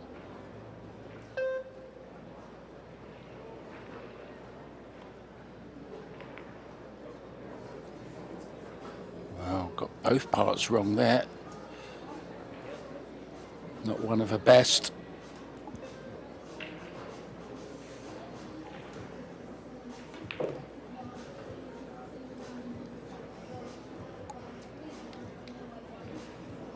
Savannah, one of the few people in the world to use keelwood, certainly in the pro game anyway. I know Tyler Steyer does also.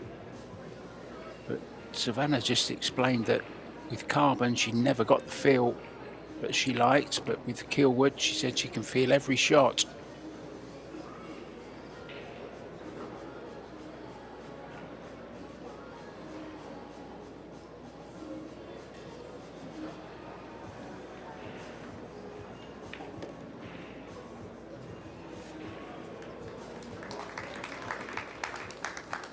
Certainly felt that one.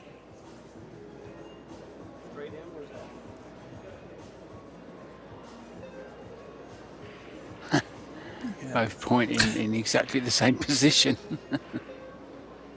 Almost had a sword face off. I'm glad they're at least that like-minded, you know. Yeah.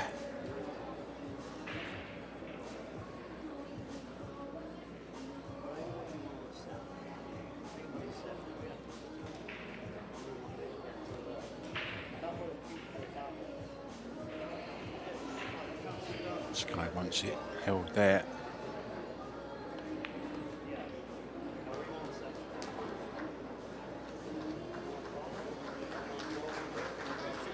I love the way she's showing where she wants it. Just put me anywhere there, Skylar. I'll make the ball. We just keep making balls.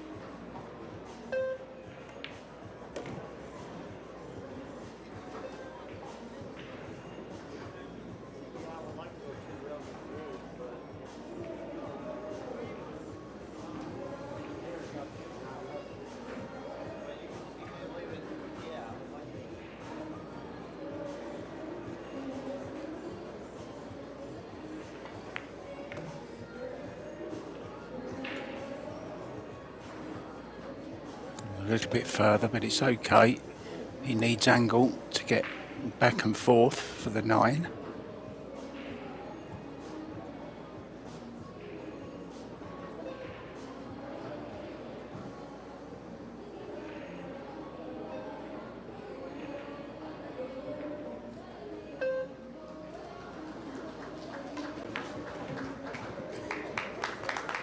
Nicely done.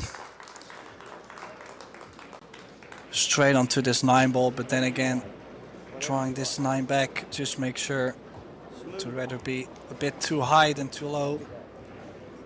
I think that's what Skylar is telling her, and his best word on the side was, don't worry about it. Sounds pretty solid.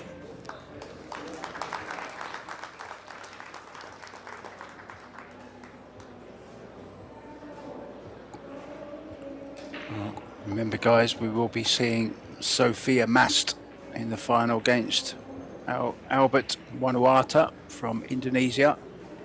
It's coming up after this at 4 p.m. local time. As we see Skylar,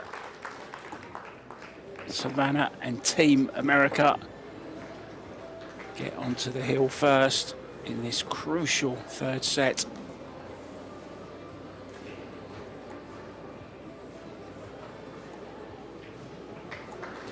Savannah wants to get on with it. She's got a break cue in hand. She's ready to break them. She's been breaking pretty well also. Saw somebody in the chat saying they think that Savannah needs to teach them how to break the other ones how to break.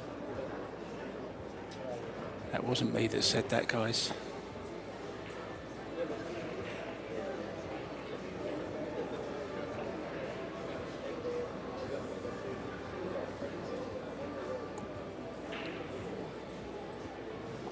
Yeah, look at this. 1 each in sets. 3-2 in the third one. And then the difference in balls pocketed, just 11 balls difference. That is how close this match is in reality. And I think this is going to stay close all the way to the end.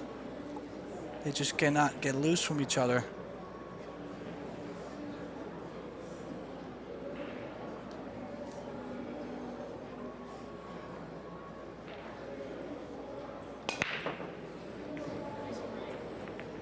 Good break. There you go. Again.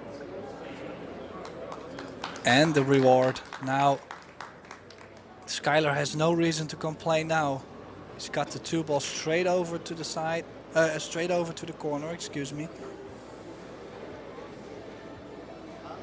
What else do you want on the break? Yeah, 3 near the 4.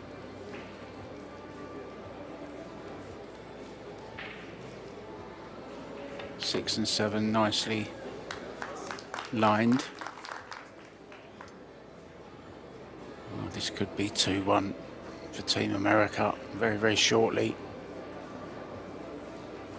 It's 2-1 to Team Poland against Austria, still proving to be a very, very strong team, Poland.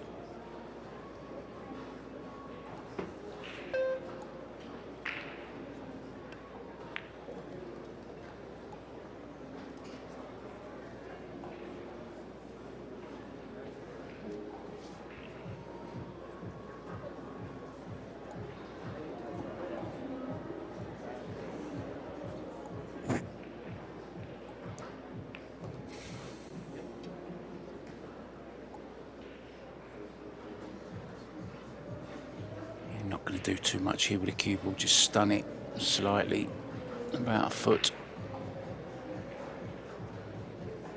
6-7, Tim, is going to be the shot, isn't it?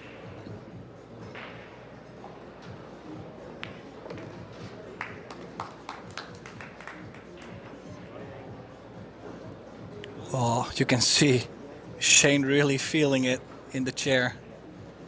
He's like, just please get that point on the board so we might avoid a shootout.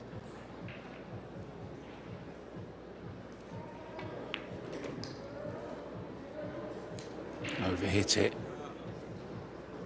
by quite some distance. Can take it to the side to get to the 8. Extension.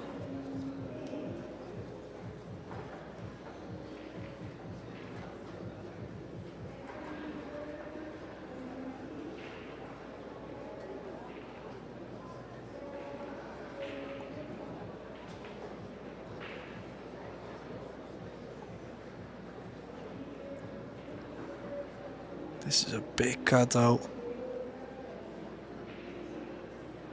Yeah, this is kind kind of his trademark though, isn't it?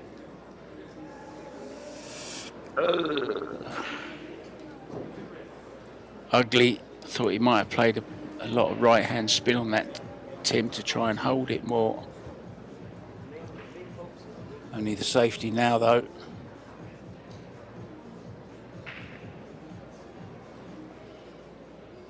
Touchy shot. Yeah, I Played it like very this. well. Yeah, good shot, Savannah. Yet, we still have to wait for the Philippines reply to this though. The 8 ball is close to the rail. I'm expecting a hit, and who knows? Don't be too happy too soon. Before you know it, they slice it in, get on the 9, and they run the set on you. Just stay focused, stay in the moment. I mean, it does lay pretty well for a 2 rail kick and stick. We do have some naughty thoughts, Tim.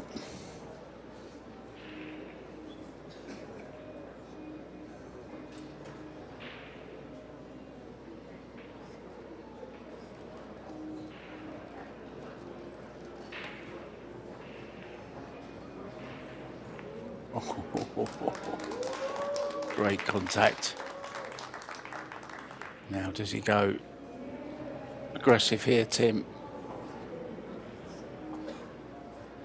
No, I don't like it. I'd rather kick and call the 8 into the side pocket. Yeah, he is. She is going. Oh, he is. Excuse me. He is going. Yeah, he's going for the bank, for the straight back.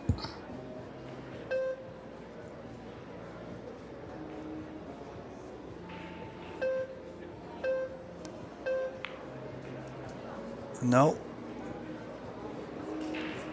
It's a shot you can win with, but it's also a shot you can lose with.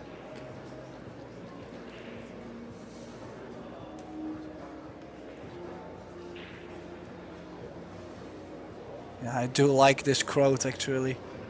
Live by the bank, die by the bank. Well, I would say that fits this moment completely. And that means we're going to have another hill set. The tension is unreal.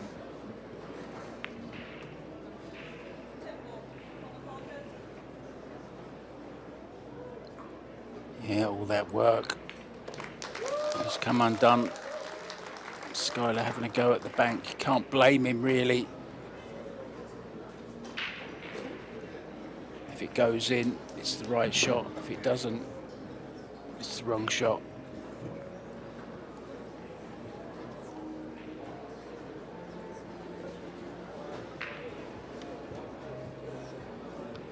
Certainly fighters, aren't they, Tim? The Philippines, they never give up. Already been in one world final back in 2022 in Klagenfurt in Austria, when they beat Team GB in the final.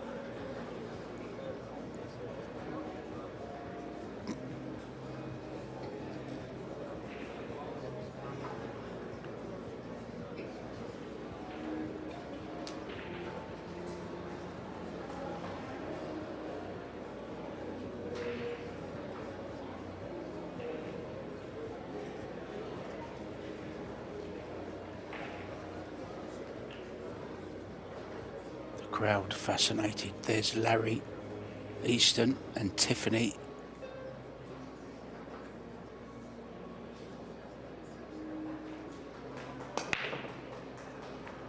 Oh, one ball close, doesn't go. What a hit though, Tim. Yeah, just... Oh, I don't know. She went to sit down and she started laughing instantly. I don't know what she did there, but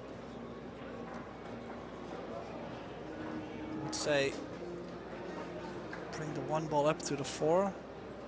No, I kind of like banking the 1 in between the 8 and the 7 to the short rail. Leave the cue ball on the left long rail behind the 4. Or maybe this, bring the cue ball 3 rails under the 10. The 1 ball will slide over towards the 6.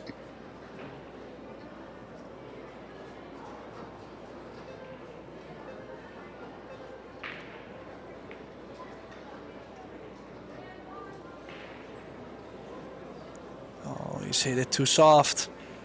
The line wasn't too bad, Mark, but if Jeffrey can make this one and draw all the way back for the short side of the 2, the Philippines might be able to steal this set away. Another steal.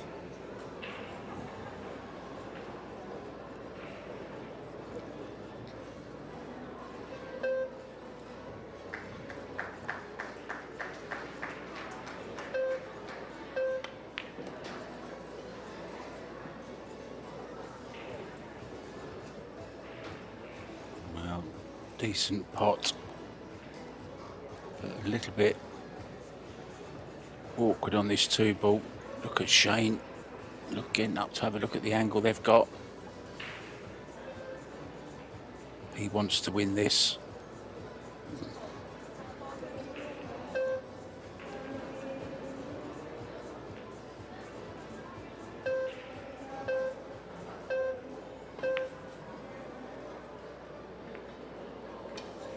I wonder, Tim. I wonder if the Philippines do go on to reach the final, whether they'll stick with the same lineup or will Cheska play. I think Cheska's only played once, maybe twice. Yeah, but I mean, there's so many things you can say about that. You could say, listen, they make it to the final, why change a winning team? They've played well against Great Britain. If they get to beat Team USA, they must have played well. Overall, I don't feel like any of the 3 is not playing bad, even in this match. Everything is just back and forth with the break and a mistake here and there. And now you can see Skylar feeling a bit of nerves there too. But I don't see any reason to substitute a player.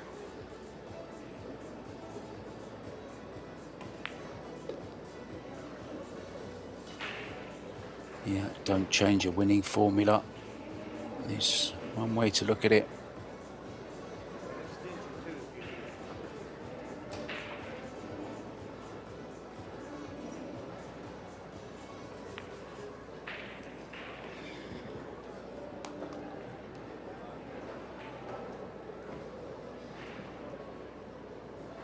Well, this combo very difficult now. Do you even go for it? Do you go for the bank? Well, he does have a safety, and this is one that Shane likes a lot, to bank the 5-ball out and follow the cue ball up on the 6. But I like that save. Play a little bit of left spin, beat the kiss, follow it up. If you can stick it with the 6, you still save yourself. But I understand, under this pressure, hill, important set point. He's probably gonna cut this. I mean, the cut, if you pocket the... No. Oh, he's banking. Well, this is a must make. We'll have to draw the cue ball out for the kiss. Low left.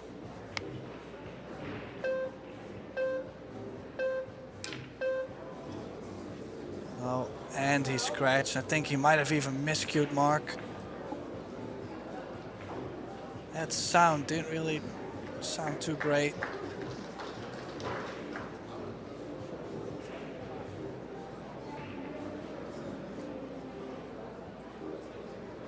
Yeah, and that's the moment where he realized he's played the wrong shot, Mark. You could see it. Shane telling him, why did you not go?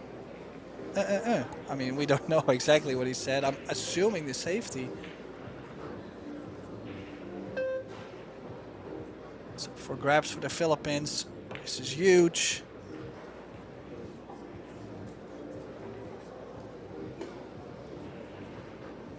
Bit straight though on the 6-ball. It will be more difficult to get the cue ball off the rail enough.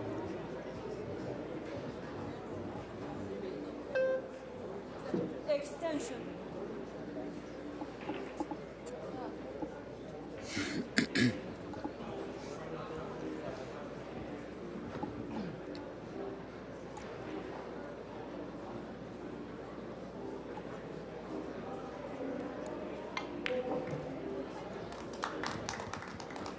Yeah, they cheated just that slight bit to get the cue ball off the rail.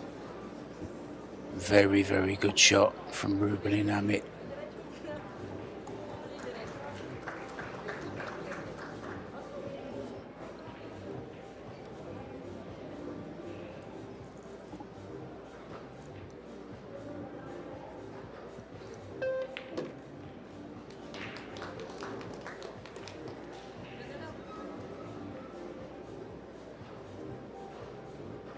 It's going to be advantage you Philippines from nowhere, and Skylar sitting there regretting the bank he tried on the 5, Tim. You said you didn't like it. You said you wanted him to play safe there.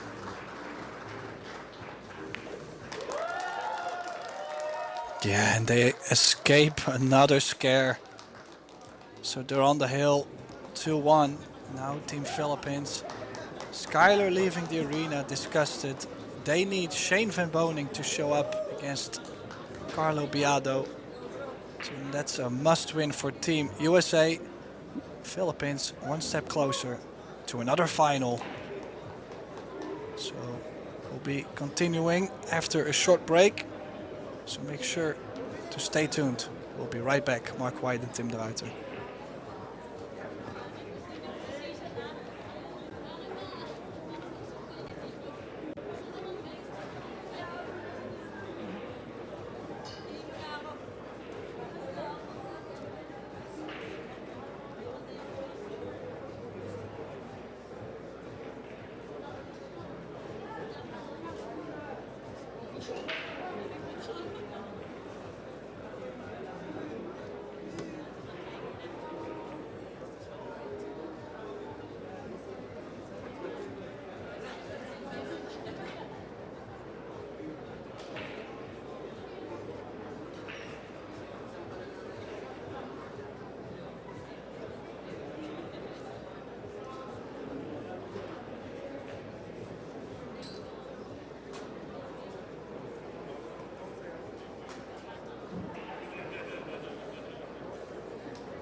And welcome back everybody to Las Vegas. This is the Predator WPA World Teams Championship. Now we have arrived to the fourth set. The USA trailing 2-1. This is a single set between SVB and the Black Tiger, Carlo Biado. And Shane to break him off first. Breaking with his playing cue is made one.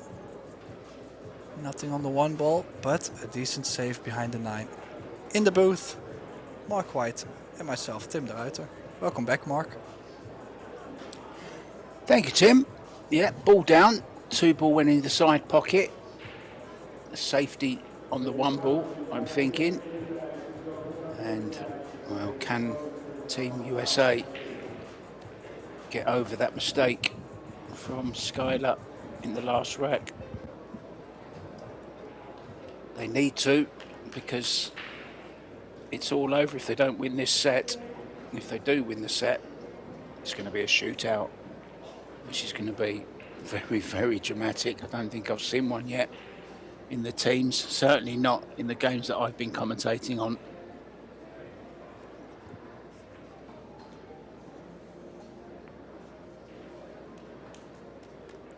Well, good hit for now. Not sure if the 1 ball goes by the 3 ball. That would make a big deal. That would be a big deal, and it would make a big difference. I think he's called it. Could leave the 3 ball into the bottom right if he doesn't feel like holding it into the side. It's always awkward though. Short to the object ball. Just to cut it slightly.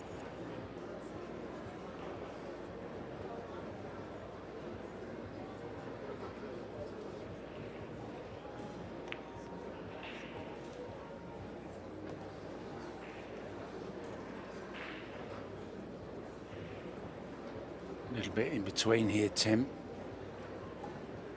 Take it to the side, I think. Yeah, into the side, less traffic to avoid.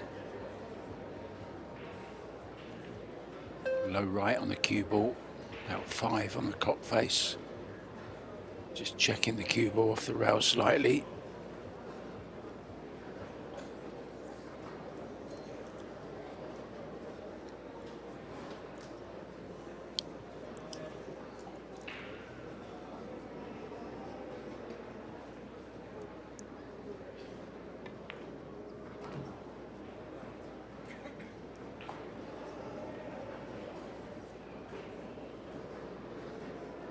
Yeah, off to a good start then for Shane. He's won the safety battle. I'm quite sure he's not going to play the 7 into the side. So a bit of movement to go from the 6 to a 7 ball in the corner.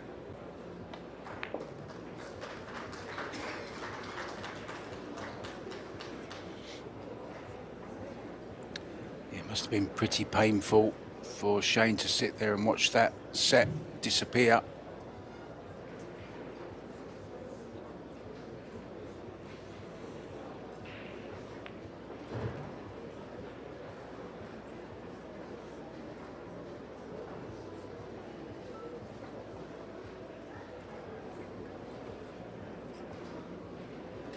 As ever, looks in stroke from the very first shot.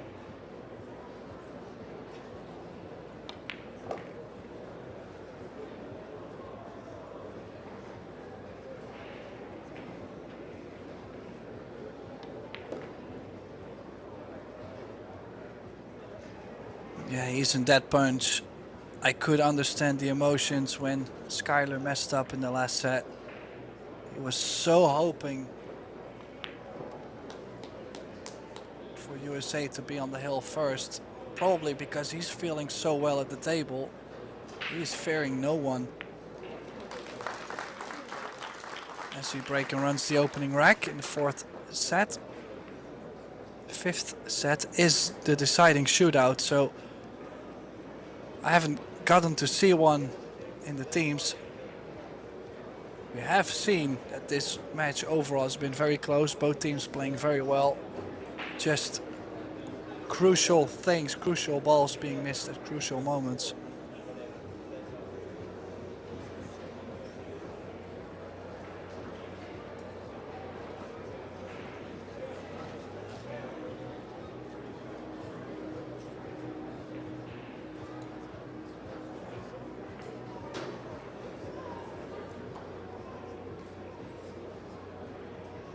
Thank you, Coco.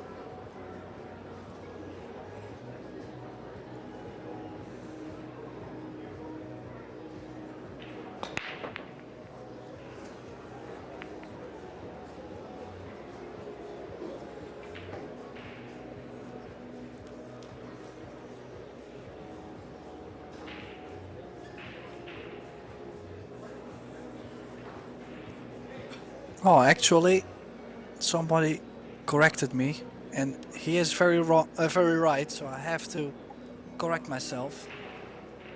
Is that Shane did not make a breaker run in the opening rack. He did have to play safe on the one ball. So a save and run. And a try break from Shane now gives the open layout to Biado with, oh, Wow.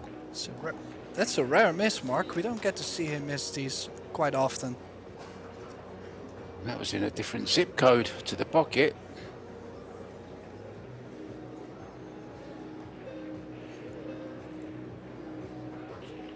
The combo is on, Tim. I think he's going for this.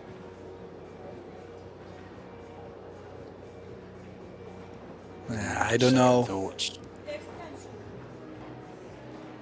Let's see. He could definitely bank the one ball around the 4, 2 rails up table, leave the cue ball behind the 2 on the left.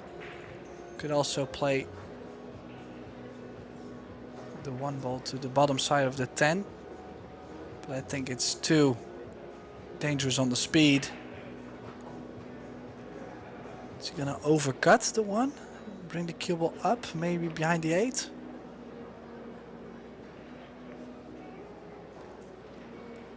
Yeah, I was trying for the cue ball behind the 5 ball. Limiting some options for the Black Tiger.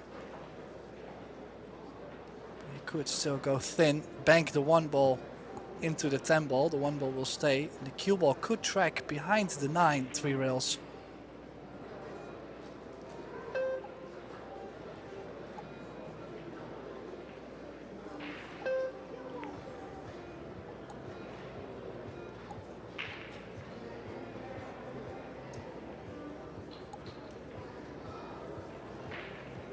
Well, the queuing has gone very awkward.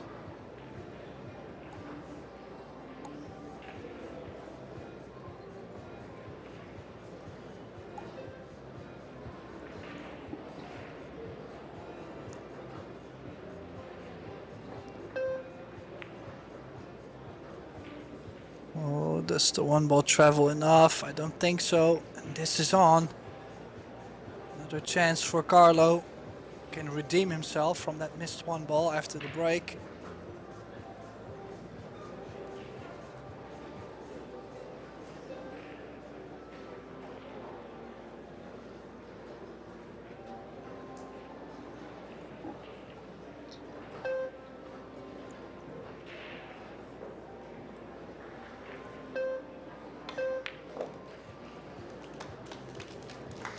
Yeah, there you go. And really, if you look at this layout, well, the 8 doesn't go by the 10, but everything else. So connecting the dots shouldn't be too difficult. Make sure you don't land straight too often.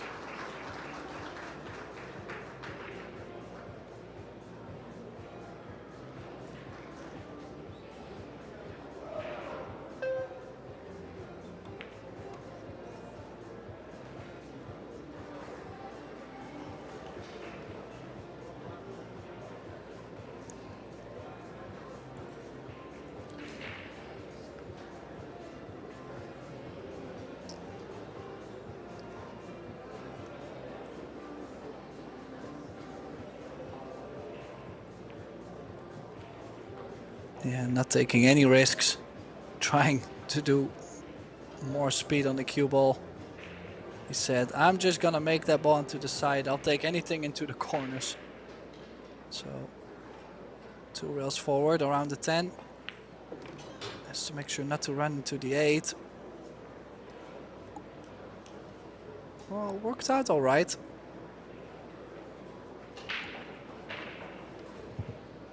Probably will have to go into the left long rail to let the stroke out. I don't think it's going to be comfortable enough to play this real soft and hold the cue ball.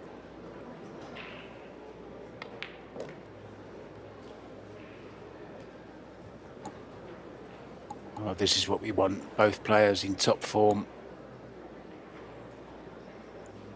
Get to see them battle out this 4th set. It's a set, if Philippines win it, they will be in the final.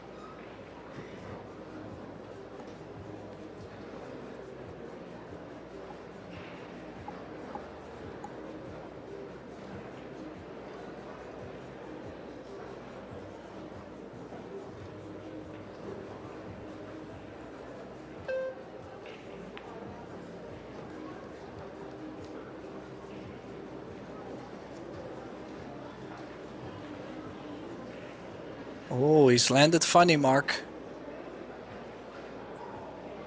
To play this into the side, queuing over the 10. Doesn't have to do too much with the cue ball, but yet. These side pockets. You see, he's not taking any chances. He's just gonna roll this in.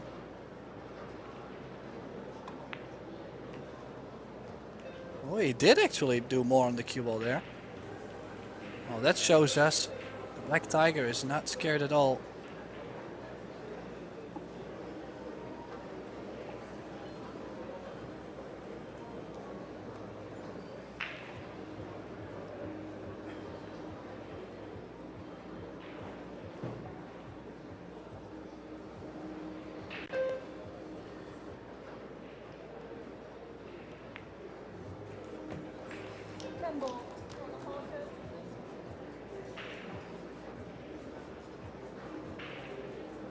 So after missing the opening 1 ball, Carlo Biado now on the 10 to level the score, and he'll be breaking. Shane losing the advantage.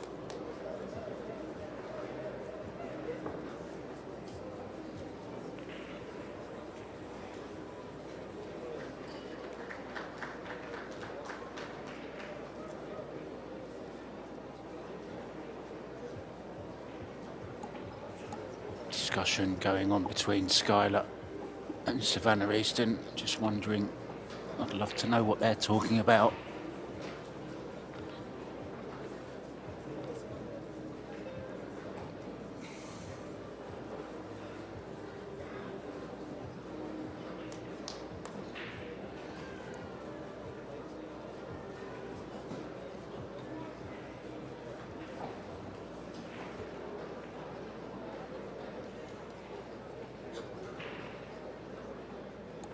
Mum and Dad looking across the room at her, probably thinking how proud they are. The daughter, just 16 years old, sitting with 2 of the best players in the world.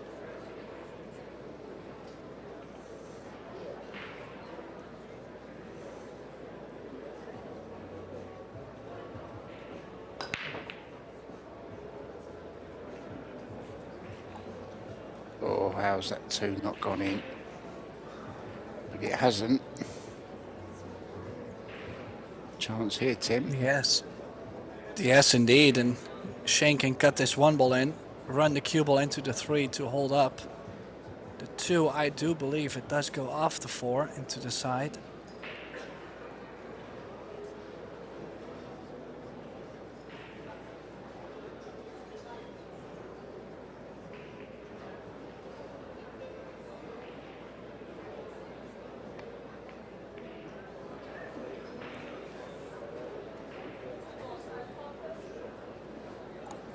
Yeah, he's gonna have to play this with some pace anyway, so to cross over with top right spin, to play the 3 in the top left. Should be fine. Now the 4, if you consider you're playing the 2 ball off the 4. So the 4 is most likely gonna run into the right side of the 7. I don't think they're gonna be tied together. It's the only thing you need to know, and then when you make the ball, you look at, okay, what did actually happen. You cannot completely control everything on this because you'll need some pace.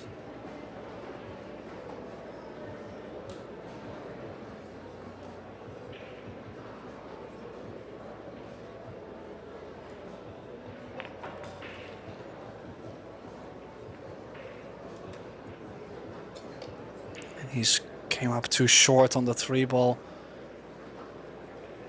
Wow, how could he play that too soft too? I think he was so trying to move the 4 ball perfectly. I think that he's shaking his head. I cannot believe it either that he's come up too short.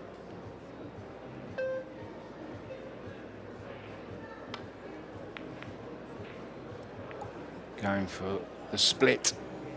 Hasn't got it. It's a chance for Biardo. Cue ball coming the right way, heading towards the 4 as well. Things just going a little bit wrong for Team USA now.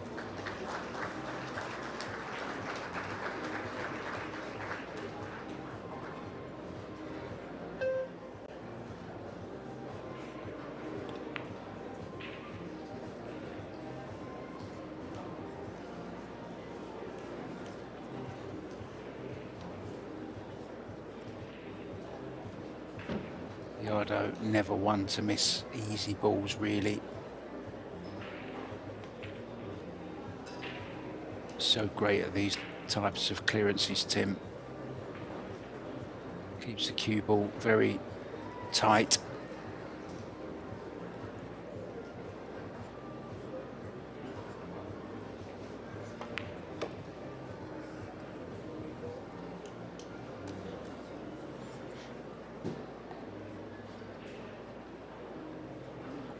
If he does suffer pressure, I've never seen him show it.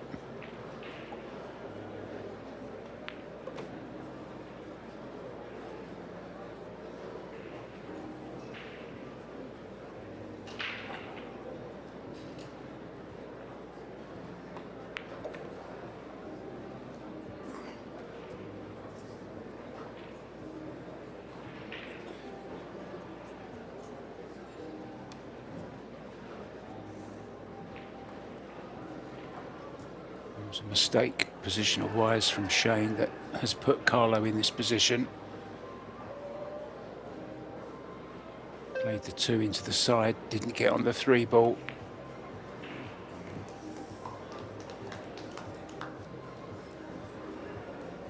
Carlo just so dependable.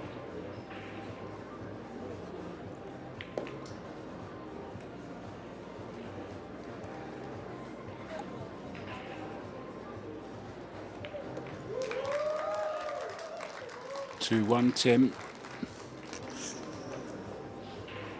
Yeah, it's all the Black Tiger right now.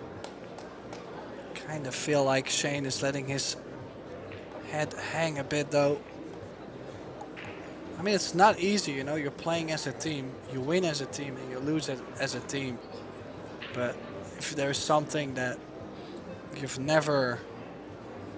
Well, if you had no impact on the outcome, then it can be a bit brutal. I mean, that's teams too. Sometimes you'll play absolutely perfect and yet as a team you lose. That's part of it. But in reality, not easy to take that as a player sometimes.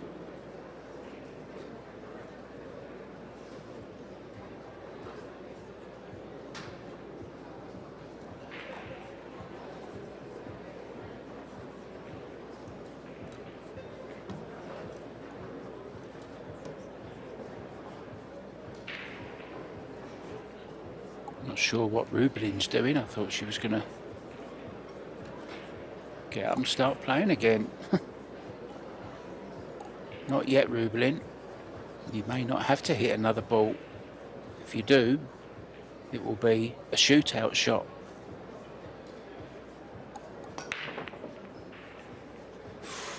Very close to the ball there. Everything going near Tim, but nothing on. Just a safety. Yeah, a little bit of a cut, and that's where you see only half of the balls are spread out quite wildly.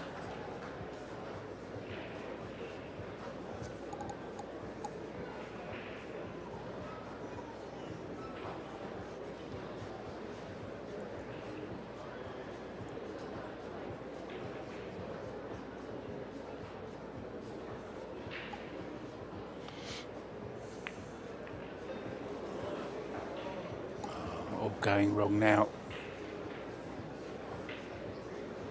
Double kiss from Shane. Well, this is not over yet though. Just look at the brown 7. Doesn't go by the 10, so a lot of work to be done to get maybe in between the 7 and the 10 later on.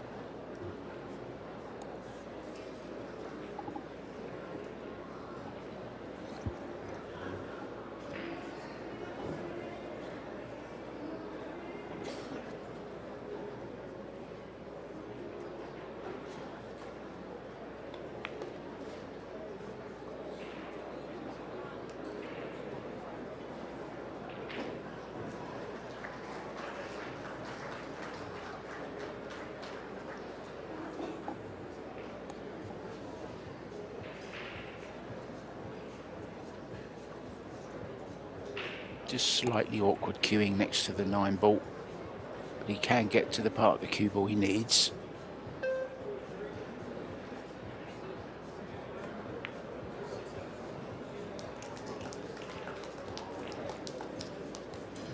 Well, now a bit straighter maybe than he would have liked, but I think he can still punch this over to the 5.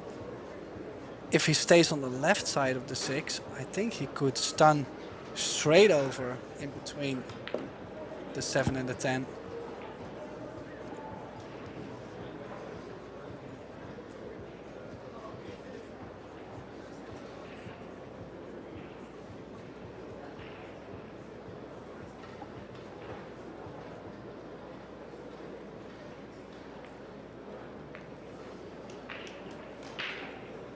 Good angle Yeah, here, this is that angle.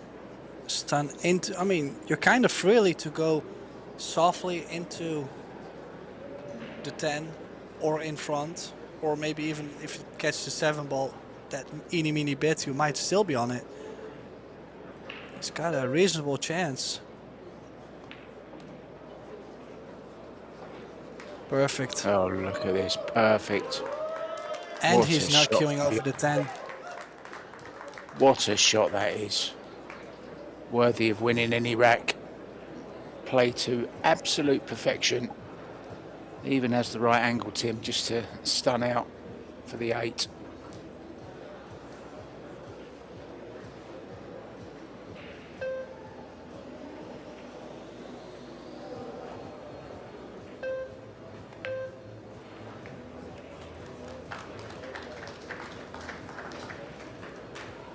Writing is on the wall.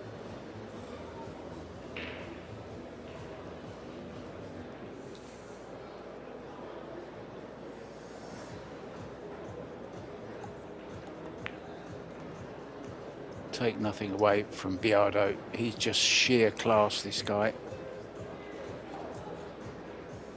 Shane is as well, of course, but just hasn't really got into this set.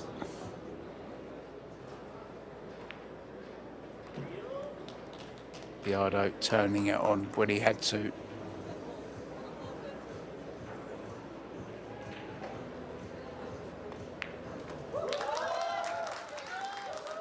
Now the American audience absolutely stunned into silence.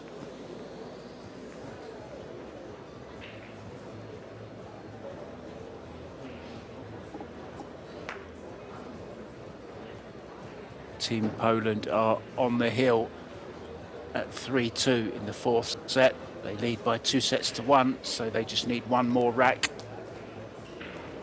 to knock Austria out of the 2026 Predator WPA Teams World Championships. Remember, guys, coming up after this will be the junior final. Albert Januata up against America's Sophia Mast. So even if they do go out of this tournament, the Americans still have a big interest in another great junior female, Sophia Mast, who's done well to fight her way all the way through the guys to finish in the final. That's going to be a great match. Myself and Gethin Davis will be on commentary for that one. Is at the end of the road for young Savannah Easton. I'm sure she'll be playing in a tournament in Griffs tonight or tomorrow. She's never far away from the game. She's always playing a tournament somewhere.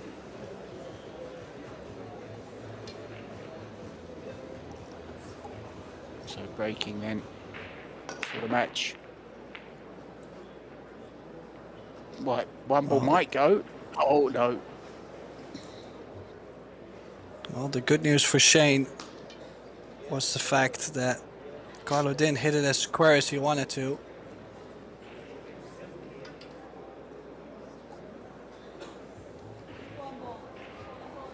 Bad news is he's hooked. Well, on the other side, if the one ball dropped, Carlo would have been on the two ball, so there's a lot of ifs. Shane might have to push to a jump, or could go for a jump real first on this one ball. Make some magic happen. He's got to go here. No push available.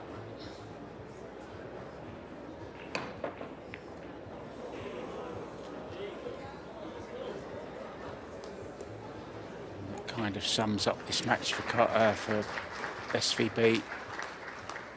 Good hit on the one ball, but not dropping.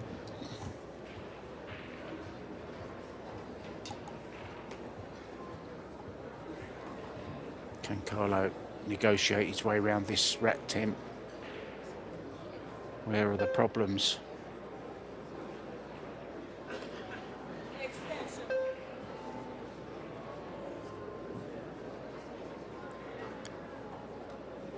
Yeah, just get the cue ball next to the 6.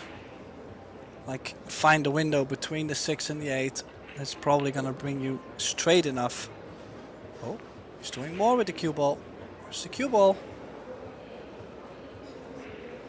Perfect. Oh, that's not really what he was trying to do, but you know, I'm quite sure he'll take it. I don't know what his route anyways was. Bit of a wild shot, but now get to the center of the table to where you can play the 3 ball back and forth. Probably just the 4 to the 5 ball.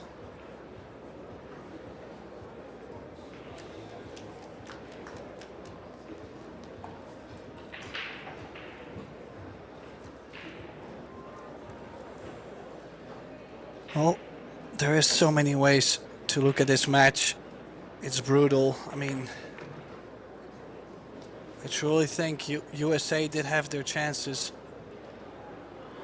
But Carlo now on his last 7 balls, and this is the shot. I feel like if he gets from the 4 to the 5, he's most likely to be out.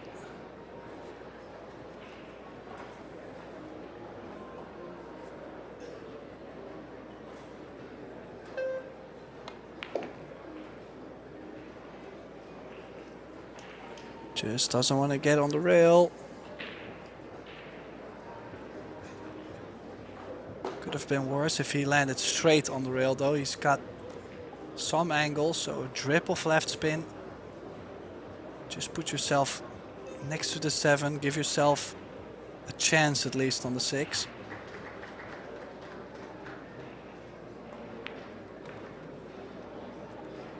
Oh, where's that cue ball? There's Mrs. Biardo in the middle. Cheska, of course, on the left.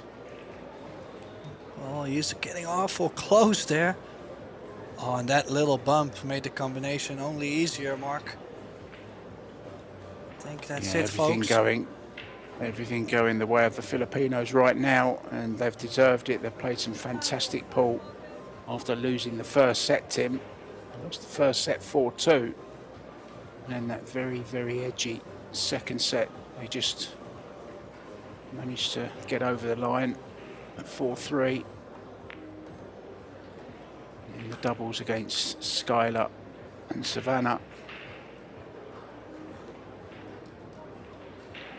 Had Yeah, their Shane chances knows in that it as already. well. It's already packing his stuff. Yeah, I don't like that when I see players doing that, especially when there's 4 balls left on the table. This could still go wrong.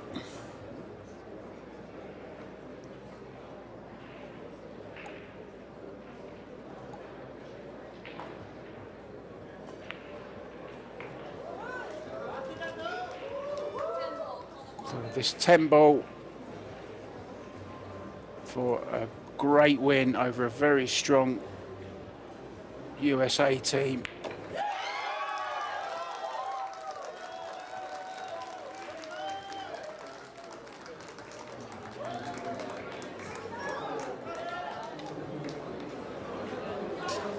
Yeah, so that means we will have Team Philippines through to the final.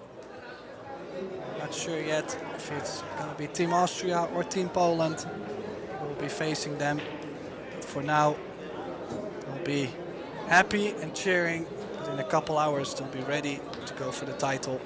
Unfortunately for Team USA, it all ends in the semi-final. Mark White and Tim de Ruiter, we are signing off for now, but our next match will be at 4 p.m. local Las Vegas time, the final of the Juniors Las Vegas Open. So make sure to tune back in at 4 p.m. Thanks everybody for tuning in, and we'll see you soon. That's why you pay so much.